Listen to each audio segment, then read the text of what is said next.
February 14th.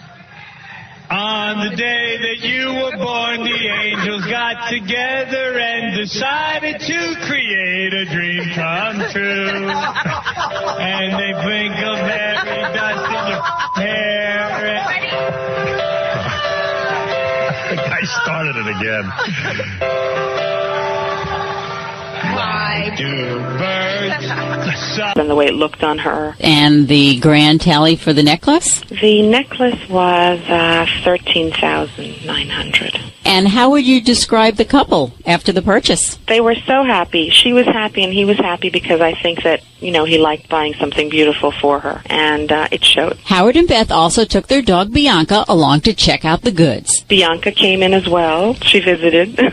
Did he buy her a diamond dog collar? We're going to work on that for the next one. Yes, diamonds are a girl's best friend. For how... Sort of, you know, there's a little more hint. The hint. Yeah, a little by hint. the way, they did a whole thing on your Valentine's Day expenditures yesterday. Did you hear that? No. I mean, right down to the penny. What? A complete description. They don't know what I bought. Oh, yes, they do. How do they know? They went to De Beers. Oh, fuck. You're kidding me. I am not kidding. I asked them not to do that. And I know that, but she went right out of here. She doesn't know what I bought. Oh, yes, she does. She described the ring. She doesn't know what necklace I bought. And she described the necklace. Fuck, man. And I got to get a handle on that. The complete price of everything. They don't know what I bought. But even still. I've been watching the TV show Dawson's Creek for years. Always supported it, even though everyone called me a homo for watching it. Yeah, you've been called a lot of names for watching that show. James Van Der Beek is Dawson from Dawson's Creek. I have to admit, I love the show.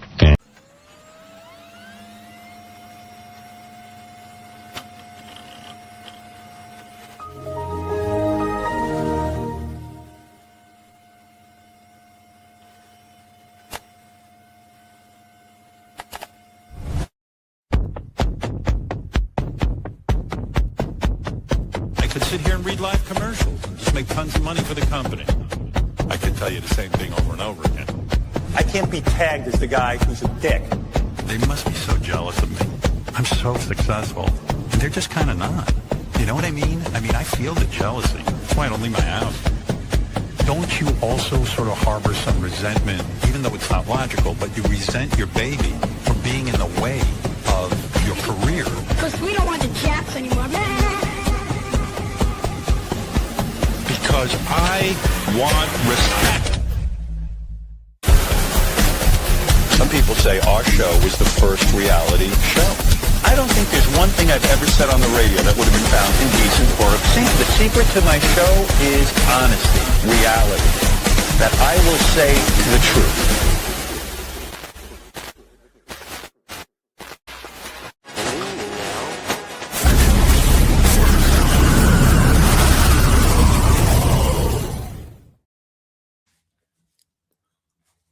So open up your morning light, say a little prayer for I. You know that if we are to stay alive, we see the peace in every eye.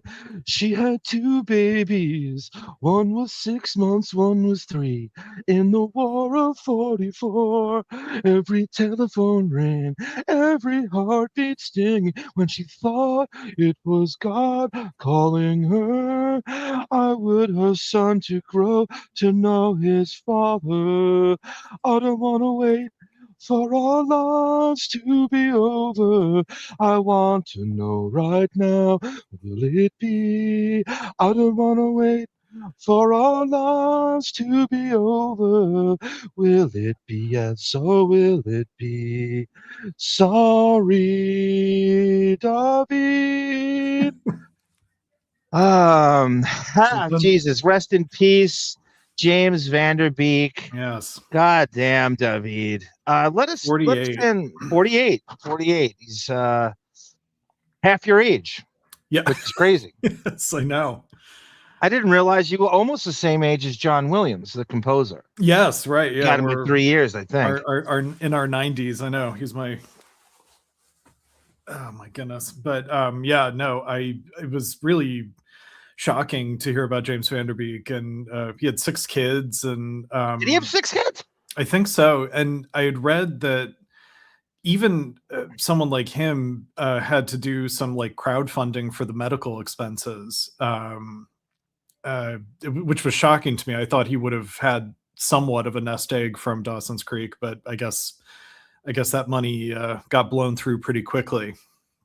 We Sarah and I did a 90210 Justice for Scott Scanlon, and one of the things I found in that was Luke Perry and Gabrielle Carteris at the ripe age of 55-year-old playing high school students, right? Caught Aaron Spelling cooking the books and hiding money from them. And yes. I wonder if that went on with Dawson's Creek as well, where they're not as wealthy as you think they are. Right. And I wonder if the WB just didn't pay. Like, I don't know how many years how many years was Dawson's Creek on there? I think only 4 or 5. It was on less than I thought. Okay. Yeah. So I've never seen an episode. Neither have I. It's a 6th season, started in 1998. 6 seasons. Tata Toothy binge watched the whole thing like 15 times. It's like a show, right? But I just wonder if it was on WB or UPN, right? Yeah, no, WB/CW. I don't know if it made CW, right? When the conversion to CW was such a big part of my life, right? we all remember where we were when it changed management. And Sarah's got a great point here. Katie Holmes has Tom Cruise Scientology shut up money, right, which is probably more than the entire cast made collectively. I'm sure the budget for all 6 seasons is the amount of hush money that she got from the Church of Scientology. Yeah. And Crazy Robin and Felicity. Crazy Robin is the only Black fan of Felicity, the only regular watcher of Felicity. For a future Cleaning Out the Computer, we're going to have to get Howard visiting the set of Felicity with fucking, what's his name? Who's the goddamn producer, Star Wars director? J.J. Abrams. J.J. Abrams. That's right. He got Howard and his daughters. This is the upstage Operation Upstage Allison, right, on the set of Felicity. But God forbid he take him to the set of Alias. It's got to be Felicity. Gabrielle Carteris is AARP playing a high school student. Tata Toothy. Buffy too, right? Buffy. That's all. Yeah, Crazy Robin, Buffy, and Felicity, and Dawson's Creek, and that's all part of Howard's, like, what's the word? Infantilization, early 2000s, late 90s. Could you imagine? I mean, I'm like, he's basically late 40s, early 50s, walking in on your parents watching Dawson's Creek by himself, but your father, not your mom, your father watching him by himself, not like he's watching it with his kids or anything. He's watching him by himself. Your father, who's in his mid 40s and, like, cornered the market on, radio homophobia in the 90s, is meanwhile earnestly watching, Party of Five and Seventh Heaven and all those shows, right? The One Tree Hill, Sarah goes, is actually good. There has to be somebody she likes on that show. Was Luke Perry on that show? Wasn't Luke Perry on, or Everwood or something like that? One Tree Hill was Chad Michael Murray was One Tree Hill. Luke Perry was on one of those shows. I just can't remember which one it was. He was on 902 Fifth Element, Riverdale, Buffy. I don't know. I'll keep looking. I'm kind of forgetting which show. Felicity's based on Stuttering John's NYU experience completely. His bio dad is on the show on 90210. I swear I know. Yeah, Luke Perry's son, we know, right, is a wrestler. Yeah.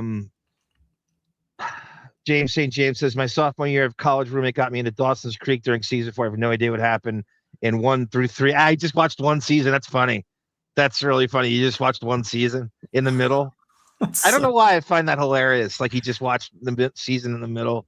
and that's it. The one character that was brought in for that season, and then was never heard from again, he thinks is like a major part of the show, and it was only on for one. Welcome, Telly Savalas. I want to explain this. So, we were at the sabbatical. I had a death in the family, and I went through. I had a little bit of a backslide, mental health wise, and I'm here now, fighting it, getting the medications adjusted. But yeah, I had a bit of a backslide. I want to thank everybody who reached out. You know who you are, and I will write you back. I see them. In email and text and whatnot. I don't want to say whatnot too much. We have lost monetization on our channel. If able, please donate via Cash App, upper left, Venmo, upper right, buy me a coffee address in the middle. Thank you so much. I want to thank Philly29 for your benevolence, sir, the silent assassin himself. Here is a couple of these for you.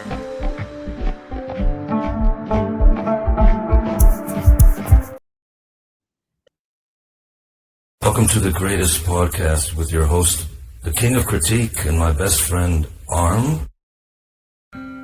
You are the dream I never knew I had. So thank you, Philly29.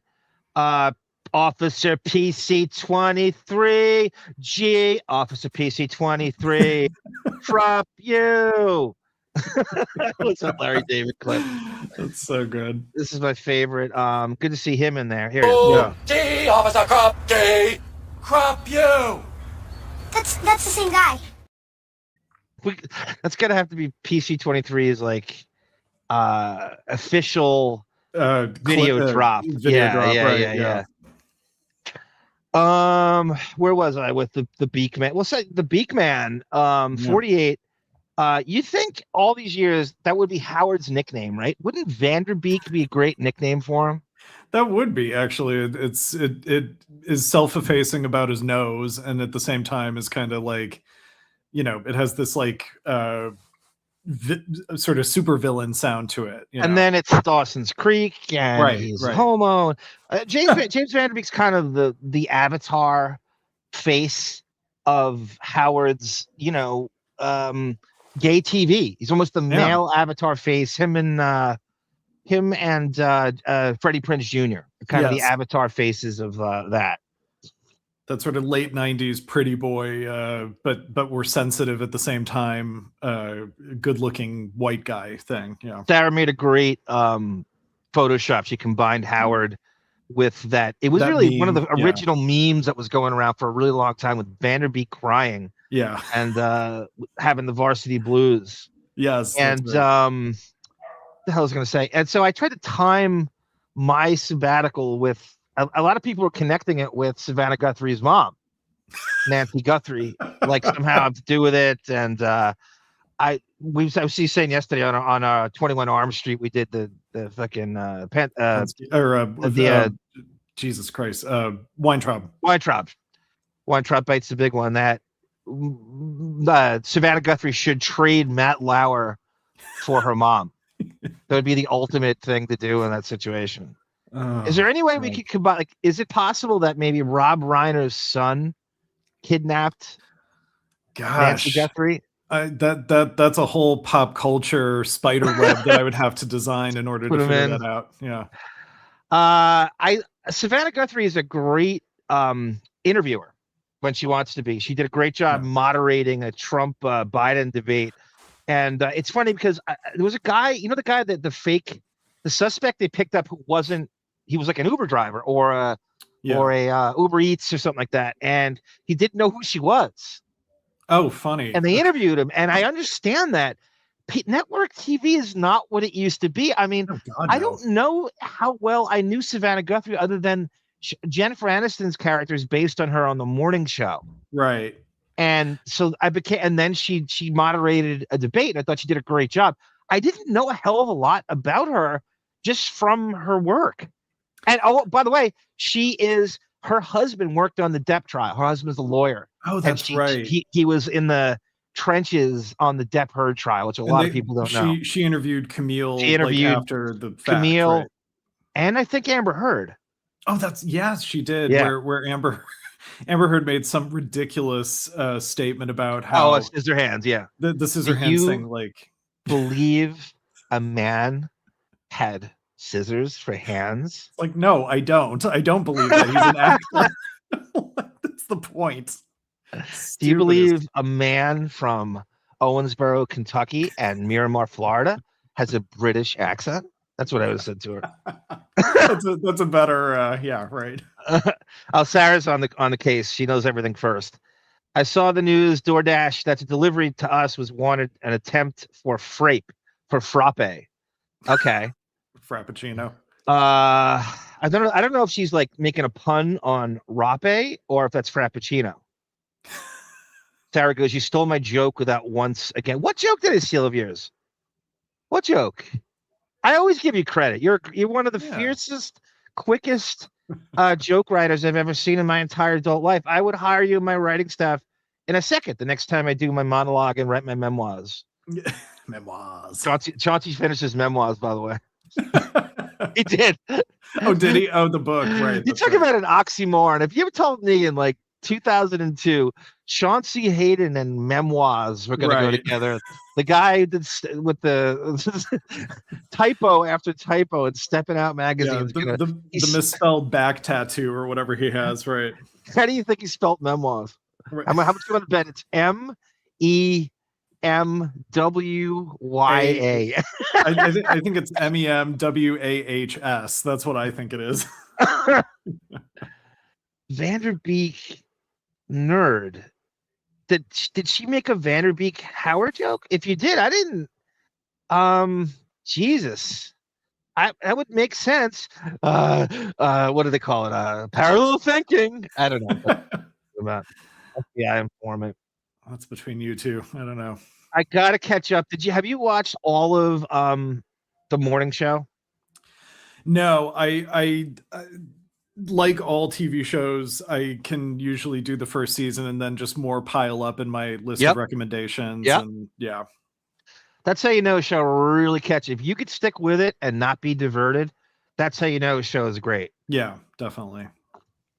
I'm only midway through the second season, and I forgot what I watched with the second. I remember the first season vividly, and it was great. So if you want to see Savannah Gutherie and Matt Lauer and that whole crazy thing. Matt Lauer's been relitigated. He is not. I think he thought shit was going to go away, and he is going to let back into the fold.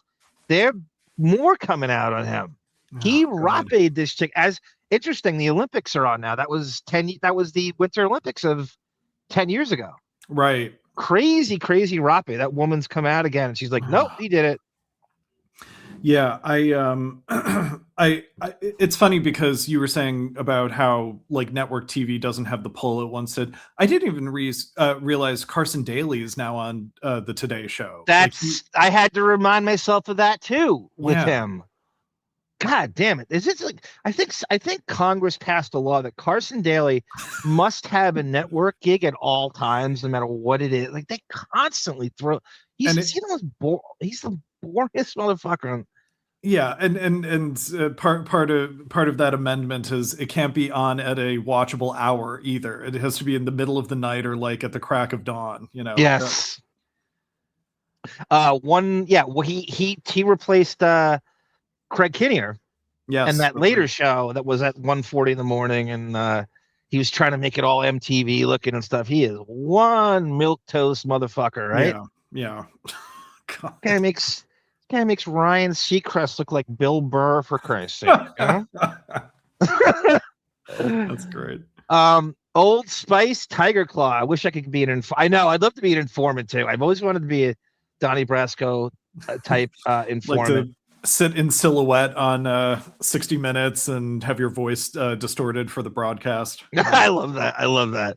It's okay to hate Matt Lauer for all reasons. Toothy. Although I hate to say it, but he's a pretty good interviewer too. When he got going, that was his best skill. He had a pretty good. That Tom Cruise.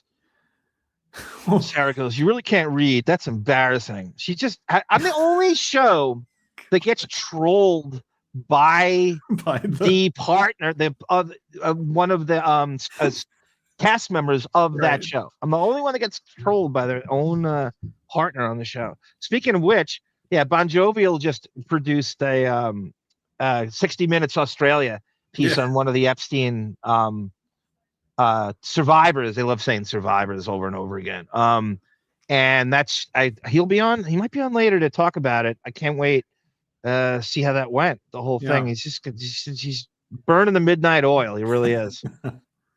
N.D. Wolstenholme. I wanted to be a pastor. Oh, that's nice. That's nice, That's nice, Reverend Wolstenholme. That sounds like a pastor. Who wanted to be a pastor? I'm sorry. A Reverend Wolstenholme. Oh, okay. I don't even know who that is. He's over here. I wanted to be he wanted to be. Wait, Matt? No, Carson Daly. Yes, Carson Daly. Carson Daly. Oh, okay. Okay. I remember that. A golfing pastor. Didn't he go to fucking high school with Tiger Woods or something? Isn't that his origin story? He knows him from the golf scene. Hang on, I'm looking it up. Share a long-term standing friendship rooted in their Southern California upbringing where they played junior golf together. Their relationship has evolved from competitive youth golfing in the same circles to adult professional acquaintances. So it's like, yes, congrats, Crazy Bonbon, Crazy Robin. Yes. Yes, Dr. Sarah. Sky News Australia. Australia does better journalism than everybody. Their 60 Minutes is brilliant. It's longer. It's I go to that before hours in a second. It's way better. I highly recommend 60 Minutes Australia on YouTube. There's the segments are 45 minutes as opposed to 15, if that, in the United States. Oh, that's Barbara Drush, because my husband died 15 years ago on Valentine's Day. It's really hitting me sometimes. I'm sorry to hear that, Barbara. Sorry, Barbara. Have somebody take your mind off that. Yeah. Sarah goes, I applied for monetization is pending again. Jesus. I'm just over it. I'm just so over it. I'm so over it. Sorry, Arm. Something had to go through. Take your time. Demonetize. I'm just catching up on the chat here. Jungle Jack Perry. Thank you, Sarah. That's Luke Perry's son. James St. James sophomore. I saw something up here. One of the Barbara says I got to watch the rerun. Jimmy, it's like watching NYPD Blue in the 4th season. Which that show pisses me off because it's not shot in New York. They're pretending to do the fake New York background. I can't stand that. Having LA, the minuscule downtown Los Angeles buildings double as New York City's buildings. Yeah, exactly. And you can always tell it's too sunny. And when it's the shit shot in LA because like the buildings are, like they don't block you can instantly tell if it's too sunny that it's LA, and you can tell the building schematics and everything. Yeah, it's them trying to save money, and it never works with me. That emerald green Columbia Eastern Columbia building sticks out like a sore thumb everywhere you go.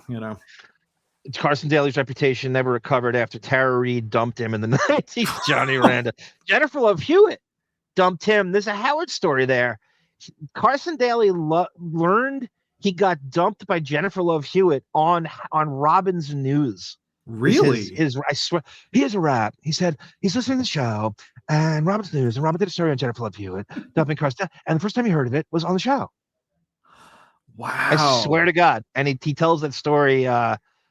He only did Howard because of Kimmel in like 2003, and it was on like Howard's birthday, and he told that story to Howard that he learned he got dumped by Jennifer Love Hewitt.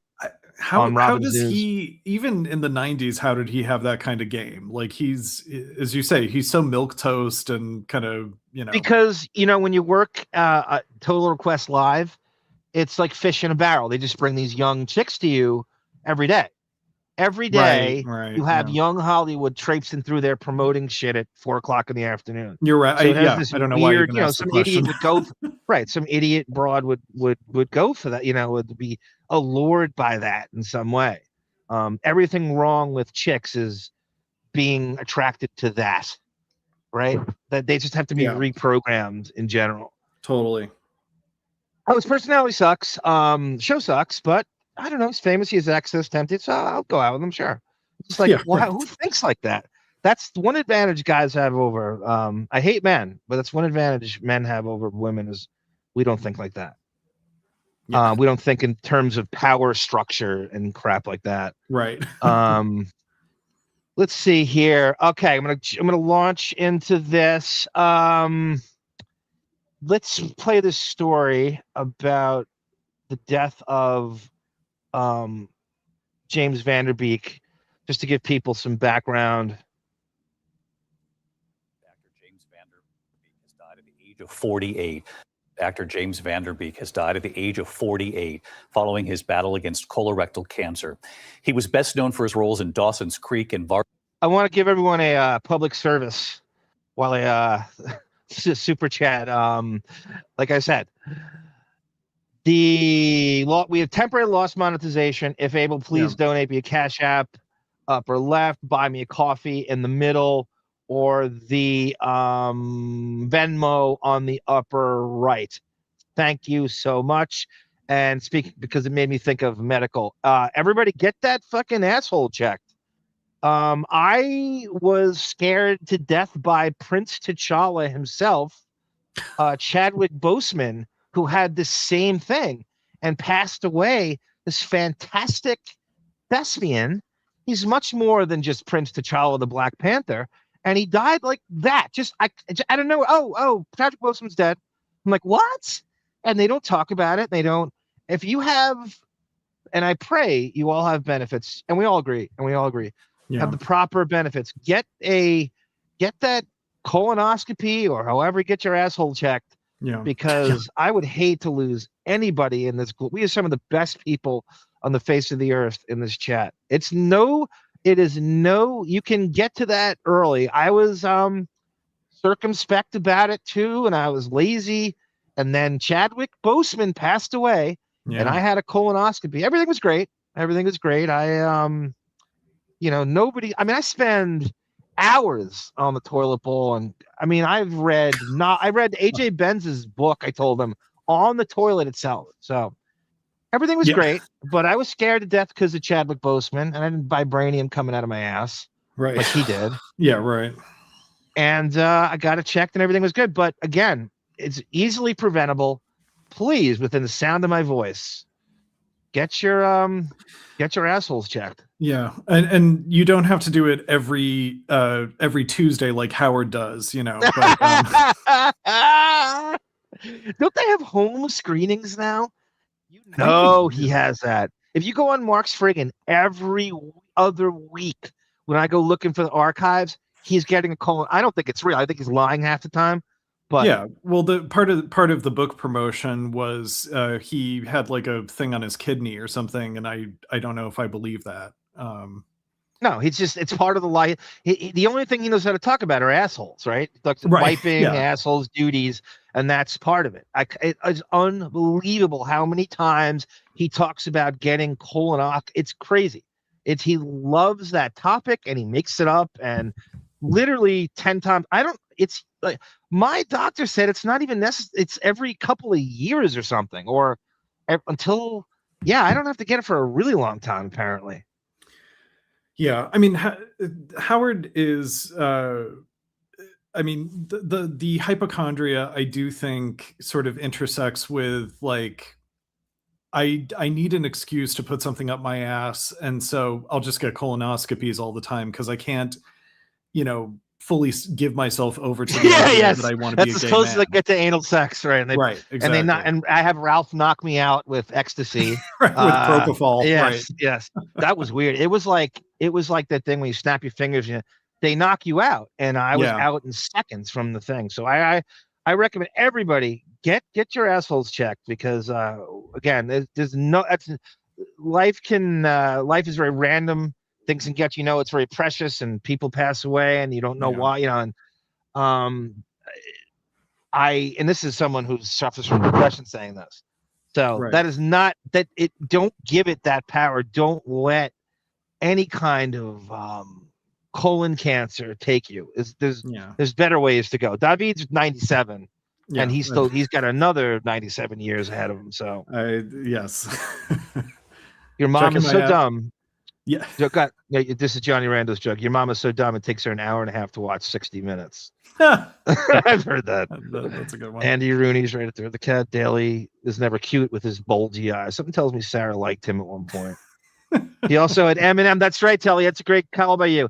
Eminem trolled Mark Wahlberg, calling him a fake wigger and his rapping's corny on he looked around at the thing and Eminem goes, "We gonna be all some little funky bunch right here." And Mark like rolled his eyes going, I thought everybody would forget about that, me blinding an Asian man and terrorizing a black family. Mark wants his little fucking wigger history in his late teens to go away. It's not going away. No, God, no. And your acting sucks. Really bad. My sister always hated James Van Der Beek for his cashew head, says Johnny Rando. Johnny Rando's sister she's got Depp ties and it's a very interesting broad. Yeah, I mean, he definitely has like an Easter Island head for sure. But, my girlfriend kept saying, David Muir is the news. I said he's gay, don't you? I know he's the guy. Oh, he's gay. Yeah, he's gay. I didn't know that till last year. David, does your gaydar go off when you see David Muir? Not really. I mean, it's weird with like male news broadcasters because part of the job is being kind of metrosexual and officious, so it's officious. Officious. It's number. Go ahead. I won't interrupt. That's okay. So it's hard to tell because I do think there is a kind of customer service voice that broadcasters put on that kind of eliminates any tells with their sexual orientation. And Captain Hairdo, right? And the whole thing. Yes, Barbara Rush, of course. And ladies, get your breasts checked. She had her breast checked, and I was at stage 0, and I'm on 2 years with no problem. That's right, Barbara. That's just as good a lesson. Absolutely. He was going on and on about the kidney thing. Oh, yeah. I remember when Stern said his doctor called him needle dick. Yeah, I'm sure. Yeah, he definitely said that. I can't get him out. PC, that's a great memory you have, PC. Chadwick Boseman received that diagnosis. That's a stable reference. Yes, I can imagine. If you can poop in a box with this guy Chad Johnson, it's too inside. Okay. I have a story. Anyway, there's a story about a guy from my town who's a pedophile, and Robin read the story. And it was this guy Frank from Sable Pizza, and Chad worked there, and so this guy, and Robin read the story. I couldn't believe it. He was basically running around playgrounds, speaking of Epstein, getting kids to sign his asshole. And I clipped it. I found it. I fucking found the story. It was in the archives from like 96. Yeah. And I found the news report. Oh God, that's awful. We got to do a whole Sayville show. I feel like just get Brendan on and like go through the yearbook. He's got to produce that yearbook for you. The photocopies, so you can use the references. So I'll be like thumbing through it and like, who does this person look like? And I'll just make all these celebrity comparisons to your friends. Yeah. Welcome, Trapper John Roberts, MD. Welcome, sir. Welcome back. Here we go. Here's David Muir. I'm sorry. I just want to give everybody that. Yeah. If John Roberts will tell you, everybody get your assholes checked, get your cans checked. It doesn't take much, and I just don't want anybody to have to pay for it. It's like I understand that benefits are not plentiful and people have different, but just if it's covered, even if it's not, go in there and don't pay. Just don't pay. Just get them checked and don't pay. Who gives a shit? Don't pay. If they don't invoice you by the time you're discharged, it's free. That's what I say. Everything's free. Yep. And use the salad bar. Hospitals have great salad bars. Varsity Blues, and tonight his family described Van Der Beek has died at the age of 48 following his battle against colorectal cancer. He was best known for his roles in Dawson's Creek and Varsity Blues, and tonight his family describing his brave final hours. Here's Trevor Alt now. Tonight, tributes pouring in for 90s television and movie icon James. Oh, that's deep. Deep poll by ESG over here. James had the most famous line in Varsity Blues. He said, "I don't want your life." Boy, I don't remember that. I might have to watch that. I never saw it. I never saw Varsity Blues. It was a little before my teenage years, so I definitely, I think I just missed the window to see it. When it was. Don't relevant. You mean your teenage years predated it by 70 years? My teenage years during World War I. Yeah, it was a little too late. Prostate checks too, Barbara. Right. All that. It's because it's just James Van Der Beek, who tragically passed away at 48 years old after a public battle with colorectal cancer. Copyright free. My version is better than Paula Cole's. Yeah. We have the same armpit hair. You know that? We have the same the same braidable armpit hair. Yeah. We have the same Lilith Fair armpit hair. Helped define the coming-of-age drama for a generation as the heartfelt dreamer Dawson Leary on Dawson's Creek. You can call me an eternal optimist. I have faith. The cult classic sports drama Varsity Blues. Let's be heroes. Late today, his wife Kimberly saying, "Our beloved James David Van Der Beek passed peacefully this morning. He met his final days with courage, faith, and grace." The father of 6 had been diagnosed with stage 3 colorectal cancer in 2023, the next year revealing his diagnosis to People magazine. The gastroenterologist said in his most pleasant bedside manner, it is cancer. And I think I went into shock. He spent his final years.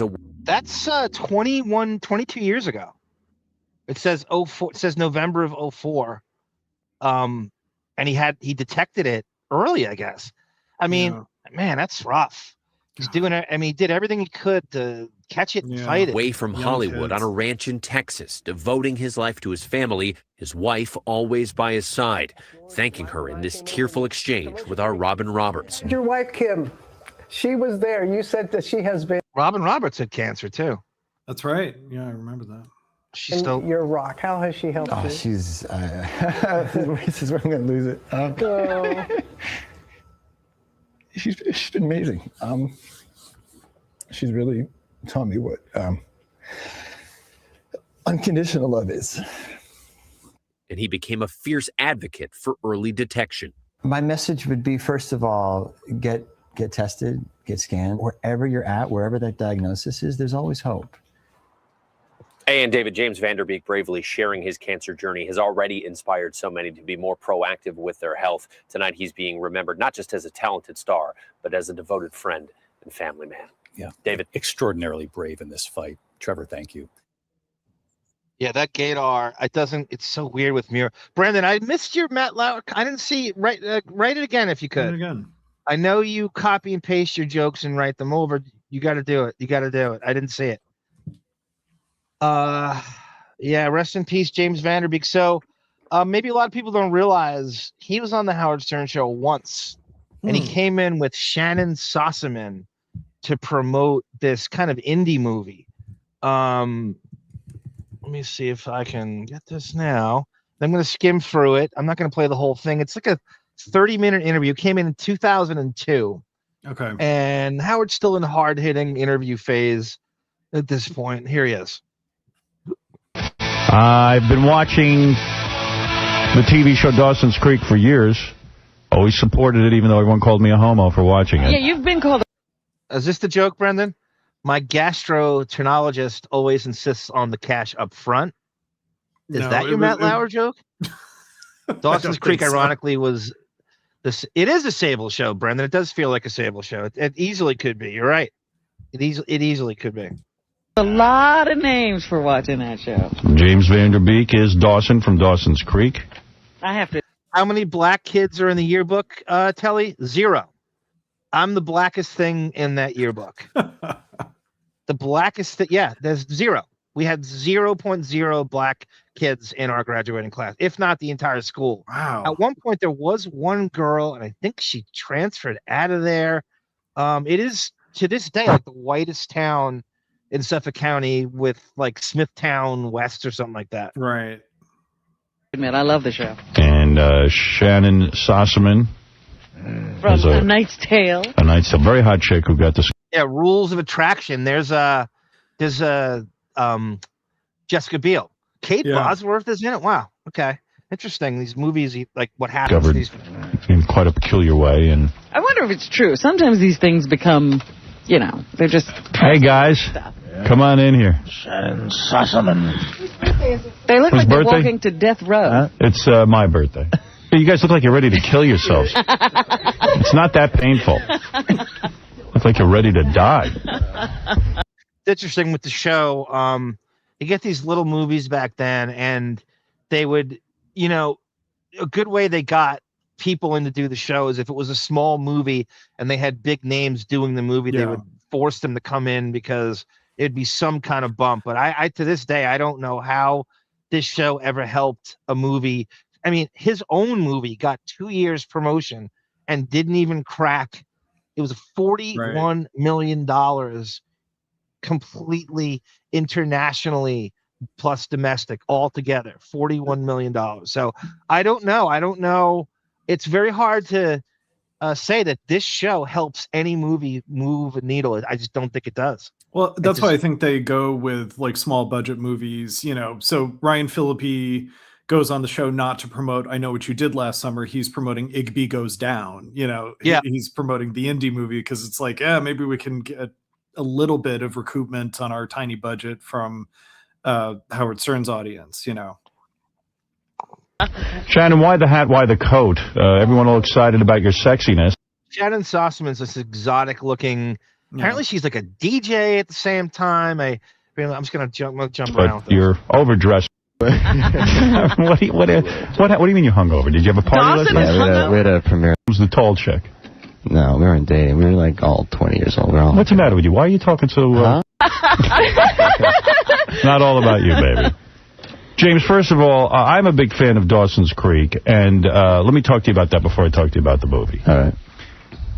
It is true that the cast of Dawson's Creek barely talks to one another now, and that is the truth. Is it true? Yes. That's not true. Tell the truth. Let's come clean about that. They hate each other? Just not on set. Yeah. Kidding. No, what happened? You were dating... Katie Holmes, the tall chick. No, we weren't dating. We were like all 20 years old. What's the matter with you? Why are you talking so... Why are you talking like that? I think he's... What are you talking about? Do you think Sarah would be all over this? She's obsessed with all things Scientology.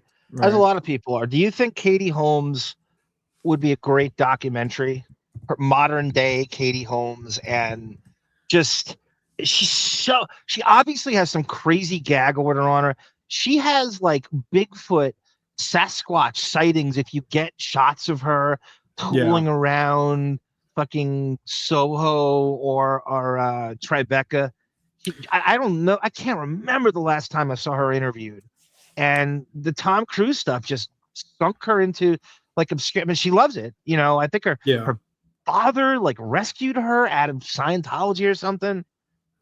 I think a Surrey Cruise documentary would be more compelling. Like, both of them for sure. But maybe like a mother-daughter escape from, one of the biggest movie stars of all time and the church that he stumps for, even if she doesn't agree to do it, like searching for Katie Holmes, just like it's this every now and again. If you walk around, if you go to New York, go to Tribeca, go to Soho, just kind of walk around during the day and just go up and down these weird side streets, and you will run into someone like that.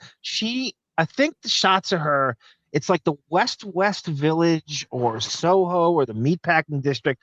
That's where celebrities go to hide in New York. And you'll see shots of her just like sashaying to Walgreens. It's always a drugstore. It's always Walgreens. It's like, hunched over with a stupid, trying to hide. So it makes it look obvious. And she just assumed she's everything in a Walgreens is like locked up, so it's like the help at Walgreens won't recognize me when I ask them to unlock the deodorant case. So that's funny. Like she'd have to ask them to unlock things, right? Like she has to out herself. Hey, why aren't you Katie Holmes? Right? Aren't you married? You're married to Tom Cruise, a Scientologist. Hey guys, It's Katie Holmes. That's what I would do. Is I would start working at like a Rite Aid in Manhattan. Because then celebrities would have to ask me to unlock, you know, the something in the shaving cream. Brilliant idea, David. Like an undercover like Rite Aid employee or Walgreens, like in like Soho or Tribeca, and you'd have to run into these people like over Hugh Jackman and fucking Ryan Reynolds are always bopping around down there. Totally, yeah. Oh, it's a great idea. And you run and you control the unlocked version of, and you have to see what their little fucking you know, pharmacological secrets are. Yes, absolutely. Spruce yourself up a little bit. You sound like you're just like you're in the band The Stones or something. What do you mean you hung over? Did you have a party last night? Yeah, we had a premiere last night. David, we have a question from Trapper John Roberts, MD. He wants to know, what is your favorite YouTube performance of Beethoven's Piano Concerto No. 5? I love that piece of music. He says piece of music.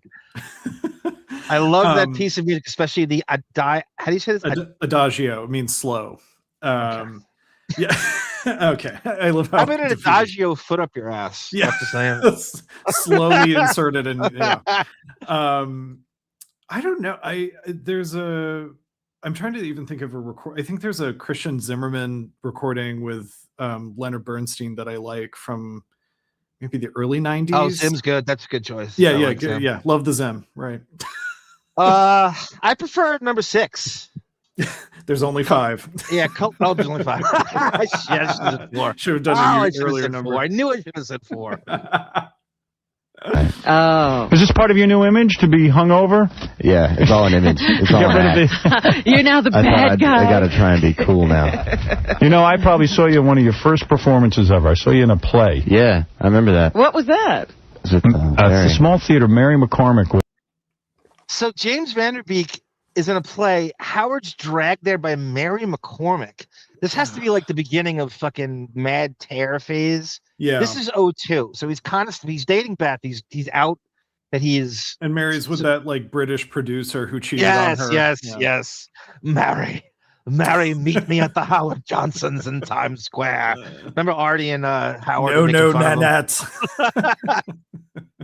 Was in a I don't know, some sort of experimental play. Yeah. And there was a kid in the play. And it was James Van Der Beek. Is that right? It was before Dawson's Creek. You never let on. I saw him that night. Yeah. I don't even remember if I liked the play. You don't even remember what it was, do you? Barely, no. This bullshit about him, this too cool for school selective memory thing he does is so pathetic. It's so transparent. It's so ridiculous. Would you not remember a play with the guy sitting in front of you? Would you not remember? How stupid! It's like the thing with the Epstein files now, when they interview who's the guy who lived next door to him. He's got a rat face. He was just Congress. I forget his name. Anyway, you're like, you don't know, you don't remember you were on a plane and went to this fucking guy's island. Who wouldn't remember that? He's like, I don't know. I don't know. I might have been on a plane. Who doesn't remember that shit? I don't believe when someone says I don't remember. I don't believe anything they say anymore. When someone says, when a celebrity says I don't remember. Yeah, it's Howard Lutnick. Is that the guy you're talking about? That's it. He said he doesn't remember being on a plane going to a fucking island. It's like it'd be like going to Depp Epstein Island. Well, yeah, and you wouldn't remember that, right? Howard uses it for two purposes. One is the I don't want to be implicated in anything, but the other is too cool for school. Exactly. Yep. I had my mind on better things in your little dopey little play. Right. I'm a 45-year-old man that watches Dawson's Creek, Robin. 100% hetero. I love the movie back in the day. Really good interpretation. Here we go. I went because Mary made me go. Oh. And I sat there and I watched it, and I hate plays. How many plays have you seen? You didn't remember this one? I don't remember anything. I don't remember yesterday. I'm shocked. Yeah, Artie just called him out on it. How many plays you see? You don't even remember this one? I don't remember yesterday. I don't remember anything. Oh, God, he's so full of shit. But it's also like he says it in a way where it's like he it's a way to victimize himself where you can't sort of come back at him. It's like, oh, he's just a sad, a brain dead individual. So I'm not going to, give him too much pushback about his lack of a memory, Yeah. Or it's just it's a backward compliment. It's almost like a humble brag. I'm so busy. I'm such a player. Right. I don't have time to remember these thousands of events I go to. They're just one after the next, and they all just weave together after a while. Yeah. Jessica Biel is. I know. I became a Jessica Biel fan after. The more I hate Justin Timberlake, the more I like Jessica Biel. It's almost like she almost did a Jennifer Garner with Ben Affleck. Right. She had that level of like sympathy with strong woman, stand by your man kind of sympathy. John Roberts goes, I'm out. Enjoy. Oh, thank you, John. I'll listen tomorrow for David's response. Oh God, he gave it to you. I guess I was behind. That's okay. It's hard to keep up. I was trying to, all right, John, I'll see you in 10 minutes. She'll be back. John Roberts, this is Taco Burrito Day too for Trapper John MD. Yeah. Roberts. Arms school so white, it could have been mistaken for the Howard Stern staff. That's a great joke. Not the toothy. That is a great joke. I don't even know about this. Yeah, and I saw James. It was one of his first performances. Yeah. And then you went and got Dawson's Creek. And when you get something like that, man, it's a major score. Yeah. What are you making now? $75,000 a week? No, less than that. Right into the money. What are you making now? $75,000.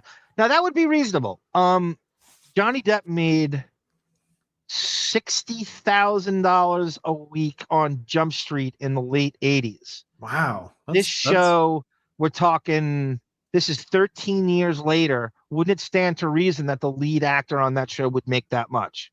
Or at least. Yeah. I mean, again, it's just sort of like, how much is the WB paying as a cable station versus a network show like 21 Jump Street, Yep. Barely network. It was like the new Fox network. I would love to actually compare the salaries of dramas with Fox versus CBS, NBC, and ABC back then, especially when it first started. Thank you, Howsy Football. He goes, I absolutely would watch some kind of Katie Holmes documentary, is like where she is now, and very, very mysterious. And you weave in Scientology. I think it would be really big, even if she doesn't agree to do it. And I guess I don't know enough about like the Tom Cruise Nicole Kidman relationship, how she got out scot-free and was, could still have a career, and not that she talks about Tom Cruise a lot, but maybe he wasn't so ramped up in Scientology at that point. I don't know. Maybe I really believed Rosie O'Donnell was going to marry Tom Cruise. I really believe that. It was the biggest will they won't they of the 90s. Yes. She really had me going for years on that daytime show. It's the WB, right? Yeah, it's a WB. So you were hired originally. No, Tatatooth, you're thinking of Penelope Cruz. I know they all look the same to you. But that was Penelope Cruz. And that definitely came off as a beard, that relationship. By the way, I'm sorry. I was just going to say, if I was James Van Der Beek and I got the money question and I was like, I knew the Stern show really well, what I would say is like, how much was your next paycheck after $96 a week? How much was that, Howard? Like we don't know any salary that you got. That's my dream is to arm the guest, no pun intended, going into the show with almost like, what's her name? Pam Bondi and her zinger comeback she had. She has I forget what she called the book, the burn book. Yeah. So I would have a burn book written out for the guest, the friend that I had that went in to do Howard's show. Totally. And just with biographical shit thrown at him. Zuzazu and Marcy Turk, that shuts him down, and just throwing his own money at him.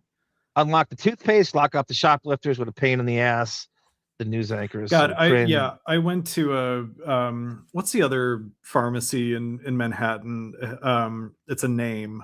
It's like a person's name. Walgreens, Rite Aid, CVS. Are you talking about? I know you're talking about. Jesus. They change so much, the names. Yeah.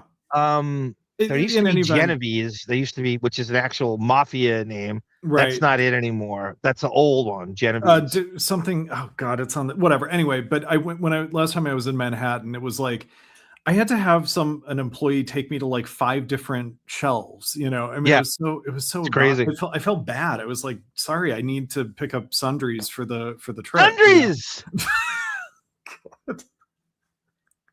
Did you just say fucking sundries? I think, David, we're at a point, you might as well just buy all your sundries online. Just have everything. Don't even deal with, just buy them in bulk, right? For the whole year, and don't even go. Right. I mean, that's what I should, I think it was like I forget why I had to, it was like a last minute trip where I was going to buy all my toiletries and stuff when I got there. And so it was Dwayne Reed is the one. Dwayne Reed. Of. Okay. Thank you. What? Yeah. Black guy. Dwayne Reed, of course.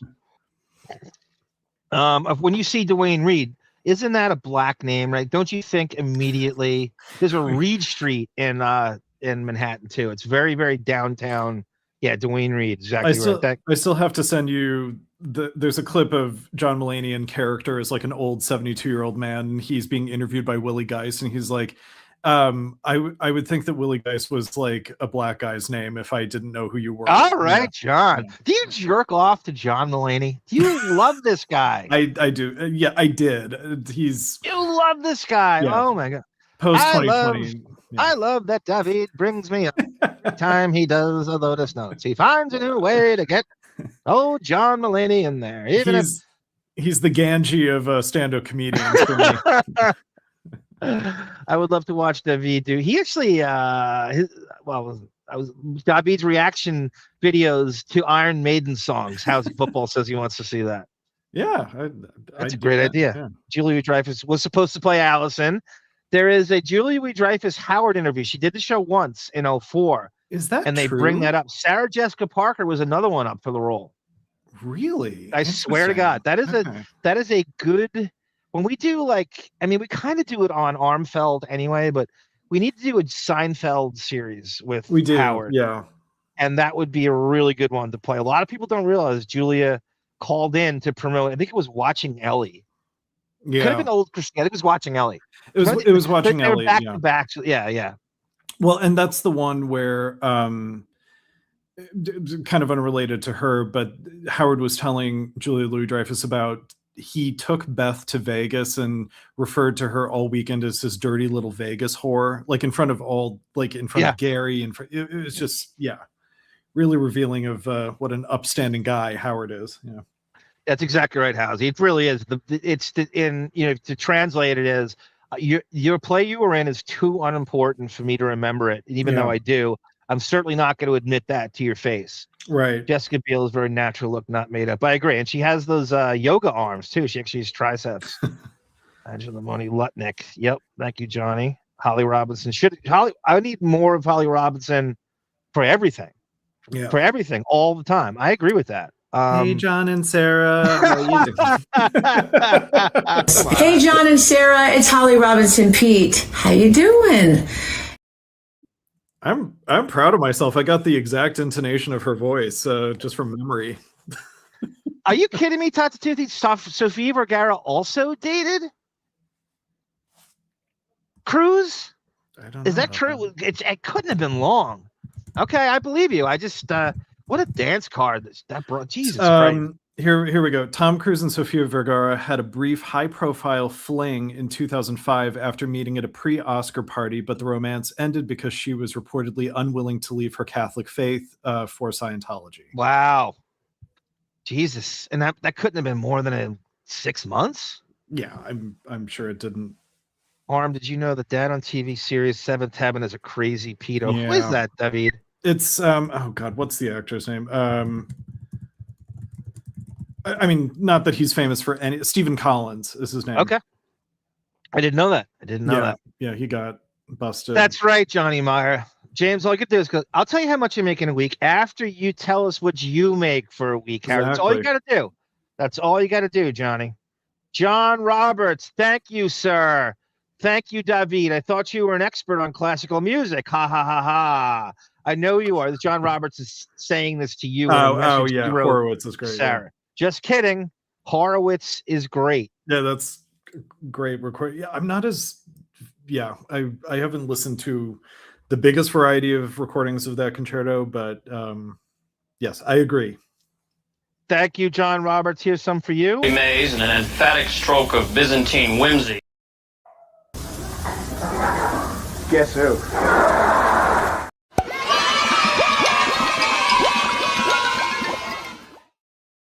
You,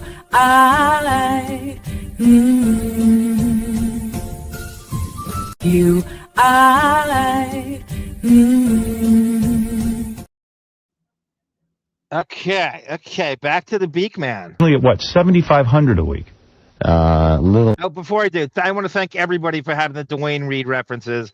Thank you, Johnny Rando. Thank you, Barbara DeRush. They're all coming at me fast and furious. You know, the thing is, like, I'm not reading the comments until they come up. Like, I'm not reading the side chat. So, like, I'm sorry if I'm asking stupid questions while people are answering them. I only see the comments when they come up on the screen. Unlike a lot of shows, I try to read everything I can within reason. No, you're Sometimes great I go overboard. I know what it's like to write something completely brilliant. I mean, just unbelievably brilliant that needs to be copied, pasted over and over again, and have the person not read it or read it and stuff. It is. I appreciate the effort you put in the thoughts. But sometimes it's just not possible to get at it all. I remember when I was still when you were still on Gunk and I was still in the comments, like I would have a budget for like this comment I got to pay for. I have to have this read. Yeah, like it was always some great teacher's pet comments you'd have. Oh, totally. Yeah, no, very I was totally neatly, right. Beautiful paragraph. Yep. More than that, yeah. So how do you get to go in and give up to $75,000? Don't they sign you to a long-term contract? Yeah, they signed a long-term contract, but they're afraid you're gonna like all get together and come in and renegotiate. Right. So they gave us a little bit of a raise each year. So. You didn't make love to the chick on Dawson's Creek for real? No, I didn't. You swear to God? Yeah, I swear. What's her name? Welcome, Chubby Pickle. Thank you, Chubby, for the. I just saw your email. I was thanking people, anyone who reached out to me in my downward spiral in the last 2 weeks. On the hunt. So, thank you so much. I got your email, sir. You are the best. Hey, Katie Holmes? Katie Holmes, yeah. It was all BS that you and the guy who plays Pacey were... In a love triangle? Yeah. Yeah. You never even got oral from her? No. Pull a little oral. You got. Am I the only one that remembers this? This is the stern nerddom in me. That Howard was on the same Letterman as Katie Holmes. And I don't know if they spoke, like either he came into her dressing room or she came into his, or they avoided, and there was some weird awkwardness, or she, how like I love when Howard would do Letterman or some talk show, and there'd be a guest on there that he didn't have on, like there was no interaction ever with him, and then he'd have to confront the person, or they'd go, "Hey, some closet fan," or even if it was Artie. But I used to love when there'd be a guest on the same Letterman or the same fucking Leno or the same whatever talk show he was doing that he had to talk to that had never done his show, that could be uncomfortable in that way. And I believe Katie Holmes was one of them. What year would this have been? The one I'm talking about? Where Howard was on with her. I want to say early 2000s. Okay. Yeah, I don't have a memory of that. I it's funny, like in terms of Letterman appearances, I only know his like late 80s ones, maybe like Private Parts era, and then I feel like I don't really have a sense of the early 2000s ones. It's an interesting time. Yeah. Well, it's the Allison Smear campaign period, right? So he's promoting. He might have been promoting like Son of the Beach or something. He could have been promoting the fucking CBS Saturday Night Show, which would make total sense because Vinny Favale worked on it. Right. But I remember her being on the same Letterman as Howard. Could have been Leno. I watched a random Letterman clip that had nothing to do with Howard, where Vinny's name was invoked, and it was so bizarre to hear. Oh yeah, I remember that. His name not attached to a Howard related. Letterman to go, I don't know who that is. Right. I have no idea who that is. Always love to know what Chubby Sky Spectre. Welcome. Yes, here we go. Back to. He's got more in the gift than I got from her. Really? Yeah. But you were in love with her. You found yourself. It was an on-set romance. You found yourself falling in love with her at one point. Not really. No. You had a crush. Yeah. I agree, Tata Toothy. Holly Robinson looks cool as fuck in that USC hoodie. That's Crazy Robin's alma mater too, I might add. Oh, isn't that great? Perfect. Yeah. Perfect. Two African American icons. Crazy Robin in the mental health way, and Holly Robinson Pete in every other way. Yeah. Very And yeah, I got that cameo she did right before Christmas, so I think she was like, you know, she says in the full video, like, we're getting the house ready and all this stuff. So she just donned a hoodie for the cameo, which was maybe the best gift I've ever gotten in my entire life. The gift that keeps on giving. Yeah. Oh, no. We can just keep reliving. Vanilla Sky. People hate that movie. Oh, I know some people who despise that movie. Oh, I can't believe she said that. Movie. I remember I had a friend who was like, it was like his most hated movie of all time. He could not stop shitting on Vanilla Sky over and over again. Oh, it's like Cameron Diaz, Kurt Russell, Jason Lee. Yeah, it's all these people. That's right. Penelope Cruz. Penelope Cruz, yeah. My friend Matt Kaplan said that he thought when Tom Cruise and Penelope Cruz had a relationship together, Penelope Cruz called Tom Cruise El Queero as a pet. You know, the Tom Cruise gay stuff started around that time. Yeah, right. Jesus still undefeated against L. Ron Hubbard, says Brendan. That's a great line, Brendan. Sure. And that crush caused dissension inside the Dawson's Creek set. I think it's fair to say that. Not really. What were you doing last night that you're hungover? He said, I'm James Van Der Beek in my burn book that I write for him. And I would go, right, Howard, just like Billy West not getting signed, Tom Chiusano not anteing up $30,000 a year, caused tension on the Howard Stern show, which caused him to leave because you wouldn't go to bat for him. Same thing. Yeah. What do you think is the celebrity interview do you think the Wendy Williams, her last appearance on the show was the burn book esque? The most burn book esque. Do you think that's Yeah, there's a few. That's a great question. There's been a few in the last 10 years where someone just came in like guns a-blazing. Right. I know that Sarah great. Silverman one where she's mad is one kind of. I think Wendy Williams was probably the top one. Yeah. She just came in with, I'm sure her people were just like, just fucking light him up. He's ready to. God, Chubby Pickle is in Topeka, Kansas. Good God, Chubby. Godspeed. Cold Fried. That's an interesting ass place to be. Yeah. This guy, how intrepid. All these every time you get him, he's in North Dakota, he's in Idaho. It's never just like, it's such avant, the states you don't think of. Nebraska, for Christ's sake. He is the Lotus Notes Carmen Sandiego for sure. David, Barbara DeRush wants a review on Simone Dinnerstein. Listen to her prattle on at one of Robin's dinner parties, or her playing the piano. Yeah. Thank you, Sky Spectre. Thank you, Barbara DeRush. You having my back is all I need. Is Babs DeRush in my life. Where were you? We were at the New York premiere of the movie. Oh, the movie. So we were all out. Tata Toothy, I say this all the time. Chubby should just get a fucking GoPro and just slap it on that dashboard. I would absolutely promote the shit out of that. He's going to these cities you'll never see on your own. And I love those YouTube videos where people travel around and show you places you'll never go. It's fantastic. In 4K, you get to see, whatever, South Dakota and Idaho and Wyoming. And I love that shit. He should definitely do that. What did you wear, Shannyn? I wore this. What is that? What are you wearing? I'm just wearing like. Okay, let me jump ahead to those right here. What a bummer. Were you very popular? Did you ever experiment with other women growing up? Once. Awesome. Yeah, I saw lots of ecstasy. Sorry. You, yeah, well, that's my thing. Okay. Yeah. I'm attracted to this broke out. Well, James is laughing at that question like that's what he's got, and that's why he's getting married. Your girlfriend let you have three-ways? Bring other people. No. You told your girlfriend you had cancer. You think she'd bring another girl into the bed? Oh. I've done that. I've told girls I'm dying and I need to have a three-way. Really? Yeah. Just to get... Wait a minute. This is 2002. That's really He is prophetic, not out with any cancer there. No, yeah. That's just Howard throwing some insensitive comment. That's creepy. He does not yeah. have any trace of cancer here. I think 2004 is when he detected it the first time.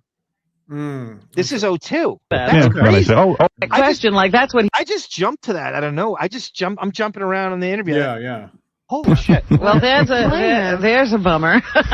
Crazy. Yeah. One thing that I never that people they say that would, but it led me to just be like, just more touchy feely, but never like I want to have sex right now. No. Do you ever cut yourself?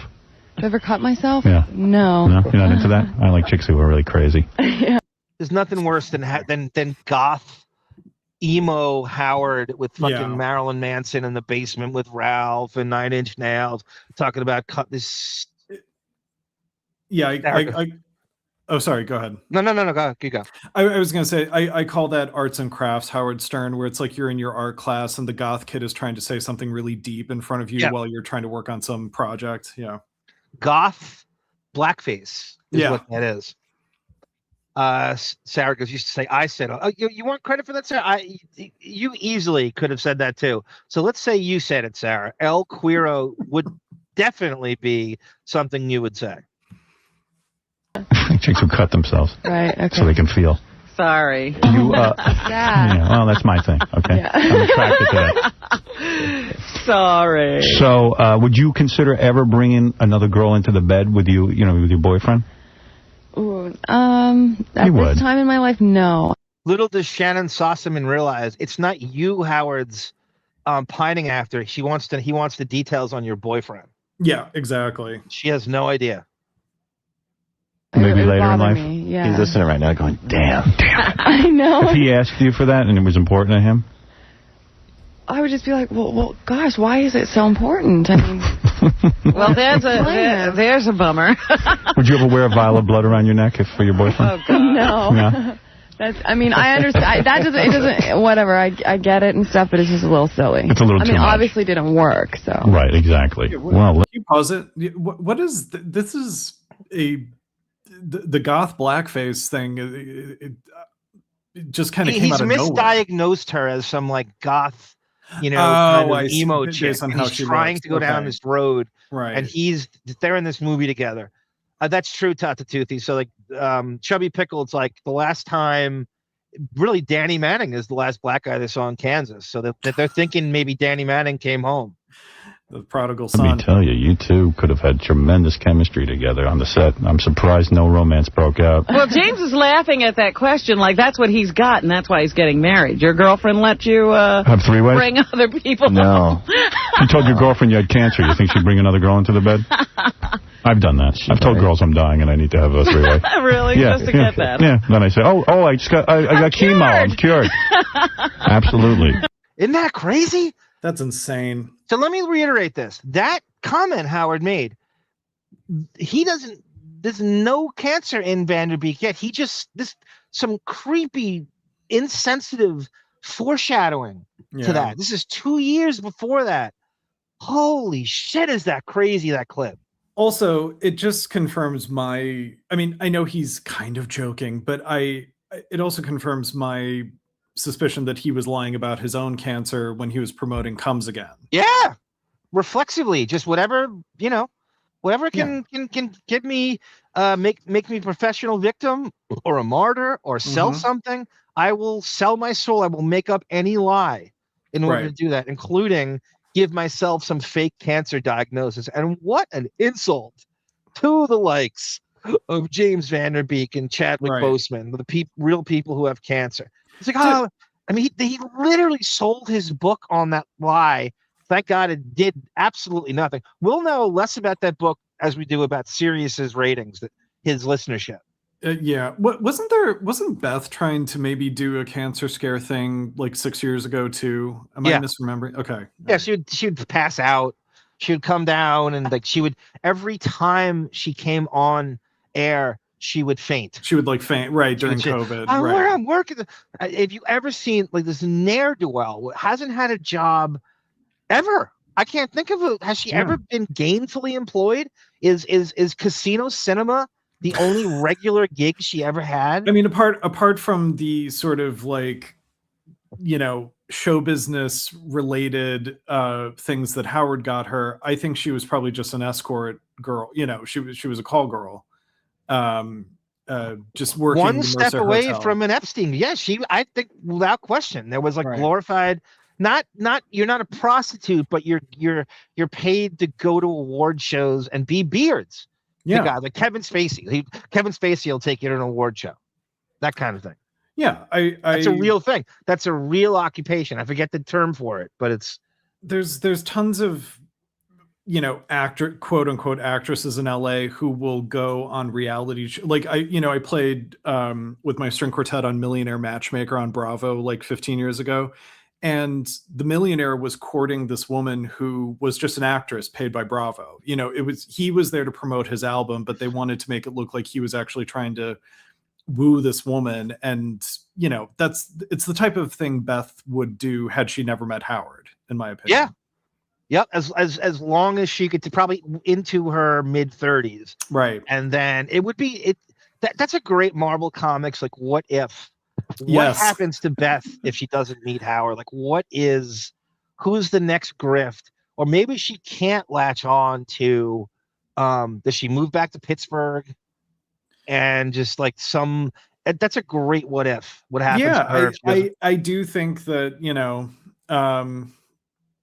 I do think had she never met him, she would have either stayed at the same level or, New York was too much for the man and she took the midnight train back to Georgia. In either way, I don't think she was going to ever charm any other millionaire, because Howard has a very specific reason to want her in his life as a beard. Well, she's certainly in the right ballpark. Like, she knows the landscape of that fucking like downtown Mercer kitchen. That's where it all goes down. That's like ground zero for that shit. That whole Soho area. But she wants Katie Lee Joel's life, where she got in and out. Yep. And she's so jealous of her. I know. That's the ultimate, no doubt. And they're kind of on good terms a little bit too. And that's the textbook. Jennifer Tilly, right? Yeah. Right. Sam Simon passes away. That's the other angle to go. Yeah. Beth wants to be the merry widow in the worst way possible. It's true. Vanilla Sky's hot diarrhea in film form, says James St. James. Oh shit. I'm sorry. Hold on. So the new movie, is this an effort to get rid of the Dawson's Creek image? This is a wild movie. This is sexual. This is crazy. This is crazy. It's crazy. Yeah, it's crazy. nuts. People vomiting on women. Yeah. And James kissing a guy. Now you kiss a guy. Now let me ask you something. Yeah. What are you doing? Kissing another man? Did you have to do that? Yeah, pretty much. Do you like it? No. Well, it wasn't that bad. See, again, if I had my burn book, I'm writing for James. I go, James, when Howard goes on a talk show, that's all he does is kiss other men, right? That's his go-to move. How do you go on a talk? Kiss Letterman, kiss, right? That's everything he does. He kisses men without a script.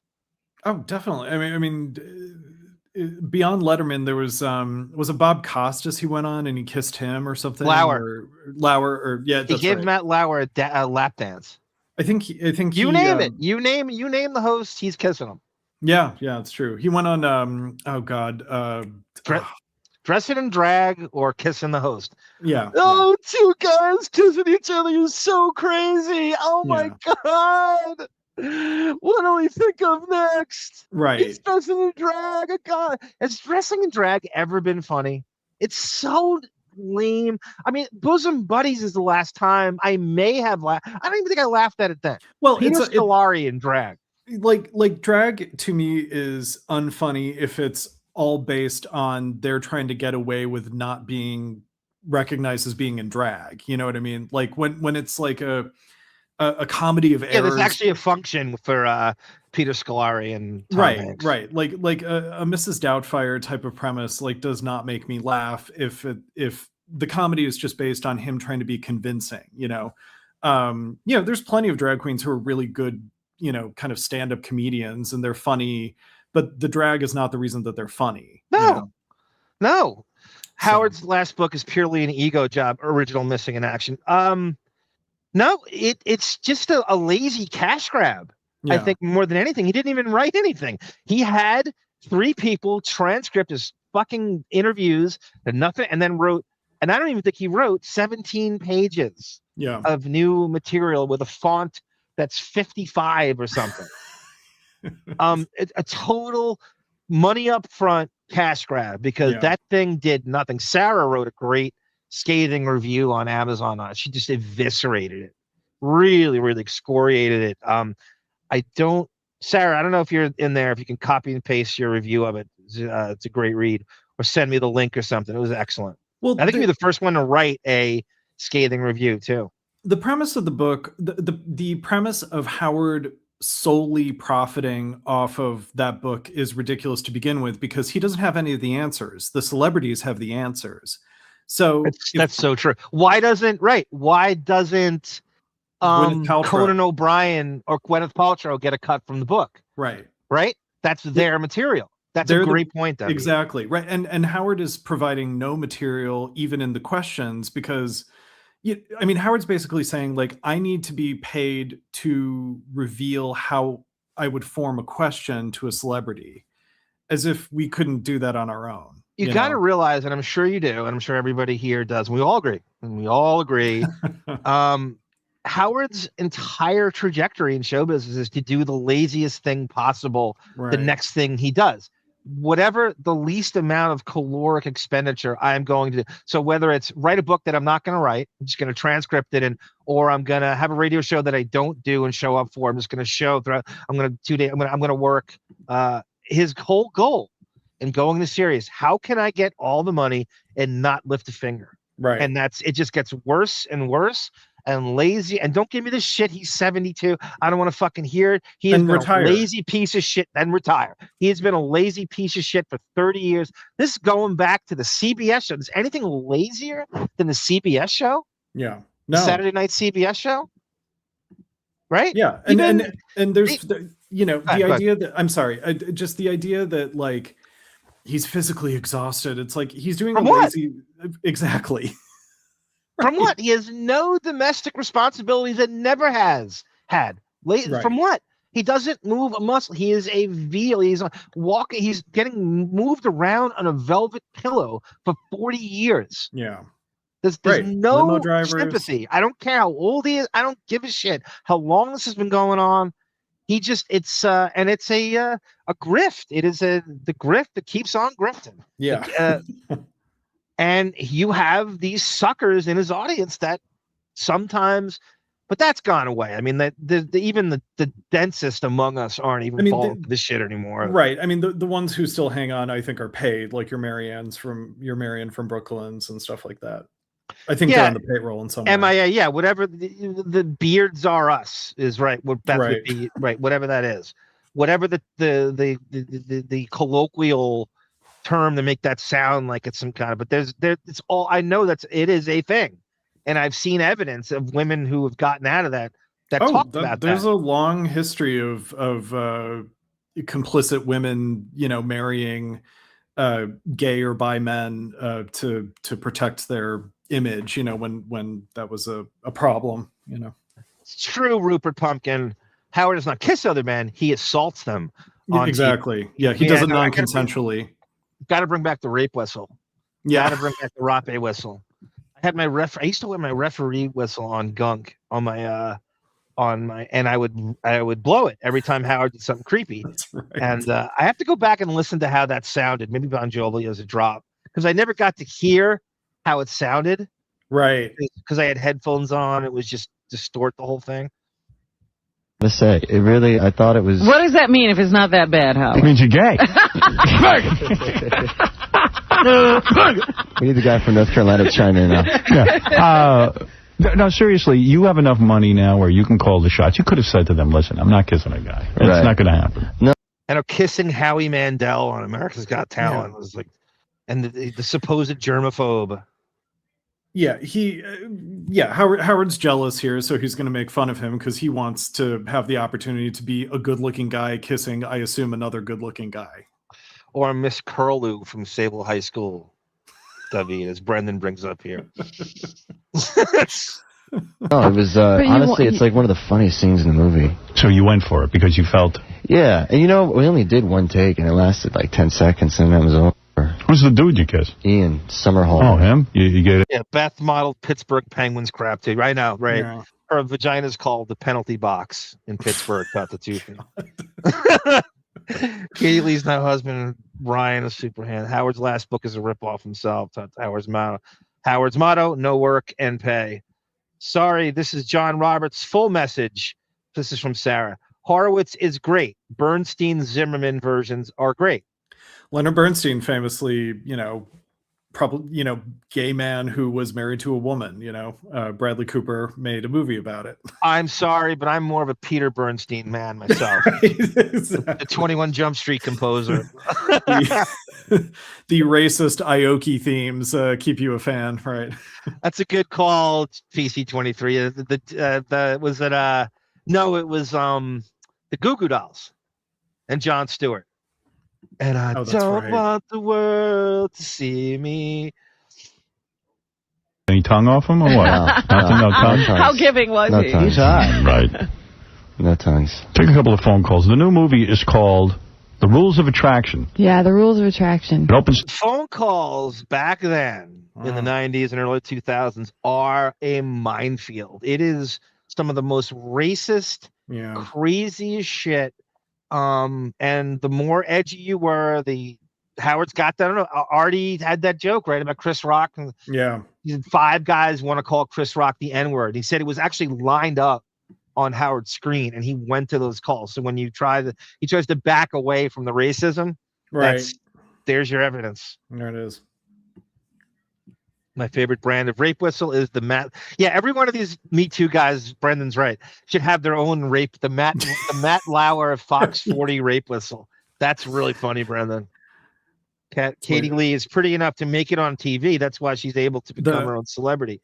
Unlike Beth. Beth couldn't even upgrade. She's a good cook, isn't she? Actually, a good cook? she has she was able to do something with a modicum of talent. But the problem is they couldn't really identify what Beth's talent was. She's not a good, she's not anything as a model. She's not a good host for a top 10 show. She's not a good interviewer on Casino Cinema. Oh, well, she's every problem I talk about with LA. She just wants to be famous. Right. There's no talent at all. Her dream job would be she'd be Erin Andrews. Yes, they'd put her on an NFL sideline and she'd have to learn football a little more, and it would impress her brothers and her father. Right. But she ultimately would want to be on Dancing with the Stars, or she thinks there's some rocket ship of fame that she's destined or she's entitled to. Moreover, but she just wants to be whatever it is. She just wants to be famous. She has no business, no talent doing any of that stuff, and that's 70% of the people, Debbie, that move to Hollywood, they look at themselves in the mirror and they say, I'm too good for this hick town. I'm going here. Yeah. And it's just every prom queen moves to LA, and that's now you got a whole city of that, or New York. Yeah. She's, like you said, she has no talent. And I would love to be like a producer or her in an interview and going, what exactly is your talent? What are you good at? Do you sing? Are you an actress? I don't understand what it is you're going for. And make her have to explain that she has no discernible talent.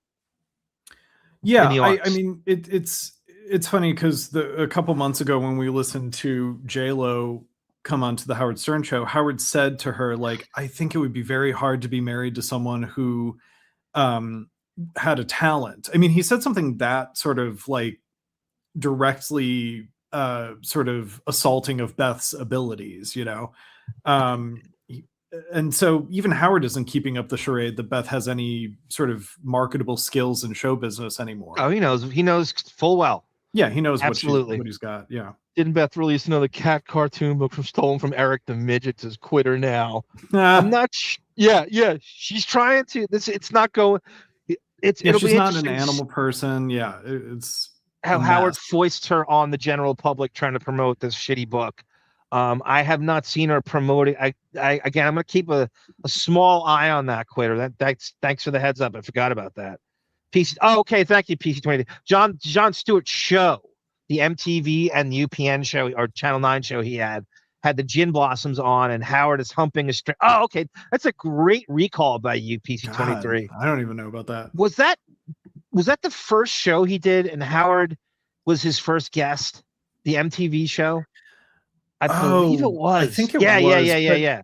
But didn't the Goo Goo Dolls thing happen on Howard's show? Yes. Okay.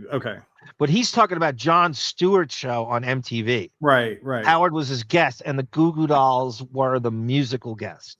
Okay. On the show. I see. I got it. Okay. Today in theaters everywhere. You guys need this to be a hit, right? We would love people to go see it. Yeah, because, it's a brutal movie. And it is. And Roger, the director, is just like, I just wanted to. He's just so rad. He wants to kill the teen genre. He does. Yeah. Well, I think he pretty much does it in this film. You didn't get. Have you seen the whole thing, Robin? Yeah. Really? You didn't get aroused when you kissed this guy, huh? No. Oh my God. He laughs and it's funny. Yeah, there's nothing funny about that. Now, did that guy get aroused though? Now, if you're Shannyn Sossamon, you're going. Now she sounds like fucking what's her name from JFK Jr.'s ex. Called the Hannah. Daryl Hannah. Daryl Hannah. She sounds like Daryl Hannah, and that's a situation you would call Howard gay. You're like, why do you care about? Are you gay? You sound gay or something. That's what she should say to him here. Jew face is very much a thing in New York, the tri-state area. James St. James, or Jews and Italian are one and the same in a lot of ways. So as you go towards Nassau County, it gets more Jewish, definitely. Shannyn Sossamon was also in 40 Days and 40 Nights with my crush, Josh Hartnett. So that's where I know her from. What happened to him? He didn't make the most out of his. They were trying to position him as the next thing, and it just vanished. Yeah, just didn't work gone. out. Didn't work. He was out. in so much shit back then. Yeah. Stuttering John made no marketable skills and it handed a career. At least he has that interview stuff, Rupert. At least John can say that the kamikaze interview stuff was incessantly entertaining. Say what you will. Katie Lee Joel is a co-host on The Kitchen on the Food Network. Okay. Crazy Robin is a food. Okay. Crazy Robin watching Katie Lee Joel on the Food Network. God damn it. She's watching Felicity and the Food Network. And Did you sense that he had a lump in his pants when you kissed him? I can't speak for me. You're a handsome kid. I could see where that could happen. Fat Tony, go ahead. Hey, how you doing, man? This friggin' broad's into everything. Hey, babe, are you in the little butt plugging? That's a disgusting question. All right, I'll ask another He wants to know if you like anal sex, Shannyn. Oh, okay. Next. You don't like it? You're so cute. No, I think it's awful to ask that, but I don't agree with it. Yeah, it's Fat Tony. Yeah, he could probably ask a better question. That's not your thing, I take it. Is there any anal sex in the movie? Is there any? But that got cut, didn't it? Yeah. That's right. So, but in real life, you don't do anal. These sound. Him and the anal was so tedious. God damn it. And it's just, that's the way, just like a caller who's almost like quasi-fake can get to say every single time they took phone calls for guests. Could you imagine a guest today taking these calls in his sanitized, sterilized, evolved version, taking one of these calls? Fucking guaranteed Billie Eilish taking an anal sex phone call. Yeah, right. Guaranteed to get some tired fucking anal. It's such a boring ass question. He wants to be edgy, but God, is it boring? I got so sick of that. They're just too much. It's just hard. It's too hardcore for you. Yeah. It would hurt, I guess. You're a very thin girl. What do you weigh? Barbara Dress, because the way his ass is obsessed with going to the bathroom as well. I know. Go ahead. Oh no, I was just gonna say, I wonder how burned out Artie got with the like Artie is really, really funny. You can tell that like at the top of his sense of humor intelligence, it's not any of this like anal, sort of bathroom humor stuff. I just wonder how burned out he got in his time there on like, I think about that all the time. Yeah. I think about that all the time. Like his sense. Well, he talks about that with sports references. Like he would get stymied that he would have like a sports joke and he's like, I can't make a Barry Larkin joke around this homo. Right. You know, like he just like his whole personality was compromised because of what. So this anal sex stuff. It's not really Artie's thing. Yeah. And he's just like, God damn it. Like he in a lot of ways, he doesn't fit on the show. No. One of the most insightful things I ever Artie did an interview on Opie's show after, like in 2015. So that's good. That's a really good interview. I remember that. Great interview. Yeah, with the guy with the Southern accent. I forget his name. Vic Henley passed away. Oh, he did. Oh, I didn't realize that. Okay. Yep. But Artie made a really good point where he's like, you know, I was really proud of myself on the Stern show because I didn't have to get a laugh by pointing out that there was a stain on someone's shirt, like, you know, how a Shuli would have to get on the air, you know. Yeah. Artie could just be funny as the color commentary, you know, off to the side commentary track. And it didn't have to be gossipy, you know, unlike everybody else who is a talentless hack, whether it's Sal or Shuli or any of them, they had to be gossipy in order to be quote funny or get attention on the air. So Howard had too much homoerotic proclivities, self-indulgent proclivities that would alienate Artie from unleashing what his sense of humor could be. Really, Artie at its finest was his own show when he did it with Nick DiPaolo the first couple of years. That really is him fully unleashed. I highly recommend the first 2 years of the Artie and Nick show. It's some of the best terrestrial radio I've heard ever. Yeah. Just really, really just great riffing and them just kind of doing whatever they want. It's a fantastic, funny show. It was on 10 o'clock, 10 to 1 weeknights. But it got, you know, Artie got burned out as you'd imagine. He couldn't like stick the landing. They moved it to DirecTV. Nick DiPaolo got fired for saying some crazy like racist political thing about Obama. And it just kind of fell apart. And it got very stuck in this kind of like shtick mode. But the first 2 years of that were really good. James St. James says, my sister attended a taping of Jon Stewart's MTV show. She went to Albright College and was friends with the guys who invented 6 Degrees of Kevin Bacon. And they were, I remember that. I remember they might have been on the show twice, James. They called in once, or they might have been on, and Kevin Bacon himself called in, and they talked to Kevin Bacon. And I remember one of the guys said a really funny line. They quoted like A Few Good Men. Yeah. And a line in A Few Good Men, Tom Cruise screams at Kevin Bacon, goes, "You're a lousy goddamn softball player, Jack." And he screamed that at Kevin Bacon on the phone. And Kevin Bacon like paused and goes, "Oh my God, it's too early for this. It's too early for crap, Howard. I can't." Wait, so wait a minute. Are you telling me that John Hine didn't create 6 Degrees of Kevin Bacon? No, his roommate did. His roommate at Michigan did. Exactly. Okay, so let's take this out. So that's the one and only appearance of James Van Der Beek on the Howard Stern Show. Really quick, I just want to show you another Dawson's Creek homoerotic pedo Howard. Michelle Williams from Dawson's Creek comes on a few years before this, and she looks like she's 16 in here, and he's as creepy as ever. She comes on. I have a video for this, by the way, and didn't she date Heath Ledger? And they blew off Howard at Nobu. Oh, maybe. I'll have to look that up. Well, what do you know about Howard? Do you know Howard? Are you a big fan? Look at how young she looks. Oh, they did. Yeah, they dated. Yeah, she. Were they even married? Howard's in his late 40s. They might have been married. Oh, she had his kid. Barbara Dreschko. She had his kid, I believe. There's Tamfran. Okay. Welcome, Tamfran. Tamara Francois, everyone. The beloved Tamara Francois. Falcon, the winged black superhero.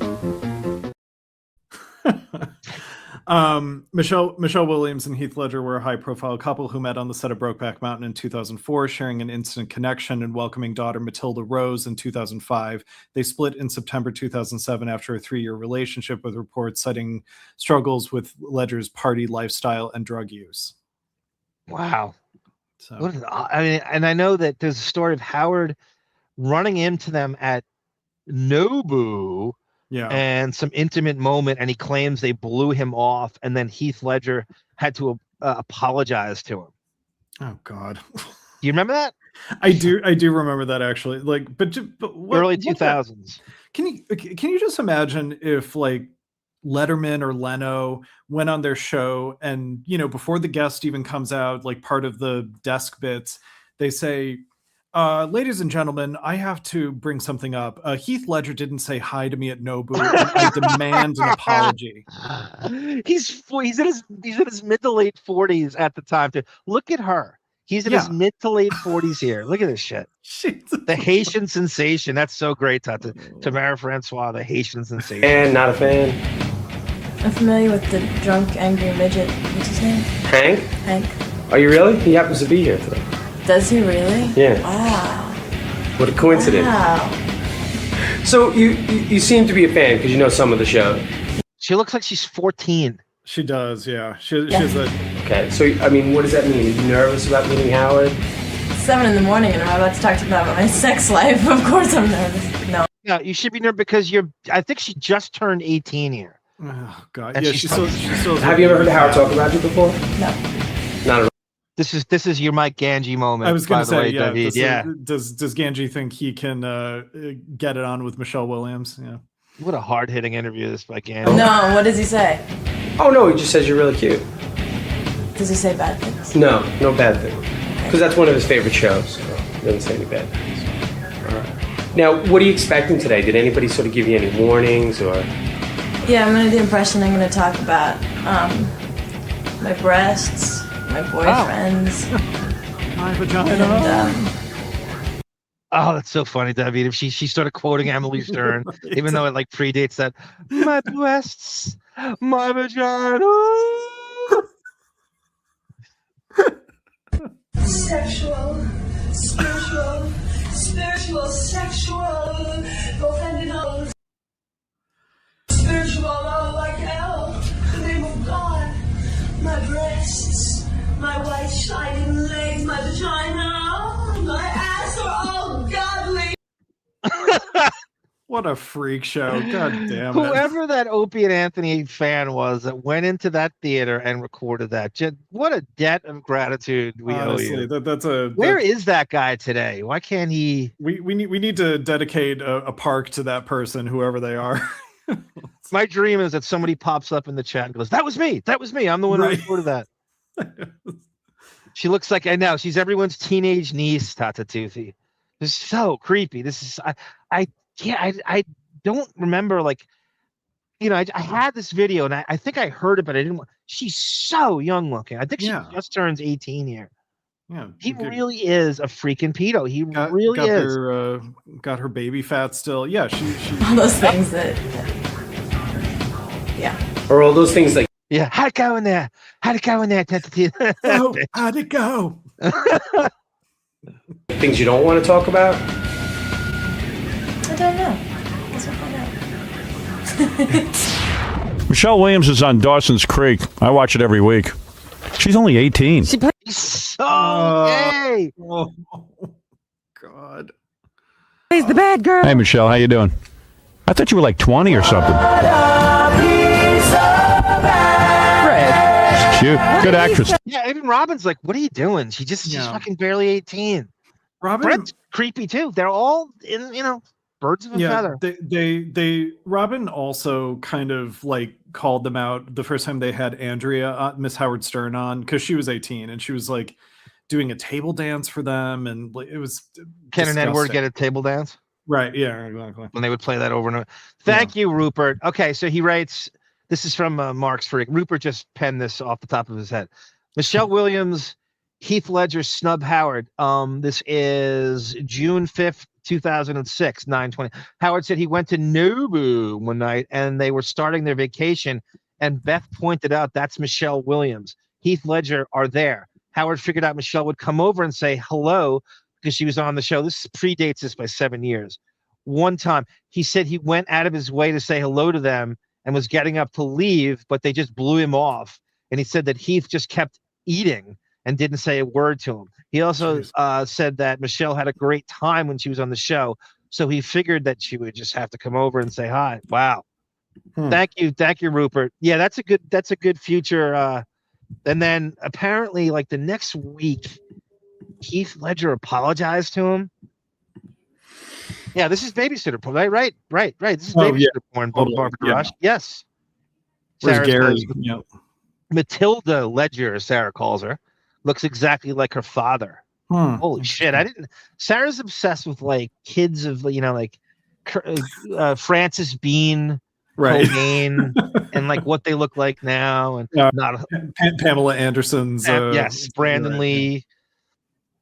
Listen, my father would be 10 years older than Howard. He'd be 82. Can you imagine if I walked downstairs and my father was watching Dawson's Creek?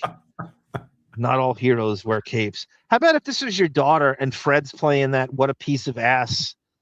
They're all, by the way, in their mid to late 40s. Yeah, and what if as you walked in? What if I was going to say, what if Fred's daughter came in and Sal, got control of the board and played that? He'd act like a mental baby. If fucking he can't take it. He could dish it out and can't. Right. He's the ultimate fucking thin skin. Fucking dish it out and can't take it. Fred might be worse than Howard is on that. I think he is. Like I feel like I've never seen Fred be self-deprecating in a charm. No, always never is the know-it-all. Self-deprecation is not anywhere in that Martian lexicon. Yeah, and according to the New York Post, says Rupert, Ledger called Howard to make up after the radio's shock jock complained about the incident on a show. Michelle and I were in a very, very deep conversation about something in our personal life. I was admittedly a little out of it. I apologize if we came off horribly, Ledger told Stern. Jesus. Are you obsessed with Howard Stern for the last 40 years? Who's more pitiful? Sarah. You for your obsession with Corey Feldman for the last 40 years. Okay. What? Hey, thank you. What a wise ass. Why is he yelling Fred? I don't know. Jackie's doing his own show. I'm the only one that gets trolled by their own the partner. The person who has the StreamYard account, you're getting trolled yes. by. Behind us. I don't know what's going on. That's what's cool about the show. You tune in and you get the Jackie show behind us. Oh, layered show. Yeah. One word. It's like hearing, your signals mixed. So Jackie's just like shut down. Can't say a word. No. I'm telling you, he is an excellent rock on tour. I love when he's. I love Jackie. Yeah. I think we missed out. I think he'd be verbally way better on that show if they gave him a chance to riff a little bit. So there's one show on top of another. Yeah.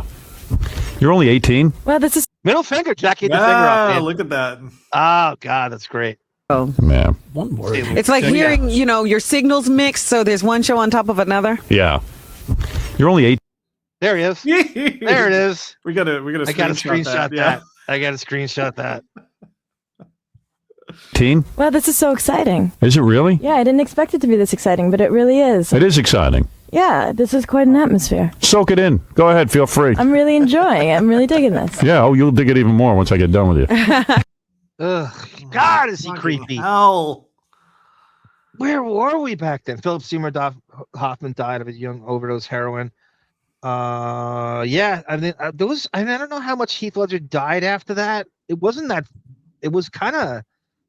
Trying to remember what year he passed away. He died in 2005. Was 05. Yeah. Dark Knight was okay. Dark Knight was 07. So he died right after Dark Knight. He did, yeah. Because I think he won the Oscar posthumously, or he was nominated. Okay, yeah. He did. Christopher Nolan accepted it for him. Yeah. And then, the story behind him with Depp, he did a movie called The Imaginarium of Dr. Parnassus. That's right. A Terry Gilliam movie. And then when he died, Depp, Colin Farrell, and Jude Law filled in for him to finish the movie. Oh, wow. I didn't realize that. Robert De Niro, De Niro was booked to do the show twice, and he was on vacation, and they missed him. I can't believe De Niro's done everything. Yeah, De Niro's not a hard booking. He's not a hard booking. Never... I've seen him on MSNBC like 10 times on every show. Robert De Niro's another like Paul McCartney. Like every day there's some tribute to Robert De Niro. Like it's true. He's really the Paul McCartney of acting, and he's not as hard to get as you think he is in terms of an interview. I wonder if he's like post Meet the Parents, like at some sort of tipping point in the quality of the movies that he's done, you know, like if his fare from the 70s and 80s is kind of being overridden by Analyze This and Analyze That and you know, all those movies. He gets shit on for like, you know, the Rocky and Bullwinkle of it all, right. And it's just like you don't know what to think of. Is he compromising his career with that? And you tend that to... horrible movie he did with Anne Hathaway, like The Secretary. Oh yeah. The intern. The intern. Yeah. Right, yeah. Trust me, it's very overwhelming. Bring it on. Very overwhelming. You feel free to relax. Let me, before we even talk about this play you're in where you're naked, I'd like to go see an 18-year-old be naked. Is this crazy irony? Except when it's your fucking daughter in a Madonna fucking Kabbalah play. Then we have to shut down the whole production and have everybody fired. Because he clearly donated. I have this theory too. He obviously donated to Emily's school because that's the only way you could get that play shut down. Right. Can you believe what he just said? This is like 6 years before the Madonna play, right? Yeah. Okay.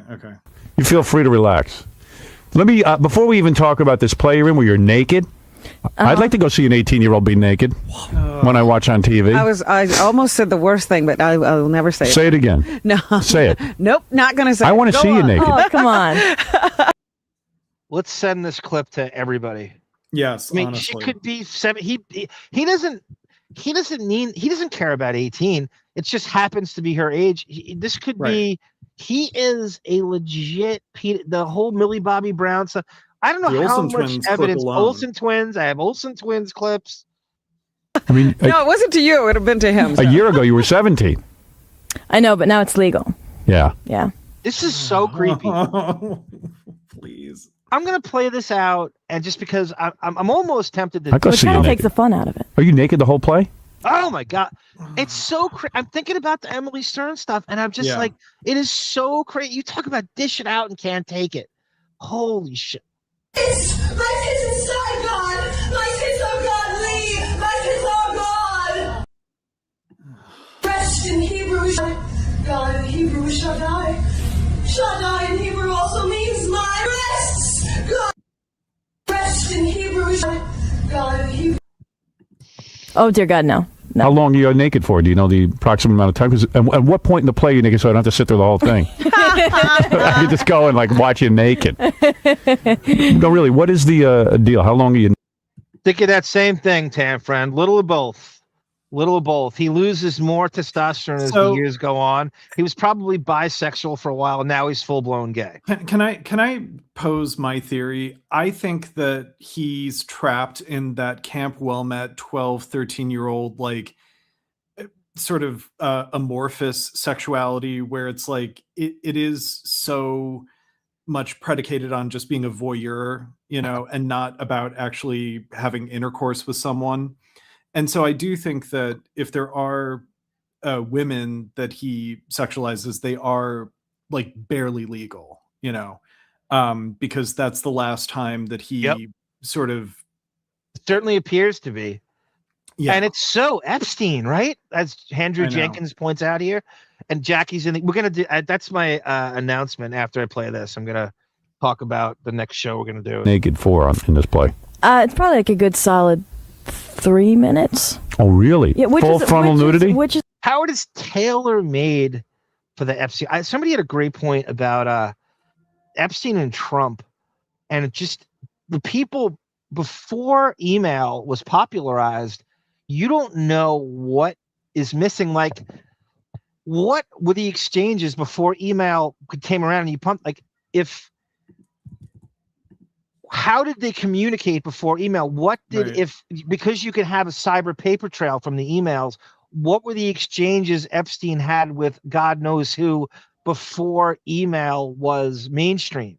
Right.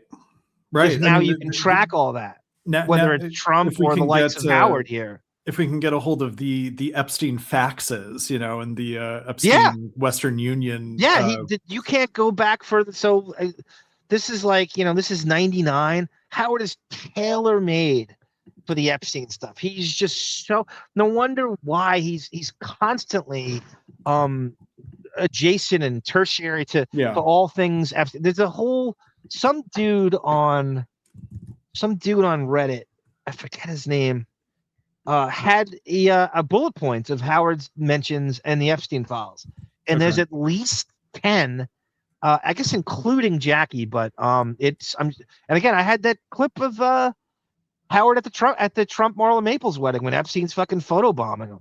There has and Leon Black is so much connection. Yeah. Yes, it is. Now you're playing the sister, the daughter. The daughter. Okay, all right. So the play, from what I understand, because Robin saw, but not with you in it.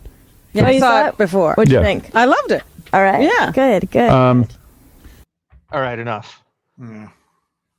Allison and Howard were in that picture when Epstein photobombed them behind at the Trump Marla Maples wedding. I know, Tamara, black people are not having the Epstein stuff. Either he's racist, which I have probably is a very good chance he is, or black women just aren't having that shit. They're just the radar is too hypersensitive, and it's amazing how few black people are in his orbit. It's like Chris Tucker and nobody else. I want to see Michael Bolton dragged into this more. There's always pictures of Epstein with Michael Bolton. Right. Which is, he needs to come up much more. How did his mullet sexually assault someone? That's what I want to know. I think Michael Bolton hides in terror that he's going to be dragged into this because he was like, besides Trump, he was a celebrity you would see over and over again in the shots with Epstein. Right. Okay. So because it's Valentine's Day, this is a very obscure clip. I want to thank my buddy Philly29 for finding this one. But before I do, I want to make an announcement. Our next show, we're going to experiment with this thing. It's going to be a Depp Howard using together. And this full show, half of it's going to be a Deppening, the other half is going to be a Lotus Notes. And we're going to concentrate on the Epstein files because Johnny Depp is very much in these files. And there's so many creepy people in his orbit. Speaking of, what's that guy's name? Lawrence Krauss, the physicist from Arizona State, is the conduit. His agent is also in these files. His publicist is in these files. And I have on good authority that Depp did have some. I told David, I think Epstein was in the audience at his chat with Lawrence Krauss at Arizona State, because that is it is Lawrence Krauss is asking Epstein, "Oh, do you want to go to my my Johnny Depp discussion?" At Arizona State? He says, "Sure."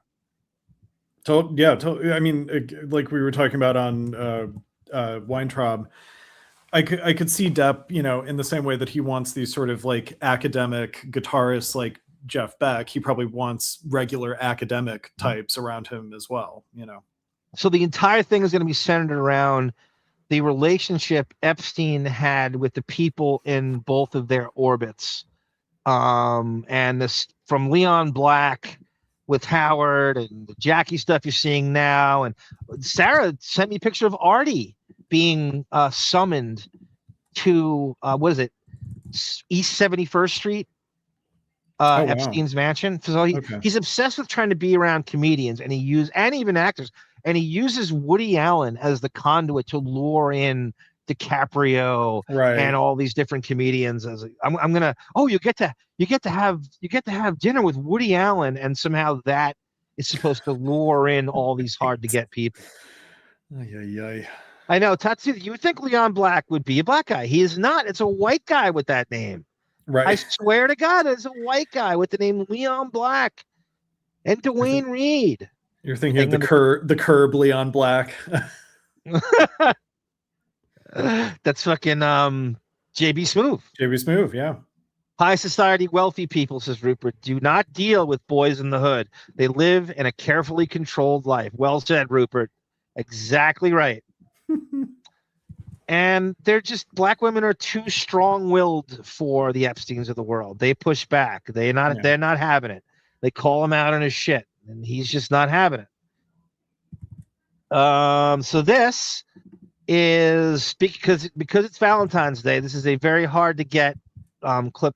My buddy Steve S from Philadelphia. I want to thank Philly 29 too for your donation. Everybody within the sound of my voice, please hit like and subscribe right now. I don't have the numbers, so just please hit like right now. Apparently it does something within the sound of my voice. Please hit like.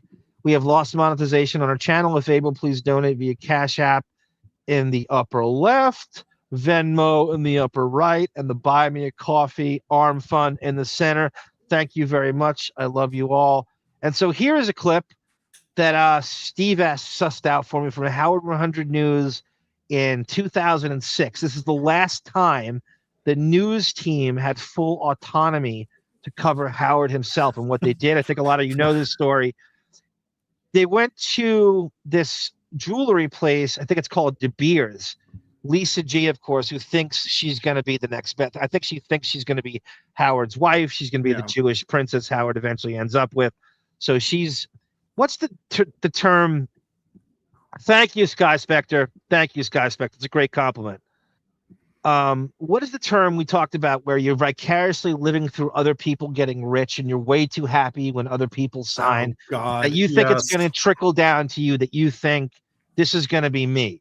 It was so like happy. 25 shows ago. That term was brought up. But yeah. But Lisa G is the very definition of that. And she thinks that somehow this is going to translate to her. So she tracks the purchase of this bracelet at this place, De Beers, and she interviews I don't even know if it's the owner or manager or someone who works there. No. And she gets the price of this Valentine's Day bracelet. It's about $14,000. And this drives Howard crazy that you get a little window into what his 1%er life is. I just love that it's 5 weeks into Sirius and he's already putting the kibosh on Howard 100 News. Oh, yeah. You know. I don't even know if it went 5 weeks, David. He's already shot it down. And so this is Lisa G's Howard 100 News report. De Beers. We'll drink to that. Diamonds are a girl's best friend. We'll find out all about the lavish gift Howard bought Beth for Valentine's Day. And these news people are thinking nothing of it. They're like, okay, it's just whatever. George Flowers is just reading copy without a care in the world. That's right. This insouciant, cavalier news report he's reading, and I'm just gonna, and honestly, would you be threatened by this? Like, we know you. Everybody knows the contract you signed. Everybody knows you're rich. Yeah. You're not fooling anyone, and you're not modest. So we'll go into what the motivation for him being. She was happy and he was happy because I think that, he liked buying something beautiful for her. 100 News were working on for this very newscast. And when she told Howard we might be doing a story on Valentine's Day presents, Howard let it slip that he bought his girlfriend, Beth, of course, an early gift, and it was jewelry. Well, this was just too big to let go of, and Lisa G didn't. She just had to get all the details. I don't want you guys calling the jewelry. Here's the problem with the Howard 100 News. Anything they're like roaches. Yeah, they start calling. Yeah, they're like roaches. They start. I mean, it's great, but you guys start calling and you make a whole big thing. Is it a heart-shaped diamond necklace? Sure. Okay, so this is the lead, and so Lisa, they're sort of, and this is Howard humble bragging too. They're drilling Howard about details about the necklace. He won't tell them. They say, "Oh, you know what? We'll just go out on our own and find out." Yeah. And that was for us, it's a great move. It's fantastic. Yeah. How long do you think it would have lasted anyway if this didn't happen? He would have canceled the news a week later. It would have been something else. Exactly right. It would have been something else. I just wanted to say this era of calling Beth O annoys me so much because that was some kind of branding brainstorm from Buchwald, where it's like you need like a snappy name, like the beautiful Betho, the beautiful Betho. You know, it's just it's so clearly a branding move. Like they're still trying with her to get her some kind of career. I mean, you talk about throwing shit against the wall with her. Holy shit! You know, Casino Cinema and all that deep cable shows and Mom Caves and. Beth, the one thing you have going for you is you have a fun vowel at the start of your name. So let's do something with that. You know, how do we monetize the vowel? The vowel that's Ostern, Betho. Right. That's right, Howard. Your news team will dig up the story. Howard announced that he bought his girlfriend, Beth O, an early Valentine's present at De Beers Jewelers on Fifth Avenue. I want to thank Steve S. again. For a long time, this was impossible to find. Yeah. Like, they never replayed this news stuff, so if you didn't get it the first time, so he must have, Steve S. must have, you know, and Boff and Steve S. I want to thank everybody. Boff found me an interesting old school thing, too. But this, they in tandem, so he found this, and he had all these Howard 100 News reports saved. And again, it's gone forever if you don't get it. And this was something I was looking for forever. He said he bought her a diamond thumb ring and necklace. Since he wouldn't go into details, I got Karen Adams, assistant manager of the New York City store, to describe the ring. Well, it was a beautiful little micro pave band, so an eternity band that goes all the way around the diamonds. Pave means paved, basically. People sort of think of pave as, you know, just sort of a dusting of diamonds all over gold. The total this kind of reminds me of what you hear now about CBS getting neutered by the Trump administration, like, and they're not allowed to, and so they're shutting down anything that was. This is kind of what Howard did to his own news channel, like sterilizing it and neutering it of anything interesting, which is him. First of all, I love that Lisa G is like extra motivated with the story because she wants to see what kind of gifts she's in store for when she, you know, that's what I'm saying. Right, whatever that term is for, just like you vicariously live through other people. You get way too excited when a celebrity signs a big contract or an athlete because you think somehow in your delusional mind that's going to trickle down to you. You're next in line for whatever that is. I think that condition is called Jessica Seinfeld by proxy. Poor Eric Needledick on that elliptical machine on the Reebok Sports Club. Welcome, Edward Rush. Welcome. Thank you for reaching out too, sir. And thank you for everyone who was reaching out to see how I was. I was in a very downward spiral backslide. Yeah. And he was one. I don't want to out the guy, but couldn't have been nicer. No, it's lovely. Carat weight is just under half a carat, 0.42. The price for some. Oh, Barbara, I agree. The Howard 100 News used to be, and even when Howard tried to neuter it, there was a lot of great stuff that leaked through. Great stuff, yeah. Because he couldn't control the narrative.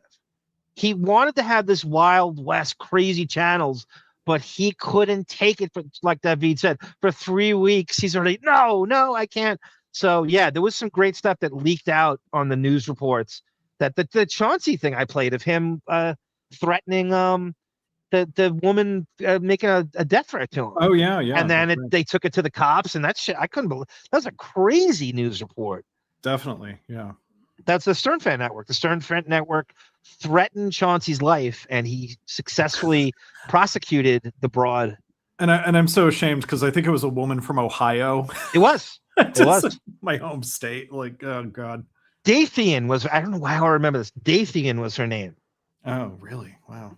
Dathian. Something like that. It's about $2,500. And what did the diamond necklace look like? Just picture if you took a handful of flowers, these are the sweet pea flowers, and you just sort of threw them at the neck. So it's just a thin necklace going around, and then a few flowers that sort of cascade down. And there are 7 flowers in different sizes. The flowers are done in diamond, and it's white gold with diamonds. Is this something that Howard picked out? This is something that Howard chose. Are you impressed by his taste? You know what? He was such a nice man, really so unassuming, came in just quietly and just chose something for someone that he cares about. It was really, you could tell that he really cared about the purchase and the way it looked on her. And the grand. I think Ralph bought it, and this woman thinks that Ralph is Howard. That's what I think. Holy shit! That's fucking amazing They theory look and the most conjecture. like each That's other the- at this point. Yeah, in he was. That's 2006. his job, was shopping. Right? Wouldn't I believe that could very well be David? I'm Or he's at sticking to least that with him. theory. It doesn't have to be, but it's a great. If you're wrong, that's a fantastic try. Yeah. That's the type of shit he pulls in public. Because I mean, in a lot of ways, Ralph is a good sort of like body double for Howard when normal people things have to be done. You know, Everybody thinks and again, it's not Ralph trying to look like Howard. It's Howard's looking like Ralph. exactly right. Everybody's like, "Oh, Ralph, you want to be Howard?" No, Howard's told that's Ralph's personal style. Yeah. Howard's dressing like Ralph. It's Ralph's was job always to keep the- up with the trends, not Yeah. Howard. Right. Michelle Gerson? I don't know that name, James St. James. Where was she on the news? Do you know that name? I've Michelle never seen that Gerson? name in my life. Yeah. Huh, Shelley Gerson? They had like 20 news anchors at the start of that thing. I mean, they thinned them out pretty quickly. Like I think George Flowers didn't last more than a couple months, I don't think. Well, on my next clip, there's a woman named Liz Aiello who That was name I the head remember. of it. I Yeah. think she was like the news director, and she calls in, which you don't Okay. get to hear her too often. And she calls in to apologize to Howard for running the story. Yeah, I remember she made Penny Crone cry one time. That's all I remember. Did she really, Liz Aiello? Or Penny was crying and she mentioned, I don't know. It was some. For Christ's sake, you could make Penny Crone cry. I know. Yeah, it's not that hard to do. Ralph wore a pearl necklace of Tatatoothy. Absolutely. They're all gone. Yeah, it's a great theory, David. Even if you're wrong, it's a brilliant try. Dee Snider was Ralph before Ralph. That's right. That's right. Minus the butt sex. That's right. Howard's first look. Absolutely. And tally for the necklace? The necklace was $13,900. And how would you describe the I like how reticent she is to say it, but she says it, and she's like, 13,900. couple after the purchase? They were so happy. She was happy and he was happy because I think that, he liked buying something beautiful for her, and it showed. Howard and Beth also took their dog Bianca along to check out the goods. Bianca came in as well. She visited. Did he buy her a diamond dog collar? We're going to work on that for the next one. Yes, diamonds are a girl's best friend. Now you see, that's Lisa G projecting that this is going to be me. As soon Right. as he drops Beth, I'm going to swoop in. But that's also Lisa G being a clever, like, I got to put a fun, amusing button on my story. She lives for this story. But again, give her credit. This is hard-hitting journalism. This is like, it was so hard-hitting, it had it fucking, he had the news neutered after this. It is funny because you do think the woman from De Beers would be a little bit more discreet, but she's like, no, it had 4 flowers on it, and it's kind of a gold silver, and if you turn it to the light this way, like, she's just going on and on about this purchase. Yeah, She's never been asked about it before. She's in a position where she's like, I don't know. I never had to sign a non-disclosure agreement about a fucking jewel. Like she's like, I don't, whatever. I'm promoting, and she thinks it's a promotion for the place. Probably. I wonder if that's how Lisa G kind of got, like, hey, totally pitched it like that, right? Pitched it like, hey, this is going to be a good promotion for De Beers. Like, you had Howard as a client, and he has this new platform on Sirius, so. Tell us about your inventory, because maybe some of our listeners will go. I definitely think that it's probably one of the journalist tricks you do. You try shit like that to get people to talk. I think that's definitely a ploy. Yeah. I think they all said that. This woman had her museum docent customer service voice on the whole time, so she thinks she's doing a commercial for De Beers, Johnny Reda says, imagine Beth's disappointment when Howard presented a box from De Beers. He's garbage. Big old. Yes. Was there a big deal about the engagement? Yeah. This was a bigger deal because but you're right. There was Barbara. Michelle Gerson had a nighttime radio show on NJ 101.5, and from 7 to 11 Monday through Thursday late. But she wasn't on the news. So how would I know her from the news? James St. James. Yeah, I'm Jerson was a Stern correspondent. Drink Savant says. Jerson was a Stern show correspondent about a year. So this is before they went to Sirius. So it's that weird year in 2005 when they had shit. Yeah, fill the channels with something, but he didn't have to. Right, and it was mostly the news, and like Bubba's show was on there, and they had a couple special shows. Okay, thank you, Drink Savant. That's crazy. I would never have known that. Yeah. Yeah, I wouldn't have known that either. Even though, like, who had it then in 2005? Yeah, very few people like to speak to that. Yeah, no, it was such a weird rush when you first heard the Howard 100 News, like before his show came on, like, oh my God, this is real.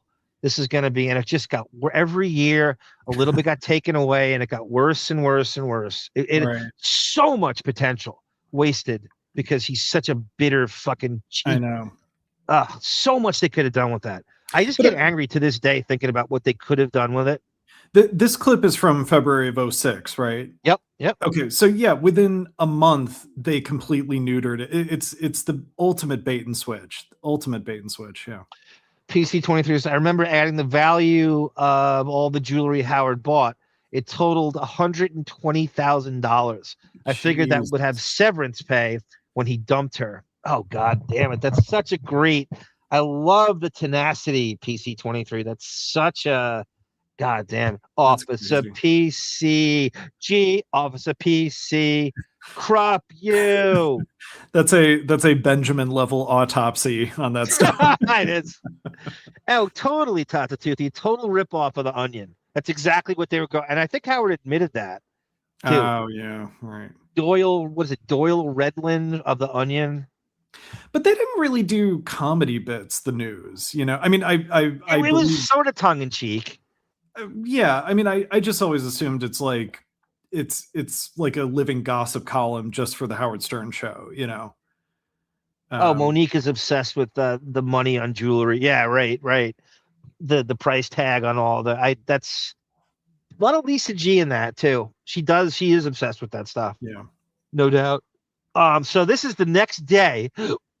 Lisa G is called, and Robin listens to the news and snitches on Lisa G, and Howard goes berserk. You know, there's a little warning. The hint. Yeah, a little by hint. the way, they did a whole thing on your Valentine's Day expenditures yesterday. Did you hear that? No. I mean, right down to the penny. What? A complete Listen to how rattled Howard gets from the just innocuous story. description. They don't know what I bought. Oh, yes, they do. How do they know? They went to De Beers. Oh, fuck. You're kidding. Oh, Howard, you're so mysterious. They don't know what I bought. They don't know what I do. They don't know what I bought. It's Howard 100 News. It's full transparency, right? You gave her autonomy. They don't know my cloak and dagger shenanigans. They can possibly know. What are you talking about? I want to ask your psychological opinion on Howard's mindset about all this and the cloak. If it's, I want to dissect it a little bit. I am not kidding. I asked him not to do that. And I know that, but she went right out of here. She doesn't know what I bought. Oh, yes, she does. She described the ring. She doesn't know what necklace I bought. And she described the necklace. Fuck, man. And I got to get a handle on that. Complete price of everything. They don't know what I bought. But even still, let's say... Let me tell you, that was the woman from De Beers. She was describing it completely. Wait a second. Isn't that like a doctor confidential? Yeah. I thought it was too. I was like, what is this woman doing? Hey. I like how full of shit the staff is. They love that. They love knowing the fucking money numbers. I got a couple theories, but we'll let this play out. But yeah. Gary walked in acting all mortified, like, oh my God, how do they know? You love it, Gary. You fucking lying piece of shit. You love hearing these numbers. He's such a gossip queen. They're so glad they moved to Sirius at this point because Gary thinks that's the future. Is like finally this prick is going to be dismantled, you know, because of the news team. Yep, they all loved it. Artie had a great roast joke about him. I think he was either roasting himself or Gary or Ronnie or something, and Artie made a joke about him dismantling the news, about calling him a pussy and stuff. It was great. Hey Gary, Talking to her. where's I don't think Tim? that's confident. I seriously, Tim's I mean, over here if now. I say to what's her name, Lisa G, who's now in my life, I really don't want to make that public. Can they fuck off? Honestly. Well, also, the jewelry store, what are they doing? I don't know, but I asked Lisa not to get involved in that. Fuck you! We have to have it. Before we got here, and even when we got here, when you do interviews, even with the guys at 60 Minutes, you've been bragging that the news department is autonomous. You want to know something? Good for you, Gary. Good for you, Gary, throwing that fucking ridiculous promotional blitz he went on, telling how crazy it's going to be, and it's the Wild West, and I'm fair game. He told Bill O'Reilly that too. Yeah. I mean, that's the thing is like, Gary could be so much more. I mean, I sometimes wonder, because it's the same with Robin, where some days they feel emboldened to give Howard pushback and kind of call him on the carpet, and other days they're just obsequious. And I don't know what changes from day to day where they, you know, I don't know if it's just they feel job insecure. They get a talking to. They get told by Sabian or Buchwald, you fucking, this is his show. You go along with, you know, this is an echo chamber. You cannot push back or disagree with it. No doubt about it. I mean, occasionally, but it's, and certain as the years have gone on, it's even worse. Yeah. As far in terms of an echo chamber, make Howard happy is what you're written on the walls now. And so this is, he gets this. He's legitimately rattled by this. Like almost, I've never seen him. This is right up there in the top. And again, Gary's thinking, and so is Robin, probably to some extent. I got this news team following me through parking garages. Robin's like, they followed me to Staten Island. They're getting he can't handle this one time they report on him. Yeah, so maybe they're just like, actually following me to my home, not to make a purchase, right? You want to know something? I'm taking a. That's right, Tendrils. Yeah, good to see you, Tendrils. Oh, Tendrils. Howard's response is so ridiculous. Like nobody knows he's rich. What a fuck! I know. We're gonna take that apart. Tendrils. By the way, I saw your idea is an excellent idea. She thinks we should have like a series of just like best Stern fights. Like the whole thing is just like Stern fights, and then just spend the whole Lotus Notes with specific fights, like Vinny Favale versus Joe Rogan, even if it's like obscure. I saw one the other day. I thought her idea was going to be, what does everyone love about Prince the most? Prince fights, Prince about Prince. I love you, Tendrils. Way the autonomy. Now I'm on top of things. You know what? I'm taking it all away. I said to you, you were creating a nightmare. I did. When you did this. And when I heard that yesterday, I said, I know he doesn't know this. I can't even have a casual conversation with you. It's like they're up my ass every fucking 5 minutes. And she was proud. She says he let slip that he had already given an early Valentine's Day present.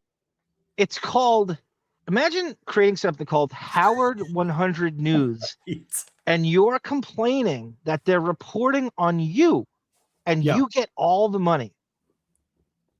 Because in my mind, I'm like, what does Howard want them to cover about him? Like, if he's telling Bill O'Reilly, like, I'm a target too, what does he think that means? Like, what kind of fruit was on the bottom of his yogurt during the break? Or and like, what if the audience says, I don't care about reporting on Steve Brandano.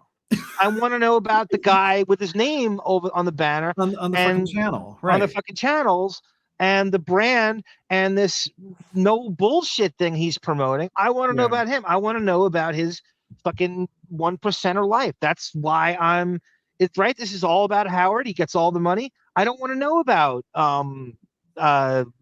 what's his name? Brian Phelan. Yeah, right. I want to know about Howard. I want to know what I want stories on his life. That's what I'm paying for. I don't know. I mean, I'm sure this was going on right as the news started, but the worst was the news at some point turned into only covering the whack pack. Like there was what Artie did for the news. You know how many times Artie's like, follow me to Letterman, follow me on this. Yeah. And again, Artie brought so many people over as subscribers. This is why he was actually underpaid on the show. It's another reason. He gave them all those. Man, I would love to get him stoked up about this. again. Text him as Jamie Presley and see if we can get an interview. That's the job for Jamie Presley. Go ahead, David. I'm sorry I interrupted you. No. That's all I wanted to say was just that the news eventually. I think the Freds and the Robins and everyone kind of got they pulled rank too and didn't want to be covered either, and so it just turned into whack pack news. And it's like, I don't care about these people. That's right. The more whack packy you got, the less the more I couldn't agree more. I'm so zoned out on that. I couldn't agree more. And they're such attention whores too that they're just looking for giving them stories, like making shit up just so they'd be covered in something. Yeah, Barbara DeRush. That's the point she makes here is that's kind of one of the definitely what drives him crazy the most about this, and we'll go into that after I finish this. Yeah, the money part. She's talking about how the staffers. I mean, this is John's not on the show anymore, but you know what I mean. Like there's staffers there who can't make a living wage. Right. And they hear that's a huge part of why he is terrified of that getting out. Tim, what's going on, man? I mean, if I say to Lisa G, give me a goddamn break. I'm sharing information with you, but I don't want you guys calling the jewelry store and bothering people. I mean, what is that? What is it now? Now what do I got to do? And I'm sitting there thinking to myself, I'm sure they think it's all right because it's Howard 100 News. I mean, really? Yeah, why not just call my doctor and tell me it's okay to release information? I mean, what are we doing? I'll get it taken care of. So Robin makes a point that kind of refutes Howard's anger here. Like, well, they probably agreed to it because Lisa said she was part of Howard 100 News. So what's wrong with you, Howard, that you don't get the concept of your own news channel? It's about you, Because, yeah, exactly. And because Robin is playing ball, she's giving them stories. She's not turning them down. She's letting them follow her around. Right. I'm not saying she's like the greatest sport or whatever, but she's 10,000 times better than he is. Well, but I guess my point is, like, Robin makes a really good point there where it's like, yeah, the woman at De Beers agreed because it's called Howard 100 News. And it's so it's like, what's your answer to that? I'm doing you a favor. Right, exactly. By giving you a story. He thinks she's doing her a favor. The woman's going, no, I'm doing you a favor. Yeah. I'm giving you a story. You asked for this. Well, I mean, what's she gonna like? Of course she's gonna agree to do it. And Wouldn't also, Howard makes a joke like, "What are you going to go to my doctor and ask?" It's like, yeah, that's a great idea. Go to his fucking. I mean, obviously. Well, if you bought a car, brand new, how hard would it be to figure out how much the car was? Why is that all right? If you bought what was it, Sarah? What was that? If you're in the chat, what was the car? What was the car he bought? You love talking about, and that he doesnn't drive, or he drove like a Dominic Barber followed him, and he was driving like a pussy. He was driving 22 miles an hour on the side street. The Audi, right? You know exactly how much it is. So why is it all right for you to know what a car costs, but you can't know what jewelry costs? Why is that verboten? Right. Weirdly, you never see. Yeah, all Beth does, Sky Spectre says, all Beth does is brag on Instagram. You know exactly what the stuff, the ballpark, the stuff is worth. Yeah. She posts dinner dresses, 8,000. Yeah, every day she does. But this is out of bounds for some reason. An interview with your shrink. Why don't we go to my psychiatrist and just? I mean, at the very least, don't replay that. If I say embarrassing. Yeah, go to a psychiatrist. That's what I want. Go to it. Stalk his if he's even seeing him in person. Right. If that's even real, because it's court ordered. If let's say that he does it, go to it. Stalk his. Go out there. Hold a recorder to the door. Do it. Follow him. I'm for it. Fuck your privacy. You don't have any respect for anybody's privacy, not even on your staff, not celebrities. All you do is ambush people. Fuck you and your privacy. This really is. He really created his own lion's den around him. And all it took was this one little thing. They rarely reported on him back then, even when that little window where they did. This is the only thing they've done, and he couldn't take it. Yes, I think that was me. Drink Savant. I was Shalom. That was surely on. The news and that fucking tired oh my God, that line was cute for like 5 seconds. Then it just over and over. It's such a shuley fucking hack. Look, I'm a Jew using hip hop in a closing on the news. Mixed media. It's like Nikki T and S says they're all awful. It's just a matter of time who's more awful in any given situation. Yeah, I mean it's impossible to really narrow it down who's the worst. Yep. I mean, there's just too many ways to evaluate them.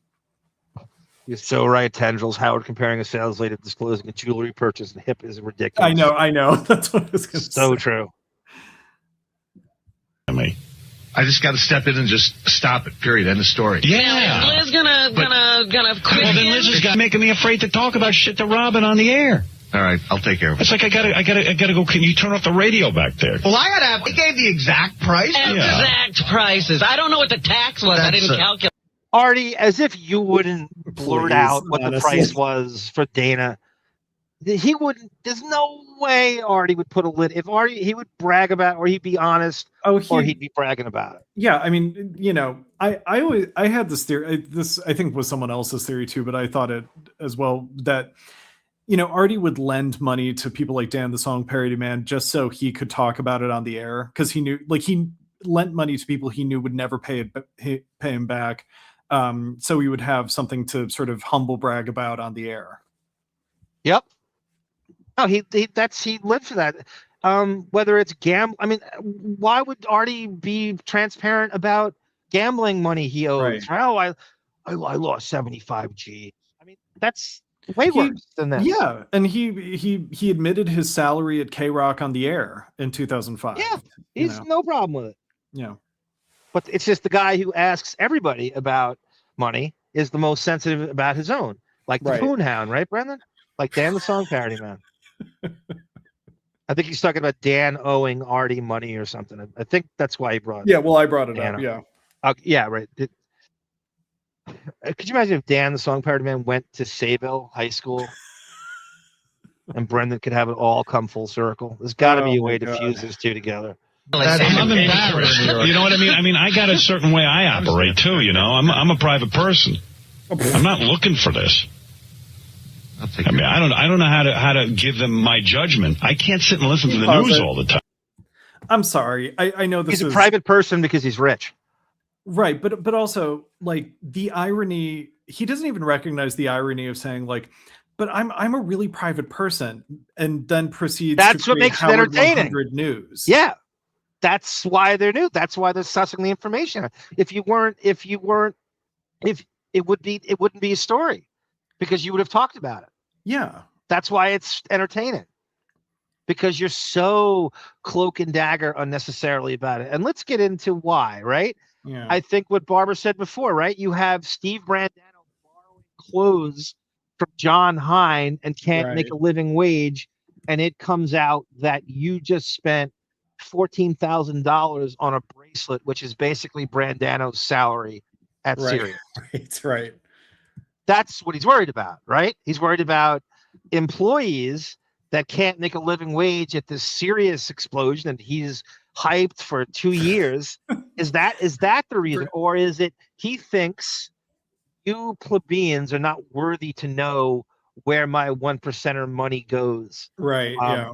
Or you're so stupid you don't know what I make. He's afraid that, like, Ganji and Sal and Richard and all of them are, like, patting 2x4s in their hand, waiting outside for him, to beat him up for his. For his that money. is part of it. Yeah. It is definitely part of it. Because what we know, you're rich. Everybody, even if you got 1/4 of what that 100 mil a year was that they reported over and over again, that's still nothing. Yeah. Everyone knows you're rich. So you're not cool. You're not modest. We know you're not modest. You want people to know. If she underreported it, would you be okay with that? If she said the entire necklace was $800, would you be okay with that? The guy who called in, who was on, who said, like, you're not getting paid as much for America's Got Talent next season. He was sure that drove him crazy. Yeah, he was mad about that. Like, you were undervaluing my earning power there. So why is he not mad about it here? it's a combination of us serfs, plebeians don't deserve to know anything monetarily with him. Yeah, whether It's we're a one-way underestimating street, or overestimating. And right. then the other thing is he has employees there that aren't making a living wage, and they're blurting out that he's just randomly throwing 14 grand at a bearded escort, right. you know, where she'll wear the thing, you know, twice a month. Right. And it's somebody's salary. And it's also, you know, how the have and the have-nots on that show, especially someone like Artie, who knows he's worth way more than what he's getting paid. Howard's getting, give or take, 100 times more than Artie is on these channels, and Artie's more valuable than he is, and more popular to the audience. Yeah, that was one of my favorite with the after the Artie Sal fight. Like Artie made that big speech to Sal when they were making up, and he said, you know, I probably make 10 times, he said to Sal, like, I make 10 times as much as you guys, and, you know, I'm underpaid and you guys are overpaid. And it was like the perfect summation of him knowing his place on that show. You know, Artie's way too into money. He's way too into, like, that guinea part of him. He's way too into money. He really is. That he doesn't know exactly what his worth is. And you know, his agent's telling him that, you know, his friends are telling him that. And we said, you know, he knows in the popularity contest when they moved to Sirius, he knows that, the Q rating, right. It's like, here's how the football goes. Artie's talking about winning 80 grand at a Giants Super Bowl in 06, and his bookie couldn't pay him. Talking about the remember he paid $12,000 for a necklace for Dana at the Carnegie Hall, Dana's birthday. That's right. Oh, Good memories, Guy Spector. God, that's a Don Buchwald's finding out he lost Dan, the song parody man, finding out he lost the John gig and was the bet. He look at the look on his face. He thought he won the way Howard did. He's already working on the show though. Twitter. Dan was writing on the show. It didn't really matter. He's a private person about the things he wants to be private about. Exactly. I mean, Already talked about making $40,000 a year in royalties for Elf. Yep. I don't get why Artie just didn't pay Norm in the book. That Norm Macdonald gambling. Losing. It really gives you like a migraine thinking about. Horatius wrote that about Artie and his gambling debts and Norm, and it's just. It's also like Norm is the one person that Artie, I think, has a real soft spot for, and it's like of all the people you're going to screw over in your life, it's going to be him. You know. Supposedly Artie had the money according to Horatius, and who knows with him, and he likes bragging about the dark side of gay. I think he likes the edge and the losing of it. So he thinks it makes him closer to the mafia when he has gambling debts. So even if he has the money, he likes the rush of owing someone money. I don't know. I think Artie, whatever the term for an honest fabulist is, that's Artie. Like I think that he is mostly not a liar, you know, but an onulist, right? And then he talked about Artie's the one guy who talked about the helicopter pad to Howard's mansion, right? That was crazy. He shut him right down and had it edited out immediately. Barbara Dress goes, you know, you're right, Arm. I bet you really enjoyed that. Everybody knows he had money. It's so true. Yeah. And by the way, the helicopter thing made me think of, you showed the clip of Bethany Frankel at that helicopter thing on Real Housewives when she was fighting with her husband. That's why Beth could never be on that show, because they'd have to show that. They'd have to show that, right? I gotta find that clip again, because that's exactly the service I looked it up. It's exactly the service. And then Bethany went on to say that she was right by. She was bragging somewhere about it. She's like, I live by Madonna and Howard Stern and Stevens and. Hold on a second. Thing on your Valentine's Day expenditures yesterday. Did you hear that? No. I mean, right down to the penny. Oh wait, I'm sorry. All right, I'll take care of it. It's like I gotta go. Can you turn off the radio back there? Well, I gotta have. He gave the exact price. Exact prices. I don't know what the tax was. I didn't calculate that. I'm embarrassed. You know what I mean? I mean, I got a certain way I operate too. You know, I'm a private person. I'm not looking for this. I mean, I don't know how to give them my judgment. I can't sit and listen to the news all the time. I don't know what's going on. I'm very uncomfortable. Very uncomfortable. Also, he has the same inflection on I don't know what's going on. It's always on the what. The emphasis is always on the what. Like, and you're supposed to be. The news is supposed to make you uncomfortable. That's why it's the news. Right. That's why it's edgy. That's why we listen to it. It's you want. Aren't you the guy who complains about puff pieces and softball pieces? This is what. Yeah, it's because it's you. He is such a. I remember hearing this and thinking this is the beginning of the end of it. I remember thinking it's all going to be dismantled after this. You're just waiting for things to be taken away as this happened. This might be step one in the dismantling of all things good at Sirius. Yeah, I think, Artie was a good tourniquet for the 3 years he was there. But I think that, when you really look at even those years, the Artie years, I think a lot of stuff was being dismantled without our being aware of it because we were so entertained by Artie. But if you're Artie and you're Robin, of course, Fred's barely a star. Like Fred just constantly gets a pass on all things. But if you're Artie, if you're Robin, if you're Gary, you're like, okay, now there's going to be more focus on me. So what's going to happen now that they don't cover you is I'm going to get the brunt. So I'm the next most wanted commodity in the news that people want to hear about. Right. So now I'm going to get the brunt of what you're not getting, and you get all the money. Right. You know what I mean? If they can't cover Howard, they're going to have to move on to the next popular figure. And who's that? It's going to be Robin. It's going to be Artie. It's going to be Gary. Right. Agreed. It's amazing. Artie, I know, outlived Norm Macdonald, Gilbert Gottfried, and Bob Saget. It's crazy. I know. It's really crazy. And like Louis Anderson, who was the same, eating issues and right. Artie is addicted to chaos. I couldn't agree more, Housey, as well as heroin. And then Quitter writes, that's exactly right, Arm. He loves using lingo like dimes and double sawbucks. He loves that life. He loves that. It makes him very Soprano-esque. Right. That he is gambling debts and there's edge and then he owes money even though he has the money. He makes him feel like a gangster. Exactly right, Quitter. Yeah. He loves that shit. He's living in that like Damon Runyon-esque like Guys and Dolls world, That was a sports bar in New York. Oh, was it? Oh, okay. Yeah, Damon Runyon is a writer. I remember when I was a kid, Bob Costas had a show. I think it was pre-taped on Sunday night from 9 to 11. It was called Costas Coast to Coast from Runyons. And I used to sit there just like in high school or late middle school, high school. And I would just like fantasize. Like, oh my God, they're out on Sunday night. They can hear dishes clanking. And like, I'm all depressed. School the next day, and I'm listening to it. Yeah. I'm like fantasize. This city that doesn't sleep. They don't care what time it is. They don't care what it's Sunday.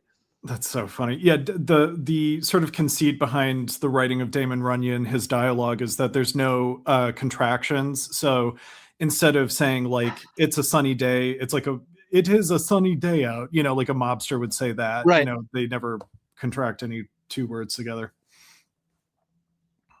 I'll just back him down a little bit. Yeah, because I'm kind of like, if I say to Lisa, please don't call a store. Oh, when he bought Robin that car, that was another thing. Oh, yeah. That is a legitimate salary, staff salary. And she had 3 cars already. That was horrible. Yeah. Oh, that's right.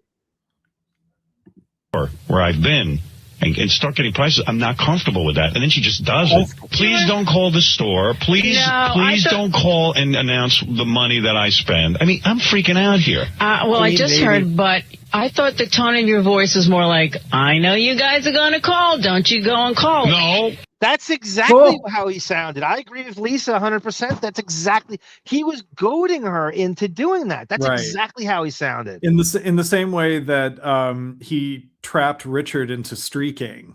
Yeah.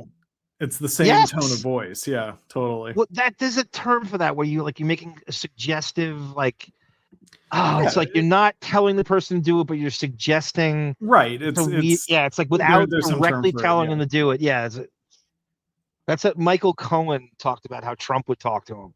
Yeah. He'd make like these like suggestive, like instead of like directly commanding him to do it, he would say, he's a Svengali. Wouldn't it be great if I would love to do a special on the OJ trial and all the things he said that are very, very wrong nowadays. Yeah, that's a good idea. It's a great point. He had no problem disclosing when he bought Robin that $100,000 car or whatever.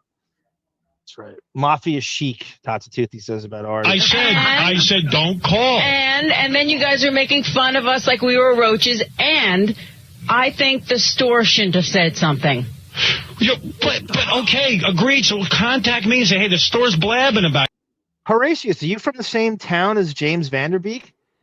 Cheshire, Connecticut? Holy shit. I didn't even heard of that. I know a bunch of towns in Connecticut. I'd never heard of that one. That's a crazy coincidence. To us. But they're blabbing because they hear. But okay. Said something. Us like we were roaches. Are going to call. Don't you go and call. No, I said don't call. And then you guys are making fun of us like we were roaches, and I think the store shouldn't have said something. But okay, agreed. So contact me and say, hey, the store's blabbing about you to us. But they're blabbing because they hear Howard Stern News, and you guys are saying we work with Howard. They're thinking it's got my endorsement. They should have. Hey, Liz. Liz is our news director. She does a great job. Okay, so this is Liz Aiello. So at the time, I don't think she lasted more than a few months after this. She's the Howard 100 news director. I don't think I ever heard her on the air other than this. Maybe she did a few times. She was on briefly. A couple times, but not. Yeah, right. Yeah, Bob Costas does not change, Barbara. This even with the hair plugs and whatever. He hasn't lost a step. He's a great interviewer. I always try to catch him. He has a great gig though. He always has like these sort of like part-time little gigs where he does like a show once a week, and he's even baseball. He never really did a team 162. It was always like they'd throw him on game of the week or once a week. He always had a great little like pacing. And he doesn't do the NFL anymore. And they announced something with him recently. What the fuck was it? He announced what shit was it? Baseball? He had I forget what it is. He announced something recently. He's from Comac, Long Island. Hi, Howard. Hey, Liz. I'm sorry. I feel terrible for you. Listen, yes, in hindsight. Liz. Really? There's better people to get your fucking sympathy in this life. How many ridiculous tragedies around the world and people with just the worst hands they've been dealt. Does this really deserve your sympathy? Holy shit. It wasn't right. But I heard the bit yesterday when you were talking to Lisa. And when it came up in the morning meeting, we should call the jewelry store, I did have a little pang in my gut, like, ooh, I don't know. But then, I thought back to, well, you always brag about how we're always, investigating you and looking into everything. And I let it happen. It was wrong. We're not monsters. I don't know if Artie's dad was a small-time hood house or he made him that way.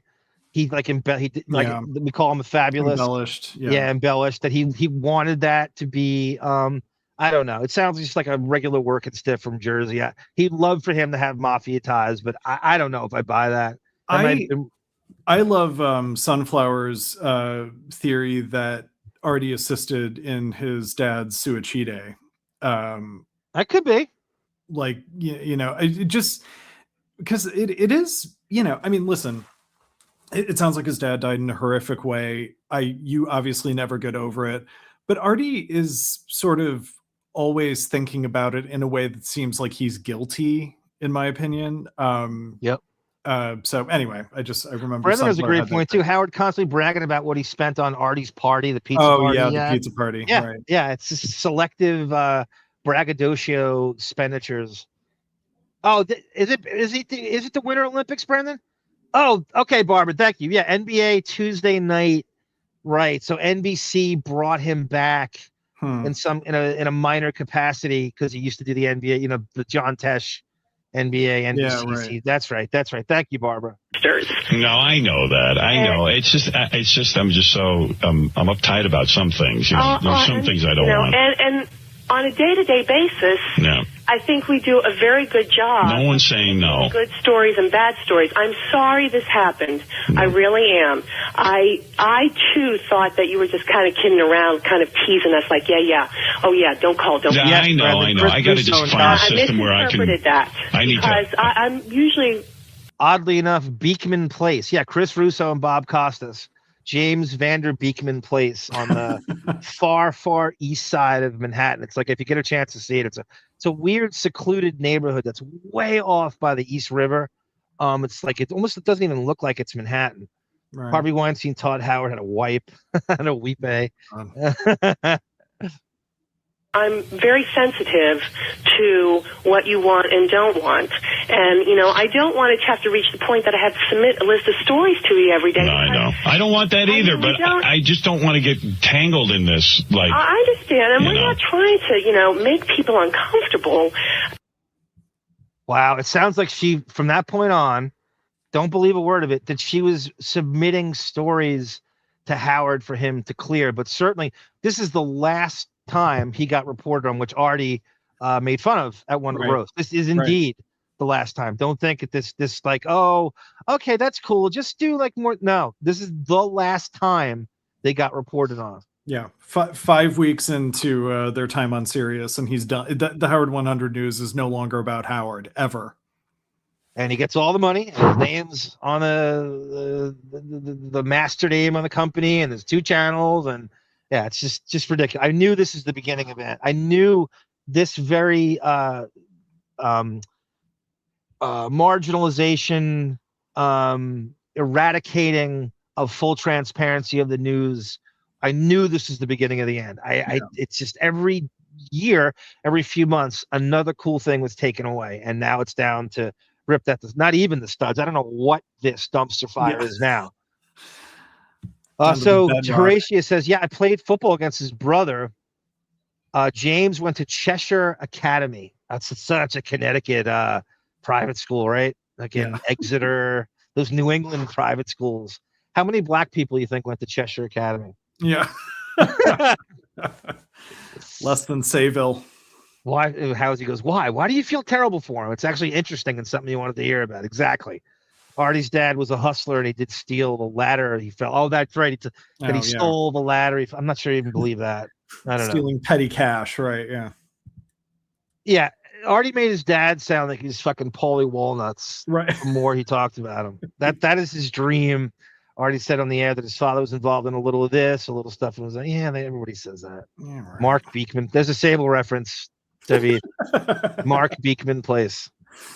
Okay, next thing. Let's see, what would be good? You guys want to hear Howard versus Punk'd? The Ashton Kutcher show Punk'd. So this is really interesting to me. Howard there was a you know what? Because we talked about it before, and it's quick. This is Sarah Michelle Gellar being Jew shamed by Howard. Really strange, he called Gel-LAR and that whole thing. Right. With. So she blows the show off. She's supposed to come in and do the show, or that she's in New York, and she doesn't give them an answer. So she's done the show a few times, and she doesn't come in this time. And then she's on the phone. So I kind of did a thing where I put her the last interview she did, and then she blows the show. So this is her being interviewed, and then after that she blows the show off. Okay. Oh, I think I will. I think I will very much. This is creepy too. I'm sure he's horrible with her. All right, I better go. You're 21, and I'm. Hey, are you Jewish or not?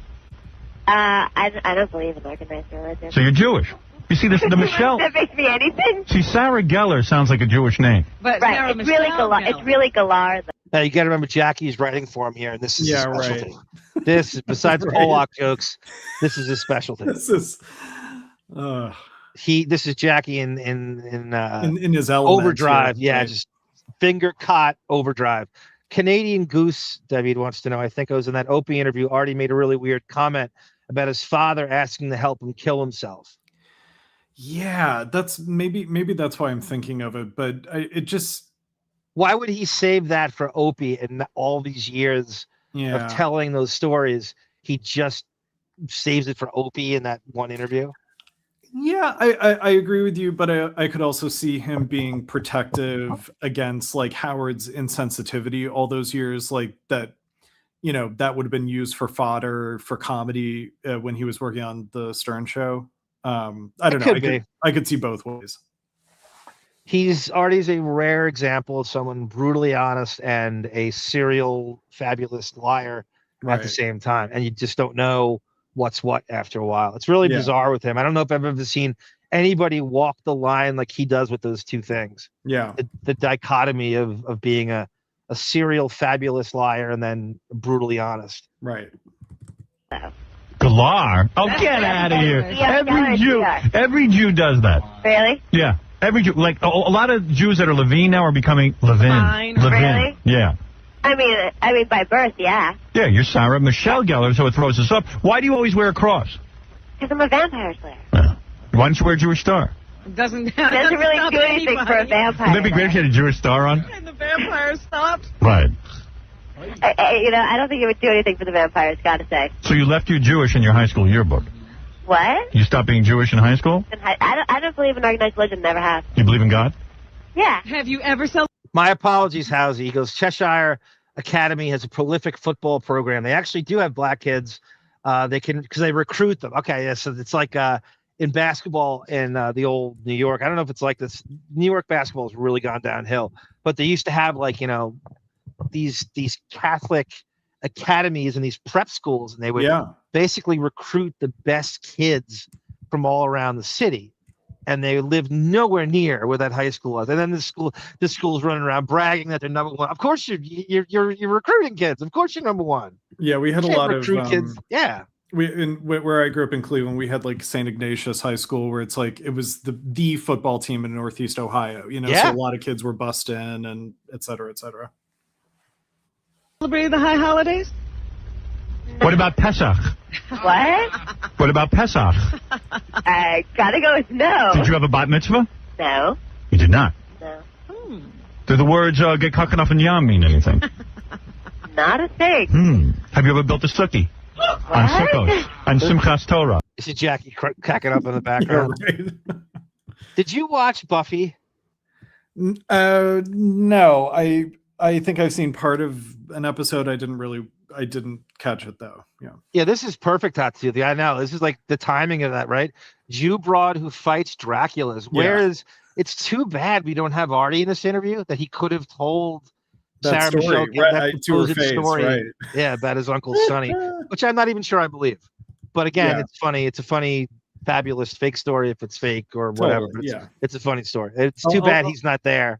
I'll take Artie's, tall tales over anyone else's, any day of the week. Jamie Presley is Margot Robbie's doppelganger. Yeah, Andrew Jenkins, that whole exchange. I had Jamie Presley blaming Margot Robbie for her not having the movie star career, referring to her as a penal colony bitch, Margot Robbie. Okay, I'm out of this conversation. He's lost me here. Do you have a Christmas tree when you were growing up? Yeah. Oh, you did? Yeah. Well, what kind of yids are your parents that they would have a? What's wrong with them? Why would they do that? I never believed in organized. Benji, who's like a super Jew, and you could hear the difference in writing. Like really, kind of not vicious, but like. Edgy Jew joke. It's right out of Jackie, and it all shifts as soon as like Benji comes in for Artie. A lot of this goes away. So it was like very like guns a-blazing. Not necessarily anti-Semitic, but Jew jokes. Like you would make Polak jokes or right. That's all gone now. He can't handle anything. He can't handle Andy Dick. But I never like when. But if you don't believe in it, why would you have a Christmas tree? Because that's not a religious symbol. That's a pretty. Of course it is. It's about the birth of Christ. It's not. Oh, The please. Christmas tree all of a sudden doesn't have any meaning. Now I see how that Elliot got you into bed. He bamboozled you. No, a Christmas tree represents one of the holiest days of the Christian. It's a tree with some tinsel, please. Oh, please. Wait, you put a star on top? So your parents were Jews who brought in a Christmas tree? Leave my parents out of this. I'm not going to leave them out of it. Well, I don't believe in organized religion. I never have. Well, if Hitler comes along, he believes in it. See, that's the problem. He's really relentless here doing this, and she's like sort of trying to get out of it. And this is a bizarre, yeah. And she stayed away from the show. I think she was just like, this is, and again, he's creepy as hell as well. So there's those two things. She comes back eventually, but she blew the show off a few times. And this really got his goat. Yeah, Grandpa Munster, Al Lewis was a basketball recruiter. I met him, Holden, at his restaurant in the West Village. We went there because it was like, it was kind of like not a tourist draw, but I'd heard about it. And he sits on the porch and he watches, people come into it. So my cousin and I went to it and I talked to him about basketball for about a half hour. I was throwing, he liked me because I was throwing like obscure names at him that were in college basketball at the time, and I was throwing weird, like names that were like talking about the draft. The NBA draft was about to happen, and I'm going into this analyzation about the draft. He engaged us for about a half hour. I couldn't believe how much he knew about basketball. It was crazy. Was that like Grandpa's Comedy Club or something, or did he have a separate? It was Grandpa's Bella Gente or something. It was a restaurant. Interesting. Okay. It was just like I don't even know what type of. I think it was just like an all-purpose restaurant. He's a prick. He is a prick. I'll agree. Oh, I like that. You are feisty.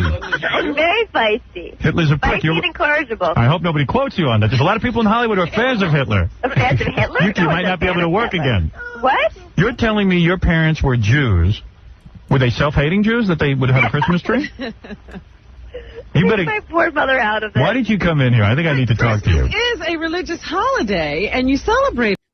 Dark Angel is my show. This is A. Smith. Welcome, A. Smith. Yeah, I found a clip where Howard's bragging about all the gay shows he watches, and Dark Angel had just come out, and James Cameron Fox spent $14 million on the pilot of that, according to the story.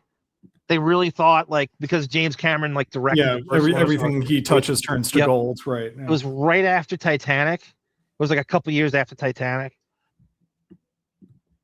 I said I had a tree. I didn't say I celebrated anything. You believe in Santa? Sarah That's true, Brendan. Artie has that Muttley laugh from the old cartoon. Oh yeah, that's exactly right. That's exactly the laugh. Right? Yeah. Do you are you embarrassed to be Jewish? No, I don't. I just don't believe in organized religion. But you are Jewish. But you are Jewish. Well, by birth, yeah. All right, so. Boy, it took a while to wrestle her down with that. Well, no, it's just I don't define myself by that because I don't believe in organized religion. Do you celebrate Kwanzaa? I celebrate Sarahism. Really? I celebrate Thanksgiving. That's the holiday. You believe in yourself, in other words. I believe. Brendan goes, I miss Jackie's anti-Semitism. You remember when he had that argument with Dice and he kept calling him Hi-Ho Silverstein in the argument over and over again? Because Dice's last name is Andrew Silverstein. I mean, how do we celebrate Sarahism? I want to do that. Oh, I want to celebrate. Why don't we all celebrate? It's a whole lot of fun. Why don't you come in here and celebrate with me? Okay. Oh, On my next high holy day, I'll come this has been fascinating. A Jewish girl who ever heard of Simchas Torah. And has a Christmas tree. That's not religious. Simchas Torah. Nobody's heard of that. It's tricky. I was going to say, you think you're alone there, Howard. I guess. So, all right. We're going to leave it at that. It's been a good... I know, she says, I don't believe in organized religion 100 times. But to her credit, Brendan, Howard's beating it to death. And what else is she going to do? Good interview. It's been a good first date. Are you becoming friends? Yeah. Are we friends? You can ask my phone number later. Why don't you give me... Sarah Michelle Gellar went to St. Lawrence. She went to up until 8th grade and then went to Sable High School in 9th grade. Give me your phone number. I'll take you to a concert. You want to go see a bunch of chicks sing, huh? Is Elliot a Jew? Not having this. Elliot is a Jewish name.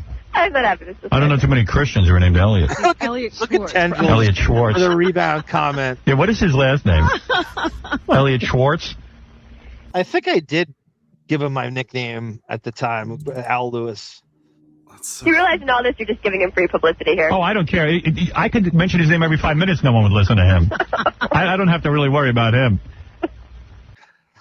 So Holden was asking him Car 50. You were on that. You were the composer on that, right? Oh, Debbie? yes. Yeah. When I was in my 60s. Yeah. Right. And he engaged him on that. We just talked basketball the whole time and throwing out like Cedric Ceballos and Gerald Glass and Nigel Knight from Date, all these weird, sort of Josh Foster kind of names. Yeah, self-hating Jew, Horatius. They love. I don't know why that's so synonymous.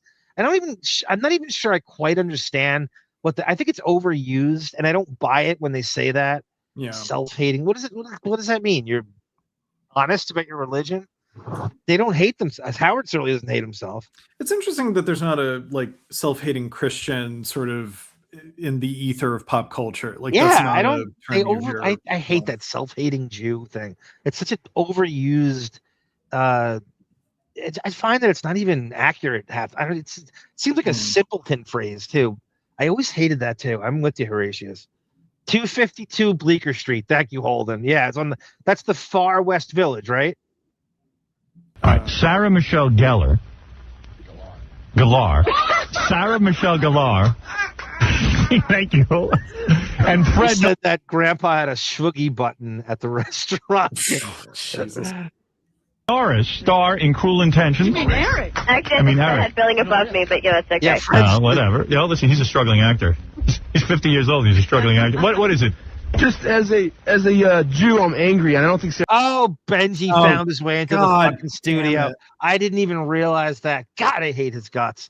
Anytime there's some Jewish dialogue, he's got to fucking crowbar himself in. This is his area. Didn't she met Freddie Prinze Jr.? And that's a Chief Phony Feathers. Good call. Howard predicted the doom marriage Freddie Prinze Jr. and Sarah Michelle Gellar would have, and they are still going strong. It's one of the great Hollywood couples in history, and they both fucking threw it in his face like last year. Good. And they remember that. Good for them. As a Jew, I'm angry, and I don't think Sarah's really Jewish. Well, I don't think first of all, she's not really Jewish. Well, no, she's Jewish. She was born Jewish. She doesn't believe in the organizers. Sarah, was your mom Jewish? Yes. She said her parents were Jewish. Get out of here. Who asked you? You are so fat. You could become anorexic.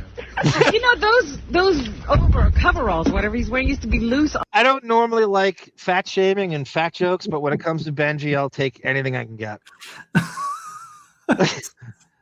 Bill Maher was found as Judaism after Howard.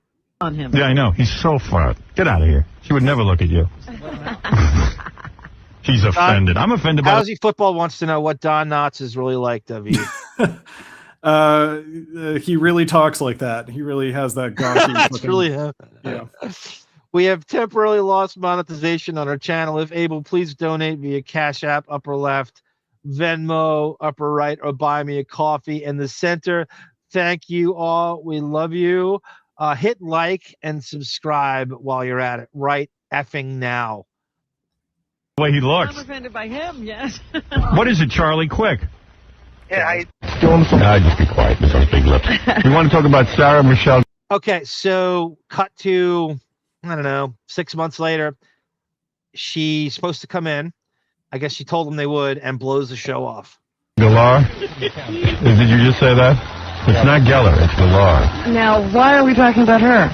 She dissed us. Oh, really? Yeah, she used to be a friend of the show. I mean, who was behind... bigger booster. Behind Buffy? Brendan thinks that Woody Allen possibly said this self-hating Jew thing originally, and everybody just piggybacked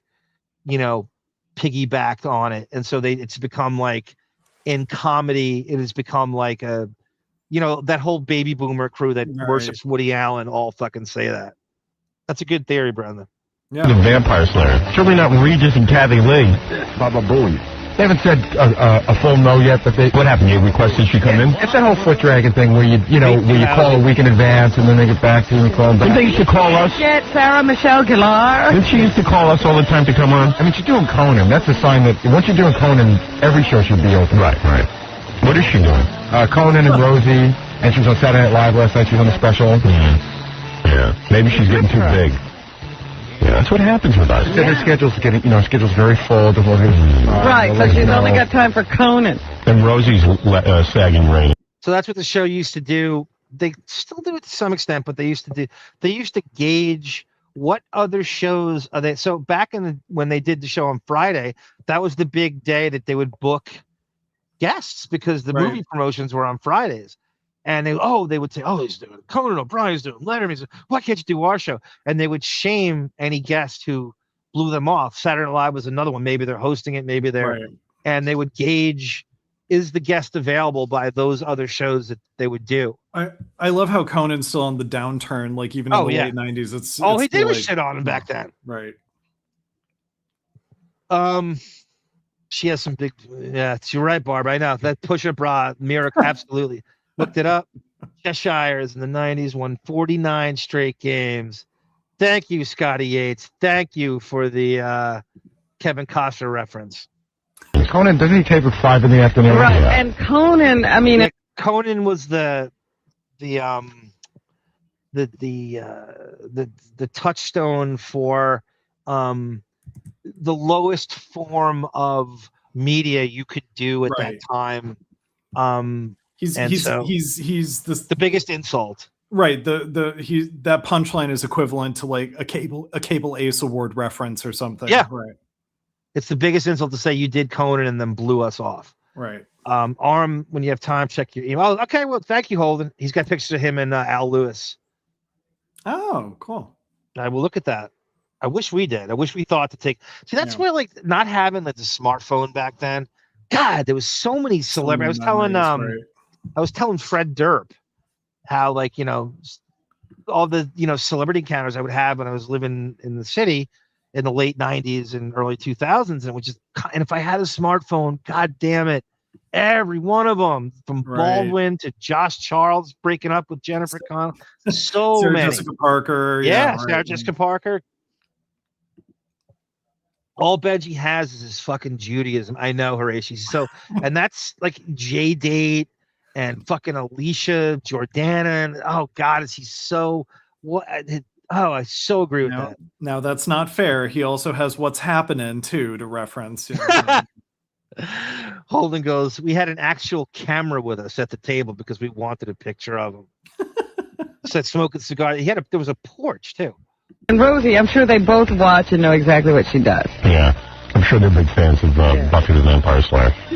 I think probably was the last time she was on that phone call. We should repeat that. What was it that you think you said to her? You're exposing her Jewishness? Yeah, I think it upset her. A lot of Jews don't like to be exposed. Gellar, are you a Jew? Yeah, but it's really Gel-LAR. Well, we really never practice anything. Right. We're not really. We have a Christmas tree. No, you're a Jew. You're a Jew. Until she comes in every day, I will at least 10 times a day announce to the world that she is a Jew. So this is how many months later? 6 months. So here he has perfect recall for this interview. This going back to early in the show, like I can't remember Van Der Beek's play. I know. Right. If she does not come in here, all right? Write that down. In fact, today I will announce 10 times that she is a Jew. I'll just leave you a note that says Sarah Michelle Gellar is a Jew. Right. That's all you need to do. It's time. That's right. Buffy the Jewish Vampire Slayer.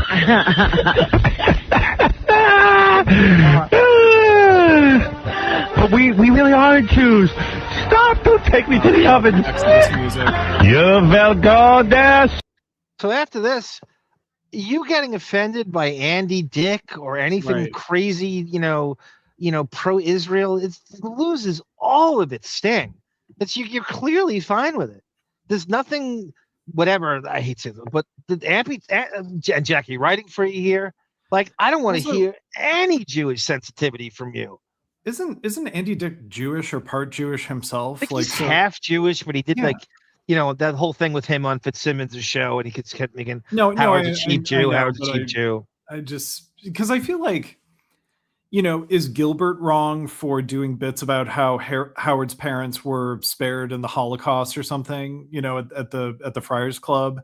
Those are the last years he could take Jewish humor. Like those are somewhere around like a couple years into Sirius, he couldn't take. It was really right around the Andy Dick thing where he suddenly became very sensitive about Jewish jokes, and maybe it has something to do I with. I think specifically, it's the cheap thing. It's like, you know, I'm fine if you joke about Ray and Ben being thrown into the gas chambers, but if you call me cheap, don't call me cheap.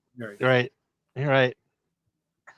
Yes, Canadian Goose. We brought that up before. Jew Broad Who Fights Dracula is Artie's Uncle Sonny. We're not sure if we believe that's a real story, but you know, we'll let him fabulous away with it. Thank you, Brendan. Thank you, Brendan, who bought 5 coffees. Here, what can we give Brendan as a What can we give Brendan as a drop of some kind? I'm trying to. He has so many interests. He's so. How about Johnny? This job with a speech impediment. That's good. Blacks, Jews, Hispanics, whatever. And people. And of course, you got slapped the yarmulke. I did.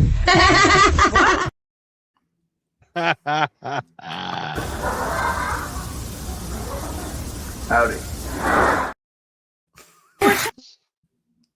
We're shock jocks. You use the N-word a lot. And last thing, Brendan. Depp! Greco!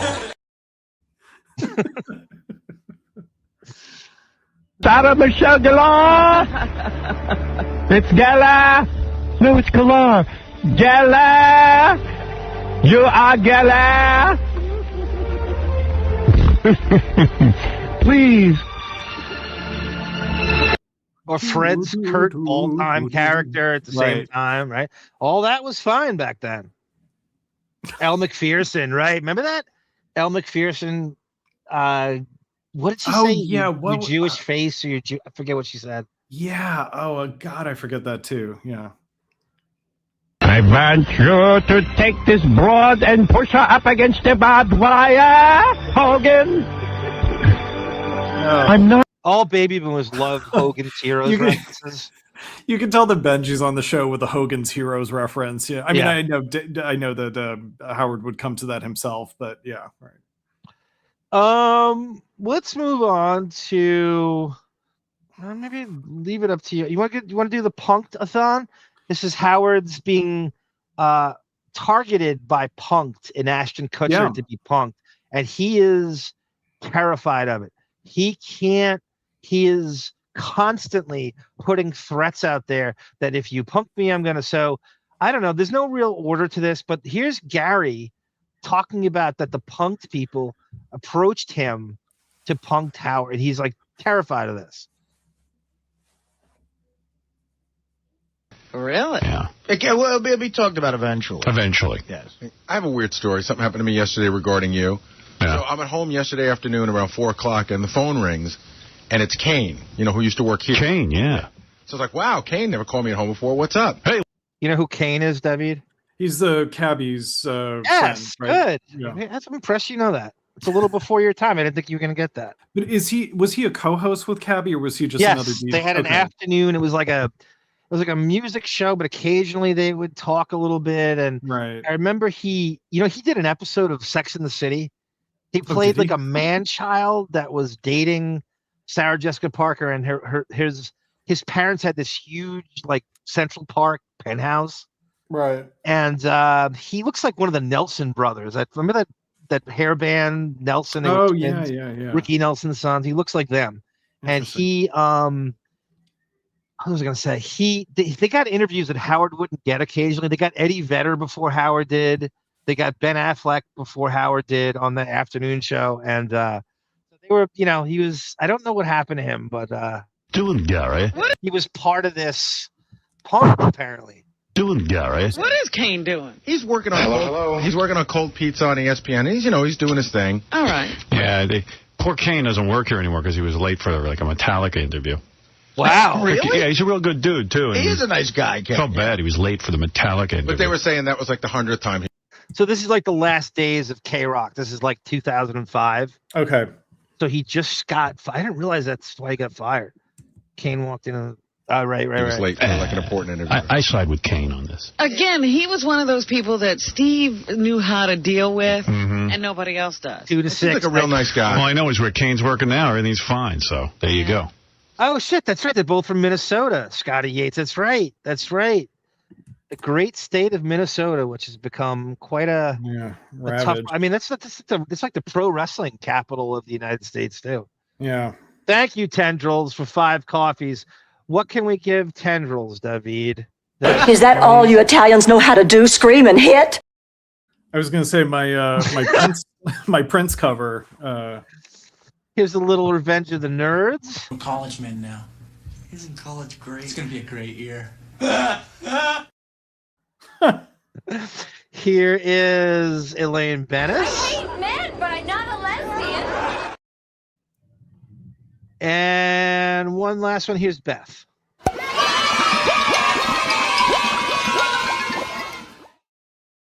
It's AI, Beth, I might add. Yeah, Thank right, you, Sarah.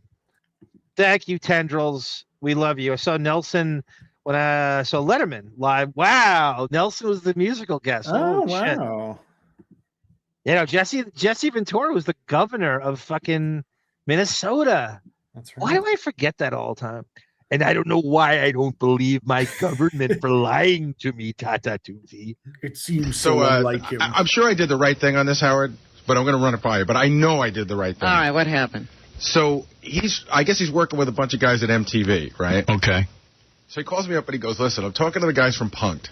Okay. And they thought it'd be really good to punk Howard. Yeah, well, that's a good idea. And I go, I don't think that's a good idea. Okay, good idea. And he goes, why? And I said, I've heard Howard talk about the show in the air. I've heard Howard say, you know, if anybody ever did that to me, I'd be really pissed off. Not only would I be pissed off, I'd kill him. I'm not talking why about. didn't you go for it? Because now we could have killed Ashton Kutcher. Meanwhile, all Howard does is punk every people on his show, celebrities that come in, and when he's on the table, he is such a thin-skinned bitch-ass queen baby bitch-ass. I would have just said, come out here, I'm going to stab you to death and see if you think it's funny. So I said, I don't think that's a good idea. Mm-hmm. And he goes, oh, it'd be really funny. I was talking to the guys at... Obviously, we all despise Ashton Kutcher, but that show had some magnificent, elaborate pranks on those. There's some really good stuff. There's nothing more entertaining than watching celebrities knock down a peg, and like they did. As much as we despise Ashton Kutcher, that show was great, especially its first. And there's so many people from. Did you know like the dude from The Office was who's the guy Andy Killer hates? BJ Novak, yeah. BJ Novak, so he was on it. Steve Ranazizi, the guy who pretended he was in 9/11, he was at the Trade Center. Yeah, right. That's right. I forgot about Dax that. Shepard. So it's like, but it's Whitney Cummings was briefly a cast member on there. Go look. It's crazy. It's bizarre. Write the show, and they got a bunch of different ideas. It was great. What are some of the ideas I want to hear? You know, he didn't go through the ideas. Yeah. He said that they've got a bunch of different ideas. The guys that write the show. Yeah, and by the way, I'm really desperate to be on MTV and be goofed on. By Ashton Kutcher. Yeah. And I told them all that. By a guy who the only reason he's still famous is because he's banging an old broad. I mean, let's face it. What movies he been in? Oof. You're going to call... He was in a movie called it's one name. What's that? Oh no! I was. It was with Anne Heche. It was called. Oh yeah. He was basically like a couch surfer. He basically played Ralph. He played. I think Howard loved this movie because it was called Spread. Spread. That's right. He basically played Ralph Shirley. He would attach himself to rich people in L.A. and Anne Heche was like his sugar mama. Yeah. But it was like what you imagine like Ralph doing. With like Sam Simon and John Stamos, and that right. Howard loved this movie. It was called Spread. You're gonna call someone a writer who sits there and goes, yeah, we're gonna tell Britney Spears her dog is dead. Yeah. And by the way, I'm really going to give permission for them to show it. Well, if his dog was dead, Howard would not jump in the pool to save it. We know that. He would be too busy unlacing the Christmas tree decorations off his boots. off his Fred Gwynn Munster boots. It's time. So we go through this whole thing, and I said I've heard Howard talk about it. I know Howard for a long time. This is not one of those things that he finds humorous. He doesn't like being made to look foolish. He's just not going to like it. So he goes, all right. I said, but listen, I'm not Howard's agent. Why don't you call Howard's agent? That he should be the final word on it. So he goes, because at one point we were thinking about maybe we could somehow involve. Gary knows if you push it off to Buchwald, he's not going to return it. He's been instructed to never return your calls. But you know they want to living see spam folder for Howard requests. Yeah, exactly. Oh God, Danny Masterson. Doesn't he have 25 years? That's a rare example of a celebrity getting the book thrown at them. Yeah, Scientology thing with Danny and Ashton Kutcher is completely embroiled in that. He's so interwoven into that Danny Masterson stuff. The problem is that one of the problems is all this kind of ancillary like statutory rape stuff came out about like them making out with 14-year-old Mila Kunis on the set of That 70s Show, and just all this stuff that was going on where Ashton was kind of like around, so it implicated him as well. Stuff too. He was like, him and DiCaprio are like the number one. Yeah, somebody brought up Justin Bieber. Joe McGlynn brought it up. Isn't it? We're talking about DiCaprio on the Epstein files. Now he and Justin Bieber have the same like physique, right? Body language. That's sort of like man-child, like skinny, fat, sort of wigger physique they both have. I mean, early Leonardo DiCaprio was just like Justin Bieber. They have the same like movements and body language, and he was a wigger. He was a full-blown wigger, DiCaprio. And if you catch him in his early days, like in the 90s. Right. Go ahead, David. I'm sorry I interrupted you. No. I was just gonna say, it's funny because I don't know how old Justin Bieber is now, but he has maintained. How old is he now? Like 35? That's a good question. He's younger than me. Is he? Let's see, Justin Bieber. I'm gonna say early 30s. He's he's 31. Okay. For some reason, I don't know. He always just seemed. He's 10 years younger than me, but no, he's only 6 years younger than me. I agree, Horatius. Justin Timberlake is the best. That might be the best punked. They repossess his house or something, and he's like sitting there crying on his court. It's great. He's the best one to pull that on. That's fun. Tracy Morgan, they towed Tracy Morgan's car, and he went crazy. That's right. That's a good recall, Chubby. I forgot about that one. Dude, where's my car? Demi Moore does come in, but much, much later. Yeah. The agent, and I'm like, call his agent. Yeah, there you go. I said, let it go. There you go. Like there you 10 go. minutes later, the I'll blow phone you rings. off. It's Kane again. And he's like, listen, I got the guys from Punk'd on the other line. They really, really want to talk to you. And I'm like, listen, I don't want to talk to the guys. Get all their names, because if they do punk me, I will come after them one by one. Yeah. Here's the best part. He goes, Gary, you can help us set this up. Right. And, great. And believe me, we'll never tell anyone that This you were would have been involved. so great. You know what? Would've. I'll know I was involved. If Howard ever finds out I'm involved, he'll kill me, fire me, and then kill me again. No, what I'll do is I'm going to punk Ashton Kutcher. I want King to help me set this up. What I want to do is kidnap him and have him gang raped, and then I want to see what it's like for him. We're gonna kidnap him and then take him to one of his movies. Yeah. That's the joke. But It's ridiculous. I'm gonna make him sit through the butterfly effect. Why would anybody want to be punked by that moron? And Great movie reference, Artie. Yeah, very nice. Great movie reference. The butterfly effect. If we could get Demi Moore to come in, I did with just Stone Temple Pilots singer. You think Demi Moore would bring this up when she came in? I gotta listen to her interviews in full. I'm not sure. I know, is Danny Masterson really a celebrity? Yeah, no, he's done nothing else except That 70s Show. I can't. I know. Ashton Kutcher's making Demi Moore do threesomes during the marriage. Oh, really? Is that true, Barbara Crush? Was he a wigger on Growing Pains? He was almost, Brandon. He was on the verge of wiggerdom. He was hanging out with Marky Mark. Yeah. And they had, remember the Pussy Posse? Is him and like Lucas. They think he's gay. They think everything with him is that he's using beards from Epstein, and Lucas Haas is his boyfriend in real life. That's one of the theories on DiCaprio. Interesting. They took Timberlake's guitar and he's crying like it was great. Huck Finn's right. It was great. You should watch. If you didn't watch that, it's a great, because we hate Justin Timberlake so much. Yeah. It's just the best target. Howard's a great. I mean, I wish. Oh, sorry. Go ahead. No, you go. I was going to say, I wish Jimmy Fallon had been more of a celebrity around the time Punk'd was. I know. He would be He'll great. Do to anything do for more, like anything to get more public or more attention. He would have gleefully. That's a great it's such a good target, David. Yeah. When he played the clip of the view of the woman saying he used the N-word a lot, it reminded me of from 05 when Kiefer Sutherland said the N. Yes. He went, they go, Kiefer, what is your least favorite word? He went, nigger. Oh my God. What is your favorite word? He goes, gravitas. Kiefer got it. Kiefer got in a lot of trouble for fucking assaulting an Uber driver like 2 weeks ago. Yeah. Oh my God. Big time. And doesn't sound like he's wiggling out of this one. Jesus. A drunken. He's going to blame the alcohol, I'm sure. I haven't updated myself with the Timothy Busfield stuff either. I don't know if he got off or not. I don't know where that's at. I don't know what the update on that BuzzFeed. Yeah, I don't know what last I saw him, he was in the jumpsuit. Yeah, and he was in court. And Melissa Gilbert was behind him.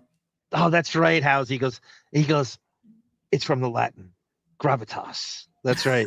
He says that to James Lipton there.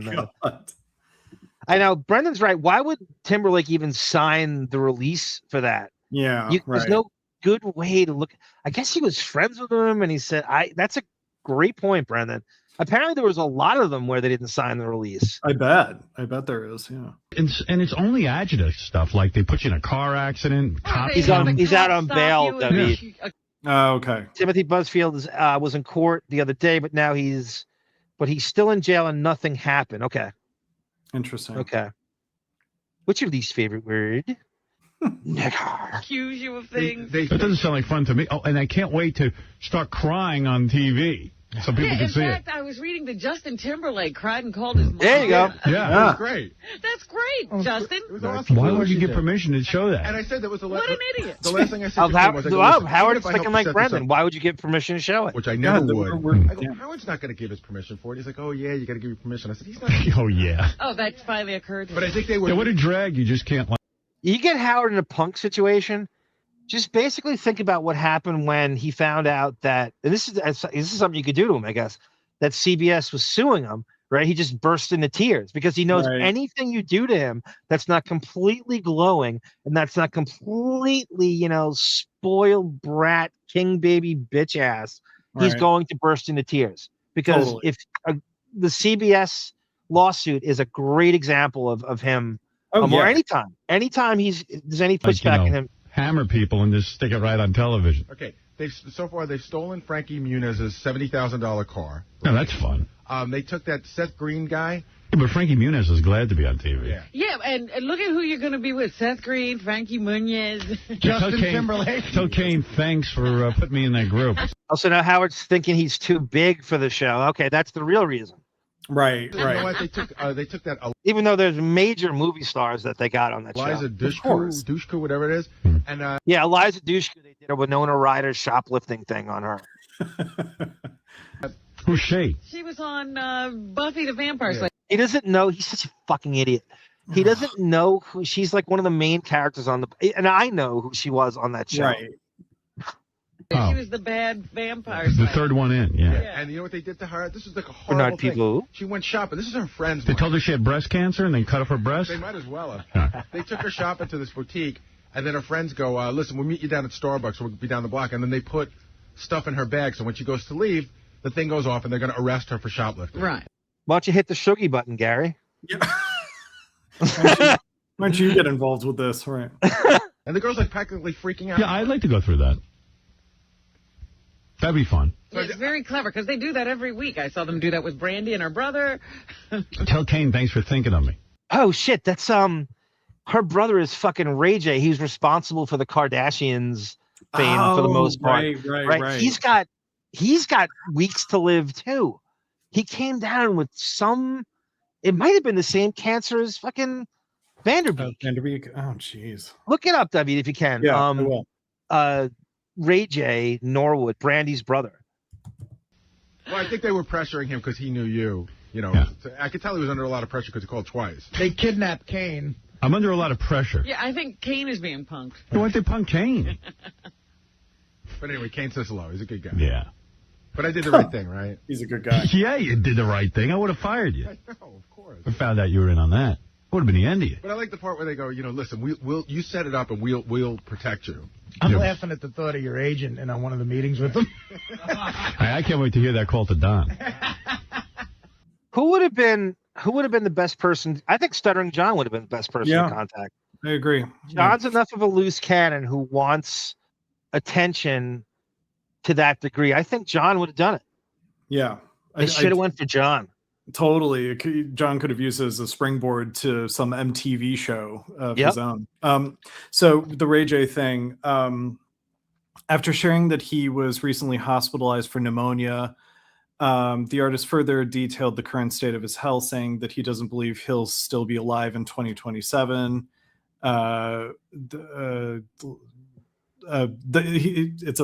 see. 2027 is definitely a wrap for me, Ray J said in a January 27th Instagram live stream before gesturing to his heart. This is black. This is like done. And the rapper went on to reflect on how his condition got so bad that he almost died during hospitalization. I thought I was big, so I could handle all the alcohol. I could handle all the Adderall. I could handle all the drugs, but I couldn't. It curved my time here. So he's 45. And it's a failure of it's a heart failure thing. Heart failure. So prior to his health scare, he was drinking like 4 or 5 bottles a day and taking 10 Addies. So black guys have to use like the hip slang, even in a situation like this. He can't just say Adderall. He's going to say Addies. Right. Jesus, that's tragic. Now that the guy could use a drinking coach. That's where I come into play. It's exactly where I come into play. That's where you break through the wall like the Kool-Aid man. And just, man, I could even be a celebrity drinking coach. Oh God, he's punking you. Don is punking. We want to help Ashton Kutcher's career and have Howard contribute. Because, and by the way, I'll give her permission because my career is going horribly, and I really need to be on MTV. Yeah. That'll be cool. It'll make me. You certainly did when you promoted Private Parts. It gave you 2 days in a row, and it's still fucking bombed. Cool. Yeah. Gee, kids will see it. I mean, did you ever see the one they did to Seth Green? I mean, all you do is talk to Ralph about MTV. Bartman and your 92 appearance. So you all about MTV. Someone could actually get killed and shot. It was an FBI raid.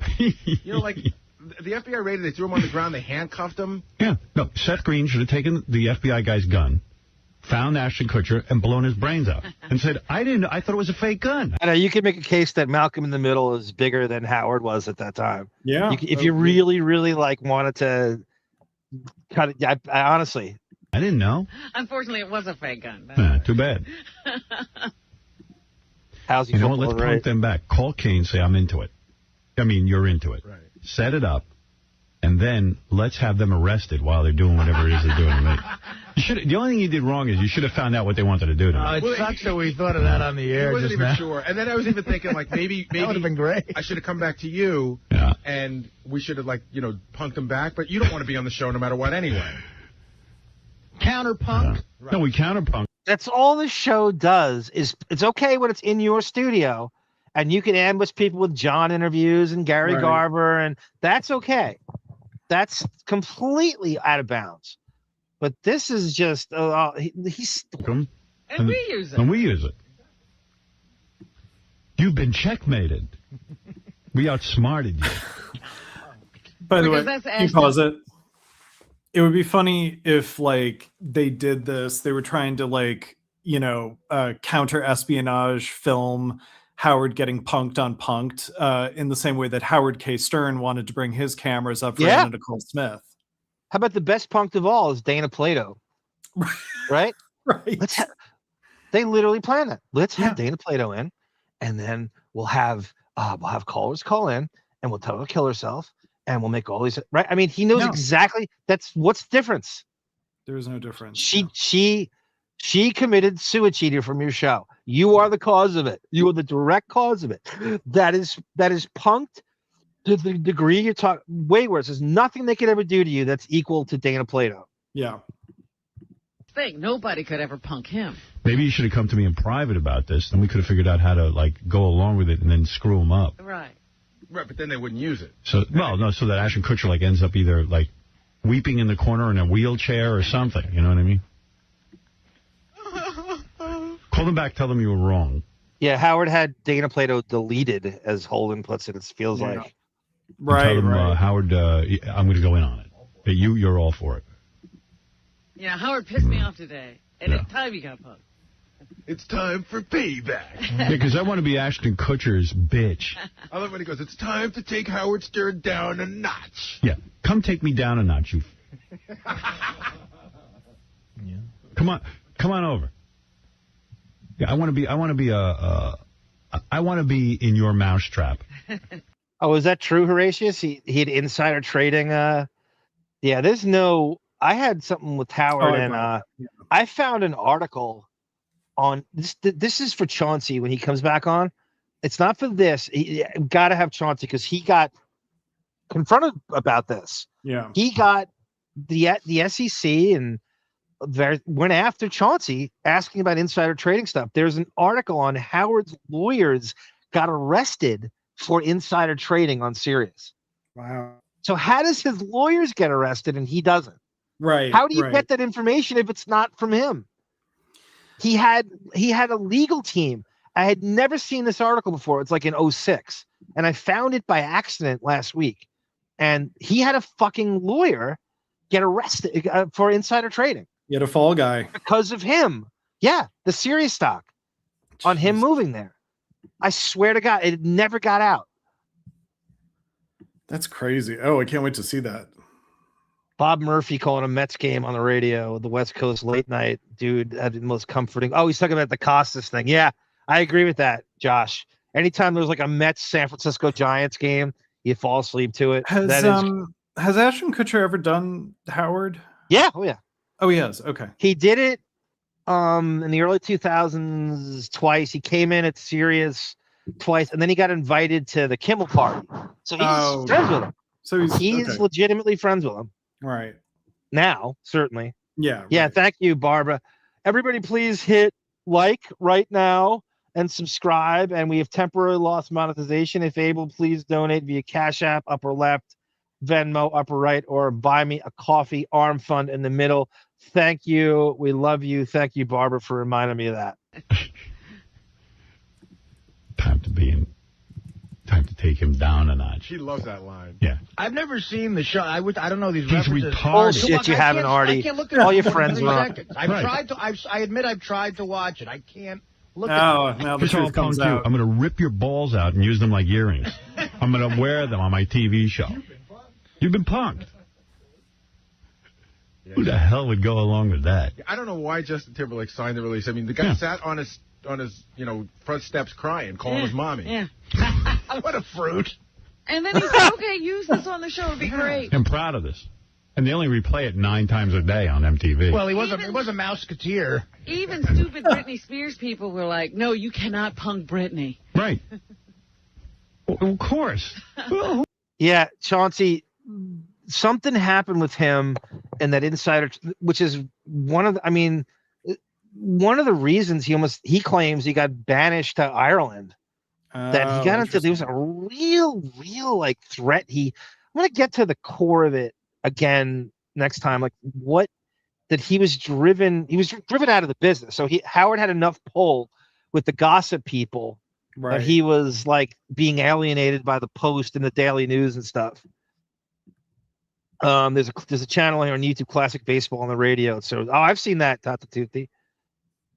Okay. So with that, couple days later, a guy from Punk'd, or a couple weeks later, a guy from Punk'd calls in just as a caller, and Howard starts threatening him and Ashton Kutcher. The guy's like a super fan.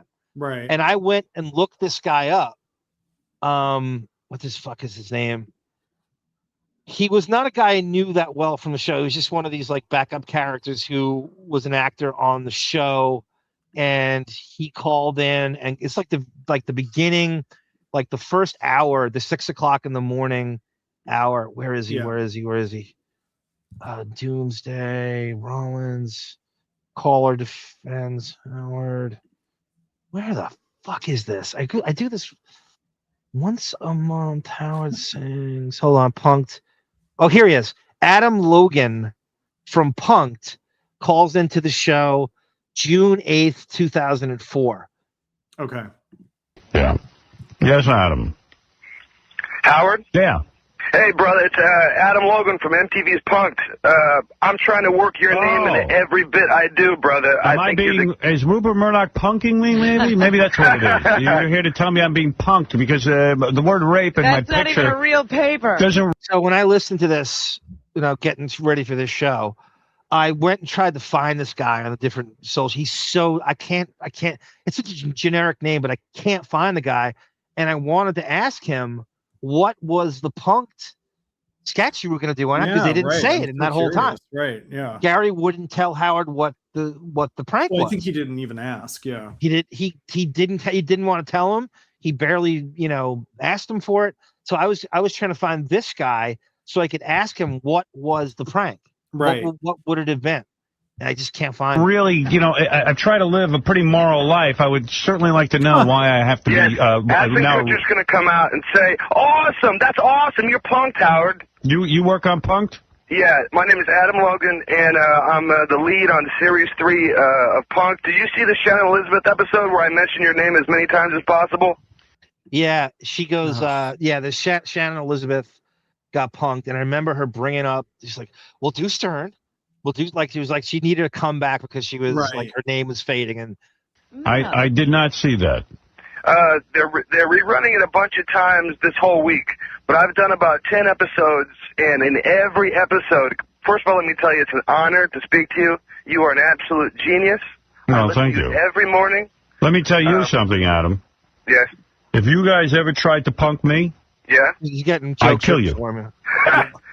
I think some of the things I'll tell you, first of all, I wouldn't give permission for it to be used. That's number one. I don't even know why these... Yeah, why celebrities then go ahead and let it be used? Because they look terrible. They come off looking horrible. Yeah. I know I react very poorly. It's like I was looking at this one episode where... Which one? Most of them look great. Once you snap to it, very few of them look as bad as Justin Timberlake did. But most of them look great. They laugh at it at the end. I think it shows you have a great sense of humor. I'd totally sign for it. There's nothing. You're just relieved that it's not real. So I take it. Sure. Well, the guys from Outkast were being... With the car in the window, right? Yeah, they thought they were being arrested or whatever. They have been doing that a lot. Everybody's involved with the police this particular season. That's Jason Goldberg. Jason Goldberg is a bit...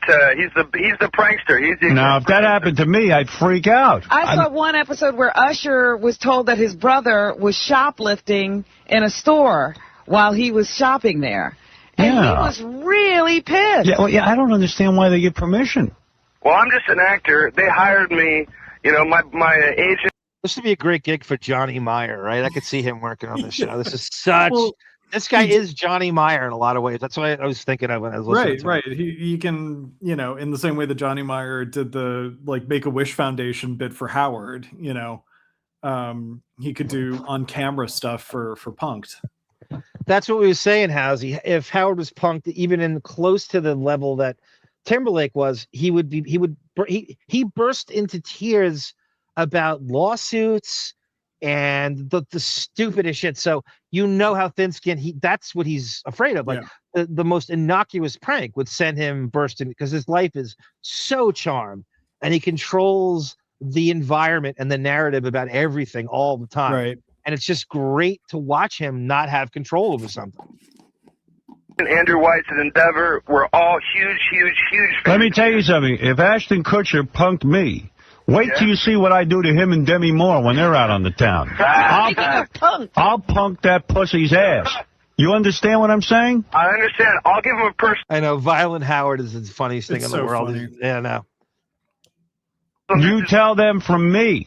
Stay away from this. From this guy right here. I'm being punked every day. We're not going to shoot any more episodes. The series over. Good. Sure. Yeah, we've heard that before. I'm calling to tell you that I worked your name into every bit. Well, I never saw it. Well, watch it. It'll be running sometime. I actually skewed the whole... I never saw my name mentioned. Well, it's the current episode that's running all week. But if I was punked... He absolutely, Channel. I vividly remember that. I hate these Gen X Howard kiss asses who are you know, they can't believe that they're getting a chance to talk to Howard. And all they can do is say, look, Daddy, look at the good work that I did for you. I put your name all over MTV, you know. It's that whole cast, like Dax Shepard and Steve Ranazizi, Whitney Cummings was on there at one point very briefly. They're all like Howard super fans, like Jason Goldberg. Yeah, that's true. That's true. They're not, I wouldn't say they're millennials. They're young Gen X. Right. Like born like in the late 70s kind of thing. Like, right. Yep. Yeah. I would have Ashton Kutcher's balls on a plate. I mean, literally. He wouldn't even know. When he runs out, We love you. When he runs out, I take his friggin' head and slam it into the cement. You understand what I'm saying? now you're punked. I'm a brown belt and cry. And then when his head is bleeding and they take him to the hospital, I go, you're punked. You're punked. They go, well, what? He goes, well, that's not funny. I go, neither's your show. But I'm here to promote the next, and we punked a supermodel. I can't say her name, but we punked a supermodel next week, and I worked her name in. Well, I know it's not Beth. Did you punk an Ames model? 5 times. Who is the supermodel? Tell me. Carol Alt. That rules out Beth. Jason Goldberg would kill me if I told you. You can tell. Yeah, this is Howie Brasco in full effect, Josh. You're so right. Yeah. Tell me. I would cave his fucking skull. I love you. I That's love right. you so much, but I. You love me, you'll Why tell are me. they trying Give to it keep up. the show a secret? Why would they keep that a secret? That's something to promote. I know that on the preview for the next episode, they put a black bar in front of her face, so maybe she hasn't signed the contract. Oh. They could sue me. So all I could say, it was a huge. This is exactly like Stuttering John going out in public and doing interviews, right? It happened where once you knew John was coming, they couldn't use him anymore because everybody was threatened by him. So they had to substitute people. They would have Grillo fill in for him. They would have Casey once in a while. Stuttering Vic, exactly. It's exactly like John ambushing people. There's no difference. Right. But what was it? It would be funny if the supermodel was Carol Alt and Fred loses his mind. It could have been. That's not ridiculous. Could be. Tyra Banks was on there once. I mean, Supermodel. We did it in a restaurant, and I told her I was a break dancer, and I told her I was working in a Chuck E. Cheese, and I was a break dance duo called Scratch and Sniff. Blah blah blah. Anyway, next week everybody has to watch because I mention your name as many times. Let me tell you something. If I was punked, I would take a pillow and smother Ashton Kutcher. You're a genius. Good joke, Benji. It's good stuff. The Howard had to let that guy prattle on for like 30 seconds so Benji could write another what I would do to Ashton Kutcher joke. And fake laugh at this just basic bitch. Jesus Christ. Dumb ass pussy threat. Right. The Housey football goes. That's so true. I'm about him controlling the narrative of everything. And there's so many instances in retrospect where they made it's so true. Even at Sirius, he's got the hall. I mean, this is a guy who's having the hallways cleared with no eye contact. What do you think an innocuous prank would do to him?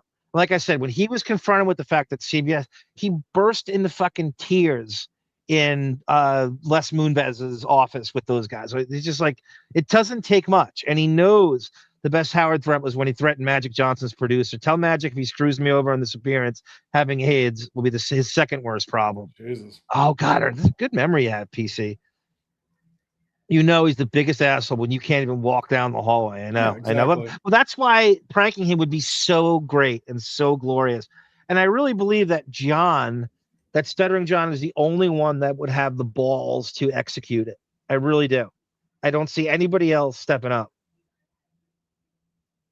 Say what you will about John. He's the only one that would have the nads to do that. Yes, Howard, do you realize? And let me tell you another thing. I heard that... I wonder if Casey would do that. If he'd be loose cannon enough to try that. I wonder if Casey Armstrong would. Yeah. I'd have to ask him. I heard that there are celebrities, and I'm trying to remember who it was, who do not give their permission. They're totally irritated by punked. Oh, yeah? They were punked, and they will not give their permission. Oh, you know what? We did hear that.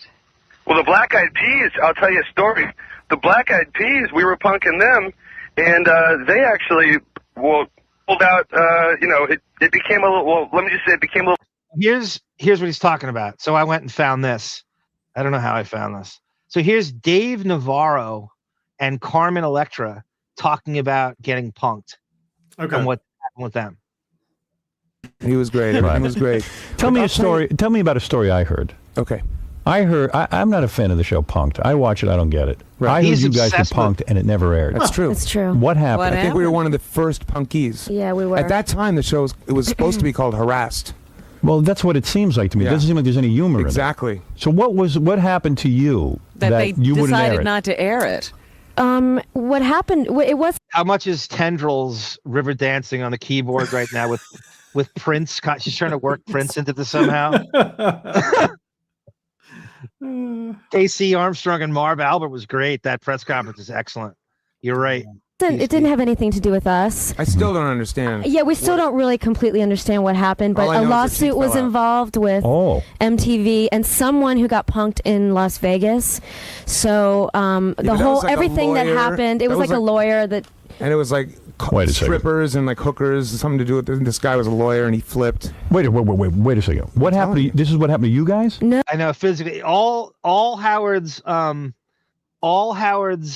bravado. redemption would be right. All his bravado, right, David. All his what's the word I heard the other day that you would like? If I forget.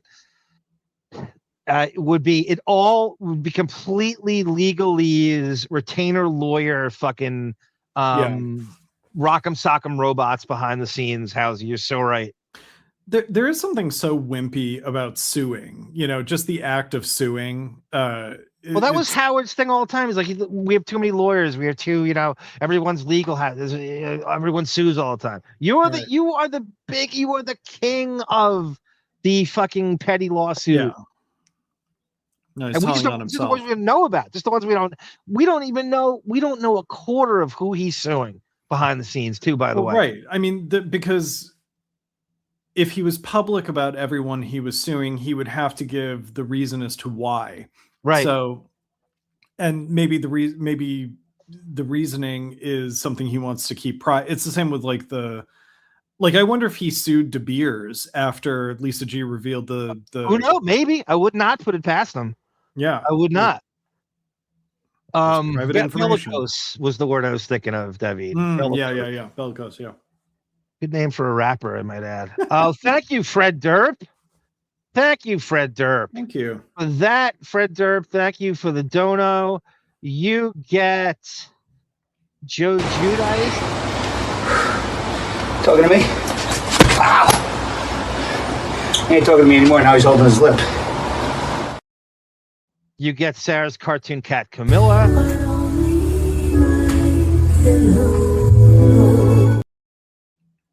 You get Howard. You get Jackie.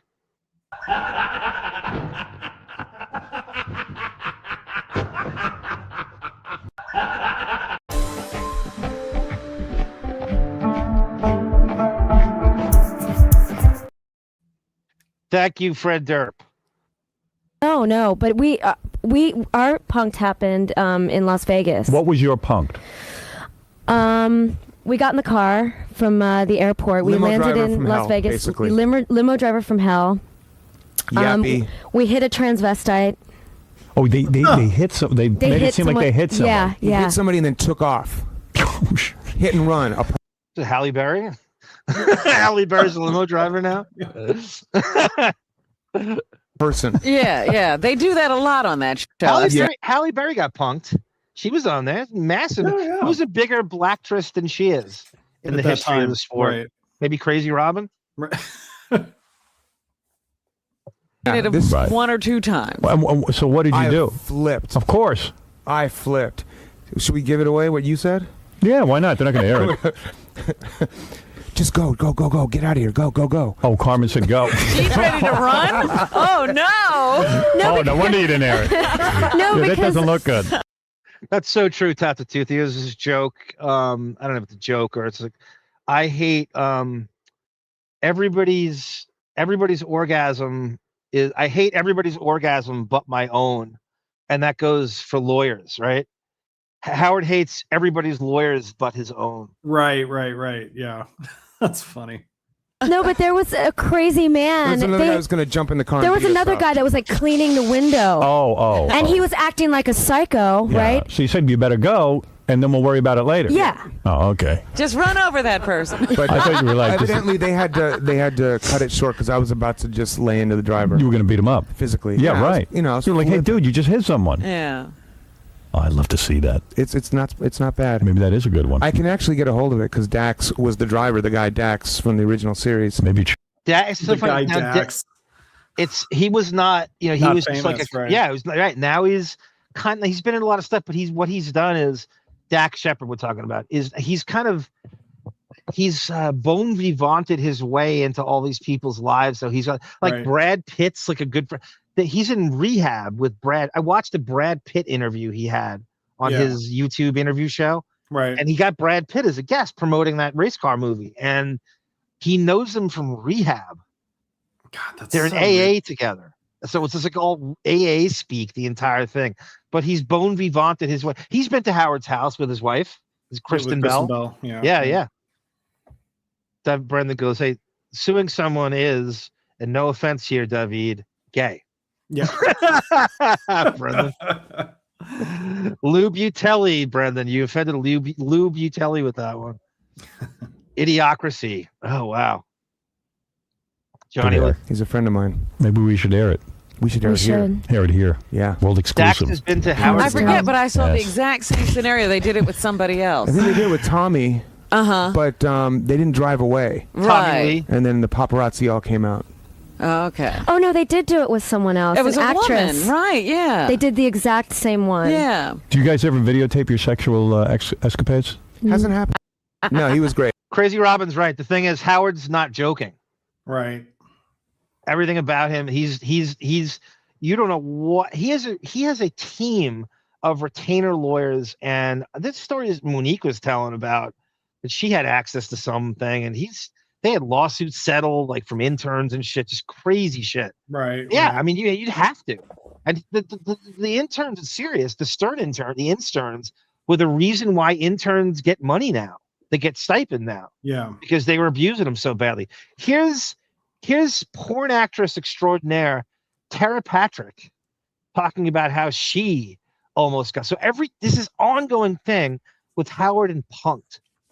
Really ticklish. I'm like, Howard, I'm sweating. I think you were digging me. I was. You know what's funny too? I was listening on the way in here, and you were talking about punked. They were going to punk me. Yeah. They were. And you know what they were going to do? They were going to. They wanted my assistant to set up. They were going to take away my dog. I have a little tiny teacup fox terrier. They were going to steal my dog from me when I was out eating. Oh. Hey, and you know what you should have done? You should have lit Ashton Kutcher on fire. I would have. I would have. He said no. Look at how fake Howard's hair looked. Look at the shit. Oh my! Look at God. that! Every tendril is manufactured. Look at how it's like a bonnet. Like it shapes the yeah. It looks like a bonnet. That is vibranium fucking hair plugs. Look at that! It's never looked faker. That might be the worst one yet. Yeah. Look at that! Oh wow! Yeah. I would have. He said, "No, she'll rip your eyeballs out of you, crazy." It's nuts. Why did they do that? Oh, it was. Who am I? Warren Cromartie over here. Yes, I agree. Tara is one of the most, top 5, just like natural beauties. She's that perfect combination of half Asian, just like John Mulaney's wife. Oh yeah, Olivia Munn. Hair by Tony Coburn. Hair by fucking Wakanda. Yeah. Holy, that is as fake trick or treat hair, big time. If there ever was. How did we not notice Housey football? I know. God damn it. Where were we back then? Mm-hmm. Here is anything left on here is okay. I put this in there. I can't. Here is Howard accusing Stuttering John and Gary of cheating any chance they get on their wives. We were talking about Scott Einzinger's. Richie, this is classic Richie, right? Yeah. Half Asian, half tits. And she had great natural cans. She did not need implants. It was completely unnecessary. There's nothing worse. Brendan goes, I saw Lou Butelli in a performance at Governor's Island last year. And by the way, his sister is married to the guy who does the Dopey Podcast. I don't know if I know what that is, bro. I don't know what that is. Wedding, because a lot of people from the show are going this weekend. You're going, right? Yes. Yes, I want to hang out with you, John. I'm not going. You're not going? John's not going. Hell no. It's not that you're going. So this is Scott Einzinger's wedding. And Howard's thinking that Einzinger, I don't know, how Einzinger somehow has made Howard's yes list about going to it. He goes on to be a big enemy of the show because Howard accuses him of stealing from him and The Amazing Race and Are You Hot and going to the wedding. John's a working man. Yeah. Well, Gary's going. Gary's telling me the cost. Well, give me the rundown. All right. Well, I booked some work for myself, so it's not costing me my plane ticket, my hotel, or my rent-a-car, which, if that would have been it, but still it's a lot. It's my wife's plane ticket, which is about $350. The babysitter's going to run us around $250, $300. It's a whole weekend. She got to sleep over. My wife went out and bought a dress. That was $200. Shoes were another like $75 or $100. I'm trying to think of what else is going on while we're out there. When I'm out there, we're going to be eating. So I'm saying that, what is it? That's already close to $1,000, right? What about your hotels? That paid for? Yeah, but not my incidental. So when my wife orders breakfast, because, she loves to order breakfast. Look at them just tabulating every type of... Jesus. It's so funny. Like, what would happen if Jackson were working at Netflix back then? How does that go down? And this shit, the Zoss raping. And so here's where he accuses of... So John comes in and... Proof is going to drop. What, to get a divorce? Mm-hmm. The guy who most wants to be divorced is Gary. Not true. Okay. Yeah. But you're asking my opinion. I don't know. He's so concerned with the money and the house. Gary, yeah, he'll stay in there. He'll just cheat a lot. Yeah. He'll just He'll get his opportunities here and there into the Gumade. Corner and eat chocolate and be miserable. Yeah. You think Gary's cheating? I'm keeping the weight on. Do I think he cheats? Yeah. Yeah. I think a lot of people haven't heard this. We've heard the other version of this. I've heard but Howard's trying to project his cheating, right? Throughout that, but buying again, the stripper, the thing, and he wants all these marriages to fail because his failed. So now he's wanting this to happen, and he's straight up saying Gary cheats, and there's no irony in it. There's nothing. Yeah. You think Gary's cheating? I'm keeping the weight on. Do I think he cheats? Yeah. Yeah. I do. That's very nice of you. I do. I just think you do. I think you do it quietly, and I think you're smart about it. Well, you're very Thank quiet. you. You're very nice to me. John. What do you think? John cheats, but John doesn't even know he cheats yet. John's trying to draw a line and figure out what cheating would be. Right. Well, those two are just crazy. They'll stay together forever. I think John's into children's games. Like if I reach across this line, it's more like that. Yeah. Yeah, if I go to Scores and... Yeah, if you notice, Mary doesn't go to L.A. with him anymore, Richie and Tata Toothy. You just... Mary... She just uses her hand on me. That's not cheating, right? Oh, John will bargain with anything. Okay, again, Howard's projecting on all these Scores stories we've heard about them getting happy endings and sex in the champagne room. And he's just straight up saying Gary and John cheat. In the city, if you let me cheat. I think Gary will be cheating on the plane. He's going to put his wife in coach, and Gary will be up there trying to score in first. In John's case, John loves that he even has the option to cheat. So it's almost a backward compliment to John going, oh, you have so many options, John, that you could be cheating all the time. I'm not sure what Gary's... Well, Gary has kids by this point, so I'm sure he's trying to keep it's more to lose. Yeah. And he's trying to portray himself as the ultimate family man, but they're both huge sex pests at all times on this show. Yeah. Maybe more than anybody was. Class. That's my feeling. I have no evidence. It's fine. I mean, it's good, That's just my vibe.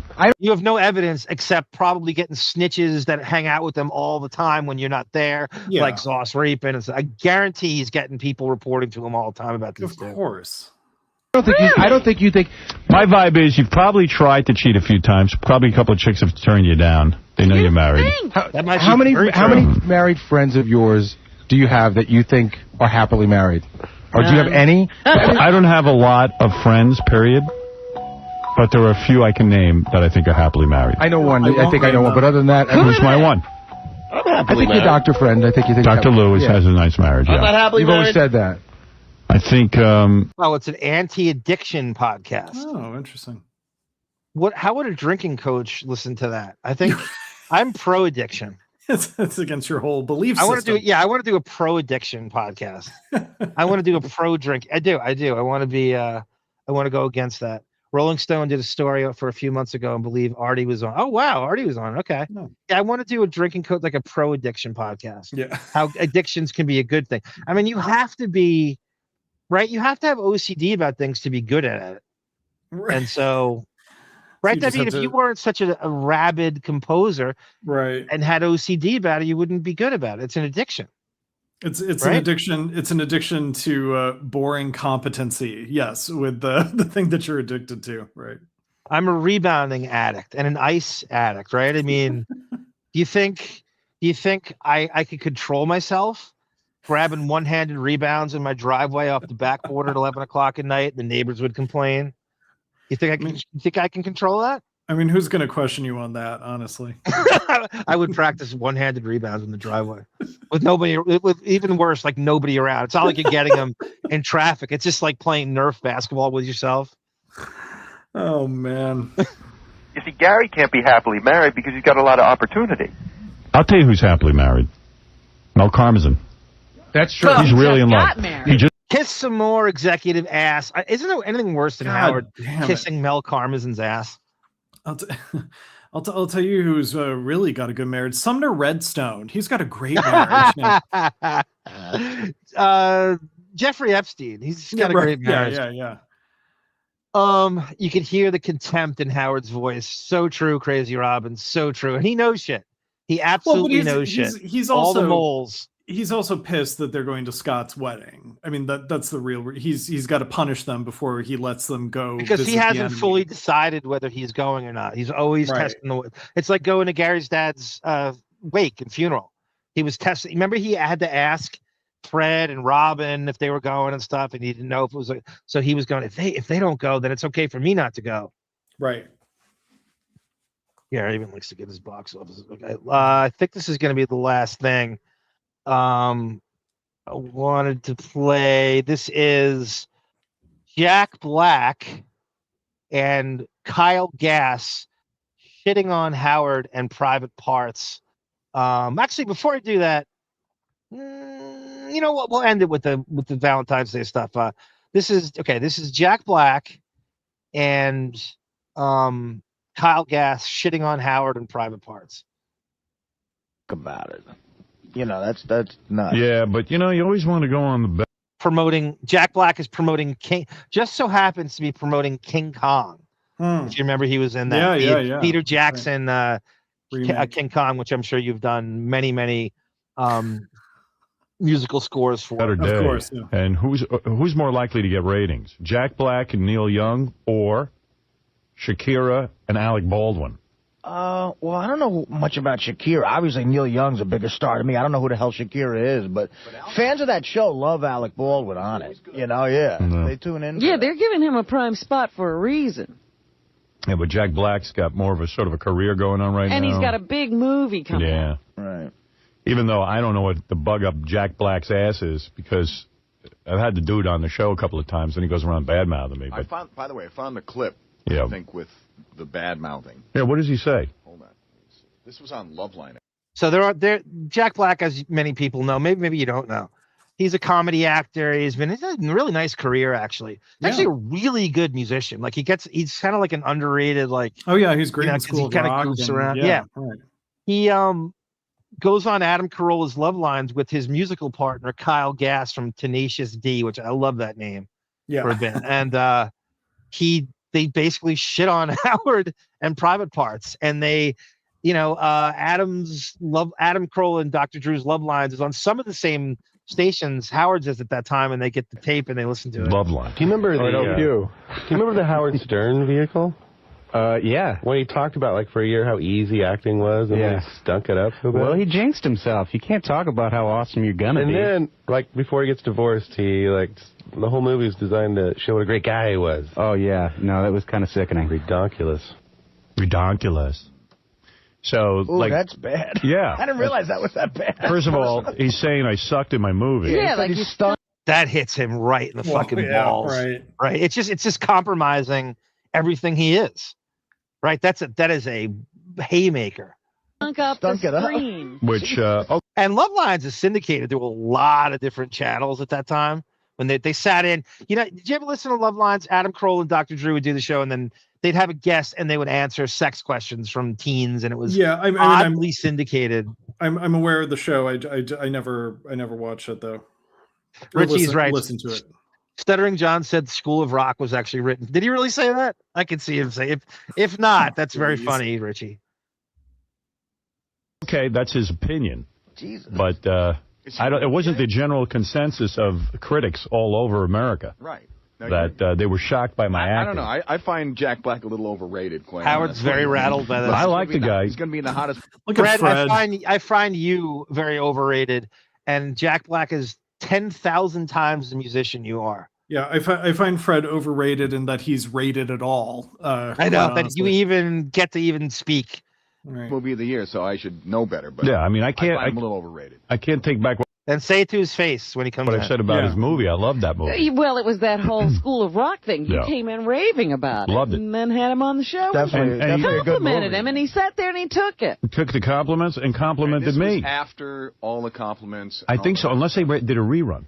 No. I don't know. You don't know. You pause it. It could have been like, you know how. So that just shows you right there how Howard's idea of why you would compliment someone is for it to be transactional. Like, we complimented him. Why can't he pay us back with the currency? I don't want of you to good mean it. PR. Right. Exactly. It's right. Everything's Oh, totally. Everything is. He is the king of transactional relationships, but it's got to be in his favor. It's not going to go the other way. You know, maybe you got some promotion from this show, but it certainly doesn't help movies. Right. We found that out. I don't know what Howard does for people, honestly. If you think about it, if you really take it down to like, who does he really help? Who has ever benefited from him? Yeah. I mean, everything he touches dies eventually. We made up with Chevy Chase, and then we play the reruns, and it starts to fight all over again because he thinks we're bad mouthing. No one ever called in with a mea culpa or an explanation. Yeah. I checked. I remember because it was on this company owns the show. Right. And I made a call, and that was not a rerun. Wow. So that was after he had. No, you're right. You got in front of it, PC20. He does. Jack Black does apologize, but I'm working my way to it. Done this show. After he got his butt lathered. So the thing is, if I see him there, I'm going to confront him. Yeah. Because I'm not a pussy. He's a pussy because he wouldn't say it to my face. Right, he could have said, I don't particularly appreciate. He had Opie banned from. He had that Opie's not allowed to be in the hallways. He had full security memorandum put out that Opie's not to come within 1,000 feet of him or something like that. God. Yeah. You? Yeah, he can come over with his whole little posse of friends. Well, there's your opening sketch. Yeah. You want to talk about ratings? Just to let you guys go at it. I'll be, hey, scumbag, come over here. Let's see how brave you are now. Just have a little round table with him. Yeah. Redonkulous. I'll do it in the middle of a sketch. That's a live show. Someone says redonkulous. You want to hit him in the face with a bat. Was Howard going on SNL? Yeah, that's really fun. He was going on, supposedly doing a cameo on SNL to promote Sirius. So he's going to Sirius. Oh, this is like that kind of like fall of 2005. And it never happened, right? I'm trying to remember what became of that. If he went on if he did like a update, I don't know what became of that. I'm trying to remember. We would know if he was on a second time. I feel because he went on with Norm Macdonald on Update, but that's right for private to parts. promote private parts. Right. I'm trying to remember if SNL even redonkulous. Well, whatever. But so, regardless of the Jack Black situation, Neil Young and I don't know, Richie, the Chevy Chase transcript of it. I think they tried to recap it, and I don't know if we get a like verbatim thing of the transcript. I have to look for that. I'm sure they watched it really well after that. Yeah, that's great. Yeah, Ralph, go ahead. You're on the air. Hey now. Hey now. Hey, about Saturday Night Live, I definitely think you should do the Alec Baldwin one. What you thinking? Well, first of all, Jack Black sucks. I mean, not because he's bad-mouthing you. Why would you want to give him any attention? Because he's bad. He's bad-mouthing you. You're just going to help him in some way. Okay. And Neil Young, who the hell is he? He's not hip. Nobody really knows come him. on. Neil Young's great. Alec Baldwin is hilarious on the show. He's a great guest. He definitely is. He's one of the few people I would actually. No, I thought so, Housey. Yeah, I didn't. No. He never did it. He just didn't. It didn't work out, or he didn't. Yeah, he never did it. And I remember him plotting it the whole time, too. We tune into that show to watch. Okay, so And Jack Black comes Shakira, on the show and to promote King Kong. The back. I'm like, no. A few days later. So anyway, Jack's here right now. Jack Black. So how do we find out what kind of guy he is? I'm going to ask him. I'll have a discussion with him. I'll say, what's going on here? We can't, like, torture him or something, see if he cracks. The only thing we could do is actually make him accept Captain Sack's sack. Here he is, Jack Black, who, by the way, is the star of the new movie King Kong. There he is. And a very serious Jack Black. What is this? Thank you. It's weed. It's marijuana. Is that an olive branch? We wouldn't know. Looks like weed. Looks like marijuana. Look like an olive branch. Looks like something I would smoke. Olives on it. Do you smoke weed? I've been known to smoke some weed. This is. You remember his thing was much like Artie or Chris Farley. He was John Cusack's sidekick in all those John Cusack romantic comedies, like in the 90s. Oh, like High Fidelity. Yeah, yeah. He was constantly not weed. This is not an olive branch either, though. So I'm confused, Jack, by our relationship. Yeah, I know. I heard my friends were calling me and saying, dude, what happened? Stern's saying you talk trash about him and that, whatever, he says you stabbed him in the back. And I'm like, no, what did I say? And I don't remember. I honestly don't remember. No, they were like, you said he sucked, and you didn't. You said some personal crap that hurt his feelings. And I was like, what? No. And I was racking my brain, and they said, no, you did it because he played it on the radio. But whatever I said, I think you better research to make sure I said it wasn't a repeat.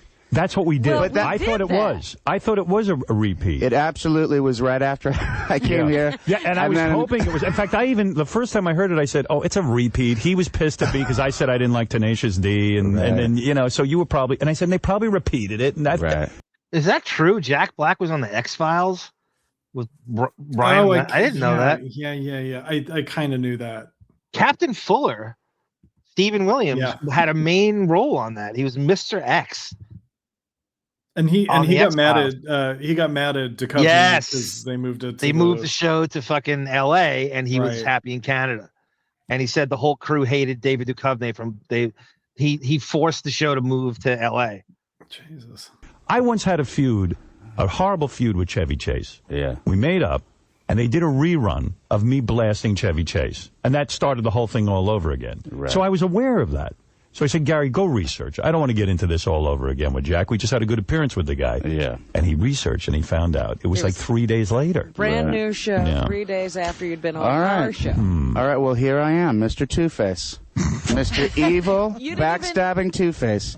And I just came to set one thing straight. I can't really explain. I don't remember what the hell or why I said what I said, but I've been listening to the show for 15 years. You've been making me laugh really hard, and I've gotten a lot from your show. Can we play what he said? Do you think if it wasn't for King Kong, he wouldn't have come in there and done this? Of course. There's too much riding on it. It's a massive movie. There's too much riding on it. And also, Howard wants to look like he's a media outlet that could promote a massive movie. So they both are kind of, held ransom by the major blockbuster movie that they're either attached to or promoting. Yep. It makes him look all powerful. Look, I'm getting this guy who's one of the co-stars in King Kong to come in and apologize to me. That's how big I'm King Kong. Yeah, I mean, in contrast to what we were talking, instead of Howard promoting James Van Der Beek's little indie movie, now he's promoting like a real Hollywood movie, and so he can't pass it up, Yeah, David Duchovny, you hear him go to he's like, I can't be a sex addict in Canada. You got to move the show to L.A. Right. Exactly. How am I gonna capitalize on my sex addiction? I can only fuck so much maple syrup up here. Let Jack wait. He's saying something. I'm praising Howard, and now you want to interrupt. Can you interrupt that? I will. 1 second. I want him to really be aware of what he's apologizing. Yeah, let me hear it, please. I'd love to hear it. If you don't mind hearing me. All right, here's what you said. Do you remember the Howard Stern vehicle?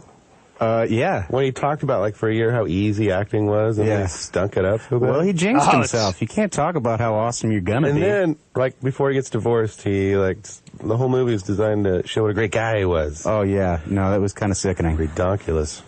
Okay. All right, that was it. All right. I only said 10% of that. You know, I don't want Not even you. I don't want to blame it on my partner, Cage. Right. But so I'm not gonna. I said a little bit of that. A little bit. I said a few of those agreed words. with whatever he was going. I was rolling. You could have set him straight. I was rolling with the poison. Yes.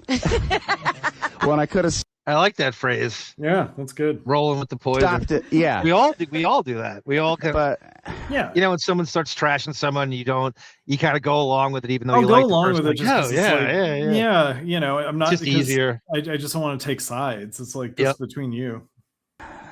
Anyway, so listen. Cage doesn't like me. No, Cage has laughed at you too. It's just when you get on the air sometimes, and you're like, God damn, this isn't funny. Let's get funny. You just start stabbing in the dark at people because it might be fun. I'm hoping that you have said something hurtful about a friend in the past. Everyone. I know truth hurts, right, Richie? Right? He's exactly right. That's what hurts so much because he's Also, spot on.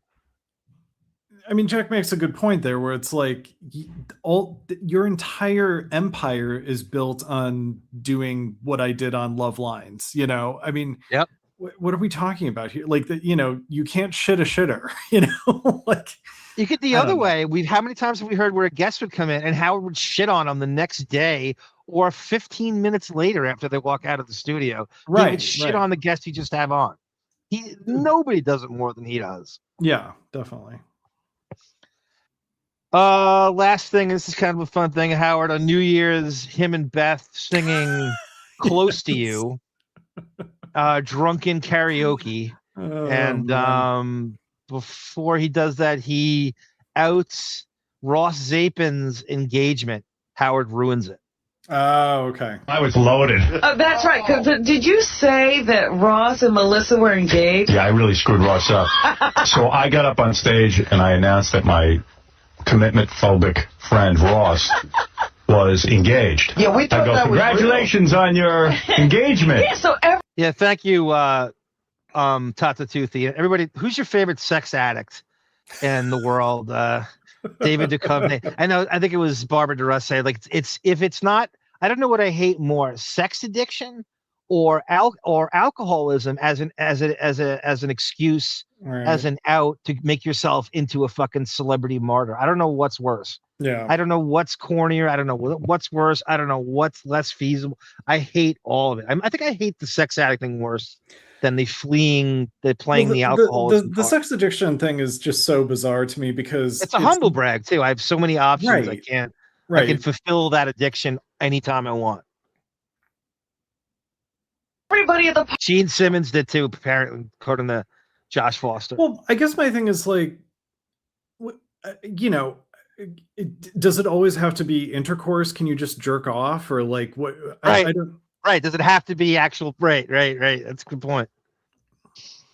Here is, speaking of cheaters, here's Zoss Rapin. Engagement. Yeah, so everybody at the party was going up to him saying, "Is it true?" and trying to congratulate him. Yeah, so he was going nuts. He was ready to kill me. Well, not only was he going nuts, at some point somebody, you know, like I guess the last person came up and said, "Hey, is it true?" Didn't Howard just say you and Melissa got engaged? And Ross turned around and said, F Howard. Right. And yeah, he doesn't live with Beth. That's pretty good, Ross. Not bad. All right. That's pretty good. Outing Howard's fake. I believe there. Remember they were pretending they didn't live together all that time, and he wants. It was the doorman, right? That he was worried about. Yes, that's right. He didn't want Beth to be looked upon as a prostitute. Ugly. I believed it. And I said to Ross, I go, Ross, is it true? He goes, of course not. He goes, in fact, I'll bang your wife if you let me. I go, yeah, well, can I bang yours? He goes, sure. You have a wife. Yeah, thank you, Tats. I deliberately chose the douche derby. The douche derby. That picture. I looked at 50 pictures of Ross, and I chose this specifically because it was the douchiest one I could find.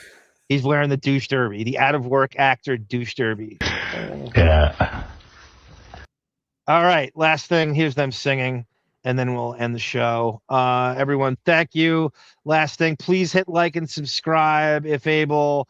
Our Cash App is on the upper left, Venmo upper right, buy me a coffee address in the middle. Thank you, everyone, in general, for the great comments and everyone who donated. This is Howard and Beth. This is the Skeleton Twins. By the way, before I do this is a really quick clip. This is the insight into their Hamptons life. I found this clip. This is the same day.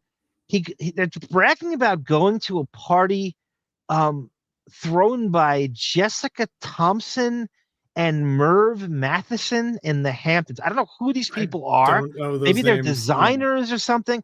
This is a black guy, Merv Matheson. They don't have any black friends, but I guess this is like a Hampton. Let's see, Oh, she was beautiful. That dress was incredible. She went and got dolled up. Yeah, she looked all right. We were online getting food, and a bunch of the guys, all of a sudden you'd be there, and, some model comes behind you to get food. Yeah, there were a couple of statuesque girls in the crowd. Those are best friends who she works with? They're model chicks. No kidding. Yeah. No, you didn't have to tell anybody. You can always tell a model chick. Hey, who's that matinee idol in the middle with the plunging neckline? With the 4 buttons down? My God, who is that? What is that? Go ahead, David. The buttons can barely contain the pecs that are inside of that shirt. My God, look at that. Is that Josh Hartnett? Now I know what happened to him. Yeah, somebody was, I can't remember who it was, but somebody was just talking about this one girl, like, oh my God, did you see her? And then might be Ross. Yeah, I think it might have been. And then we turn around and she's standing right behind us. Yeah, it doesn't matter. Once you're drunk, it doesn't matter. Well, talk about drunk. You were drunker than Artie. Yeah. And early. Sloppy, embarrassing. And early. Artie was sober compared to you. Were you? Yeah. I was drunk, but I mean, you were over the top. At the end of the night, Artie wasn't one. Oh, yeah, there's that one picture of Howard playing chess with Larry Fitzgerald. That's right. Here's what happened. Still doesn't know his name. Yeah. I'm now drinking, like, I take vodka, but I put a splash of grapefruit. But when I say splash, it's mine. Oh, Brendan, you had to do it. This guy, Ross Cricchio, is a guy we knew from high school. He committed suicide. Just must be now 15 years ago. I remember when my father passed away, I went to the graveyard for the first time. I'm stumbling through the graveyard trying to find the row. I turn around, look down, and it's Ross Cricchio's grave. And I was like, holy shit. I had no idea. He was like adjacent to my father was here, and he was like sort of diagonal, like just if you just walk like across, but 4 stones to the right. It was really, I mean, I just sat there like frozen. Like it was such a bad feeling. Oof, and I had I was friends with him too. I was friends with Ross. Yeah. Partly discolored. Right. I say to the guy, if I see any kind of discoloration, you put in too much. So, yeah, it looks like he's drinking pure vodka. So I'm thinking I had about 5 drinks, really, well, that's all. They said, no, because I got a report that you kept them coming. Wow. I don't know how, maybe you stopped counting after 5. I really don't think I had more than 5, but they were big drinks. They were big. Yeah, that's fucking good call, Richie. That's Sebastian Wetlook. Right. That's good call, Richie. That's I think that's all sorts of product. All sorts of fucking hair plug product. Could be like rosemary oil. But I also think it's like he kept his wig in the vegetable crisper, and now it's all like dewy and stuff, And they said Howard he had a glass in his hand at every moment. It was always full. Was evident. If the disc jockey's around, do you have you didn't tape all the people singing. You just taped me and Beth. Because that's when I looked at him. Up the next morning, and I said to Beth, I can't believe we didn't get to sing karaoke. Everyone else did. I knew it. You didn't even remember. I had no idea we sang. Oh my God, really? Yeah. Funny. Blacked out? Yeah. I looked at you at that. Well, the people who were supposed to be I was crowning the king and queen of the Valentine's party, whoever sang the best karaoke. Right. And by the way, if you have a party, singing karaoke is a definite plus, because it's funny. People who were supposed to be I actually totally agree with that. It's a great party starter. Every party should at least have. Sometimes it could be annoying, but if it's well executed, if you have good sports people willing to do it, it is actually a really good way to take a party in the ass. I completely agree with that. I give it to Merv and June. They were great. Because so Merv and June, these are them. Okay. Merv Matheson. And these are like Hamptons friends of his that got invited. Merv and June. My 2 friends who I know from out in the Hamptons. I don't even remember them. And June's this woman who's the head muckety-muck at Valentino. Oh. Was that the amazing-looking black couple? Yes. Like the really good-looking black couple? Yes. Oh, the people who sang really, really bad. Yeah. Well, a lot of people... Thank you, Sky Spectre. We love you, too. Thank you. Thank you. Thank you. That's really nice of you to say. Howard bragging about drinking and then pissed off. We accuse Howard Ritchie of dumping his drinks. Of getting and he'll dump it to make it look like he's drinking, like Donnie Brasco used to do. This was the era where he was trying to compete with Artie in terms of who was more debauched in their lifestyle. So yeah, and there's no risk. He doesn't drive. There's no repercussions at all. Right. If anybody should drink all the time, it's him. There's nothing. He has no consequences. Seriously. If there's anyone who could be soused 24/7, it is him. That is true. That's part of my drinking coach. That's one of the. That's one of the pillars, and say, yeah, you have no consequences. The people who, he's the nobody has less repercussions of being. And again, the wine cellar. Why wouldn't you just drink all the time? There's nothing at stake. Right. Your brain can't get any less. You can't get any more stupider. You might as well just drink all the time. Yeah. Okay, here is on the way out. Here is the Skeleton Twins. Let me take this out. Thank you, everyone, for joining us. We did 21 Arm Street, just finished. I got to put the finishing touches on it tomorrow. I got to do all that, to make it feel like it's 1989 in the beginning of it, and but it's all done. Thank you, Debbie. You did a fantastic job on Wine Prom. If you want to make it feel like 1989, I'll try to find a video of my birth and send that over to you. You mean 1889? Right. Here are the Skeleton Twins singing "Close to You." Fellow bulimic anorexics. I don't know who's more bulimic and anorexic, the Carpenters or Howard. Kindred spirits. It's very fitting he chose that. You have no idea about all of it. Who knew that? Those two. While it was going on, I really couldn't. This is the break. This is where I'm drinking. Right. You more. just start drinking. And dancing, right? Yeah, absolutely. So I've been told. I don't know that you did laughing. Oh, he did? Yeah, one of those. That's how drunk you were. Look at that. Look at you. What are you looking at? Come on. When you did your song. You stepped out. Come on, everybody. Valentine's Day. February 14th. On the day that you were born, the angels got together and decided to create a dream come true. And they sprinkled every dust in your hair.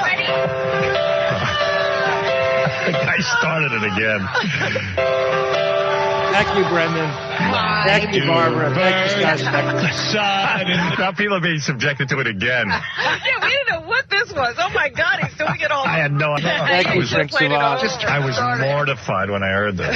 Be up here every time. Meanwhile, this is supposed to be Beth's line. Right. You are near, just like me. Belong to me. Close to you. Terrific night. Terrific Great night of bowling, by the way. Yeah, we went out to a bowling alley. Yeah. And bowled. We had a fun time. Bowling can be fun.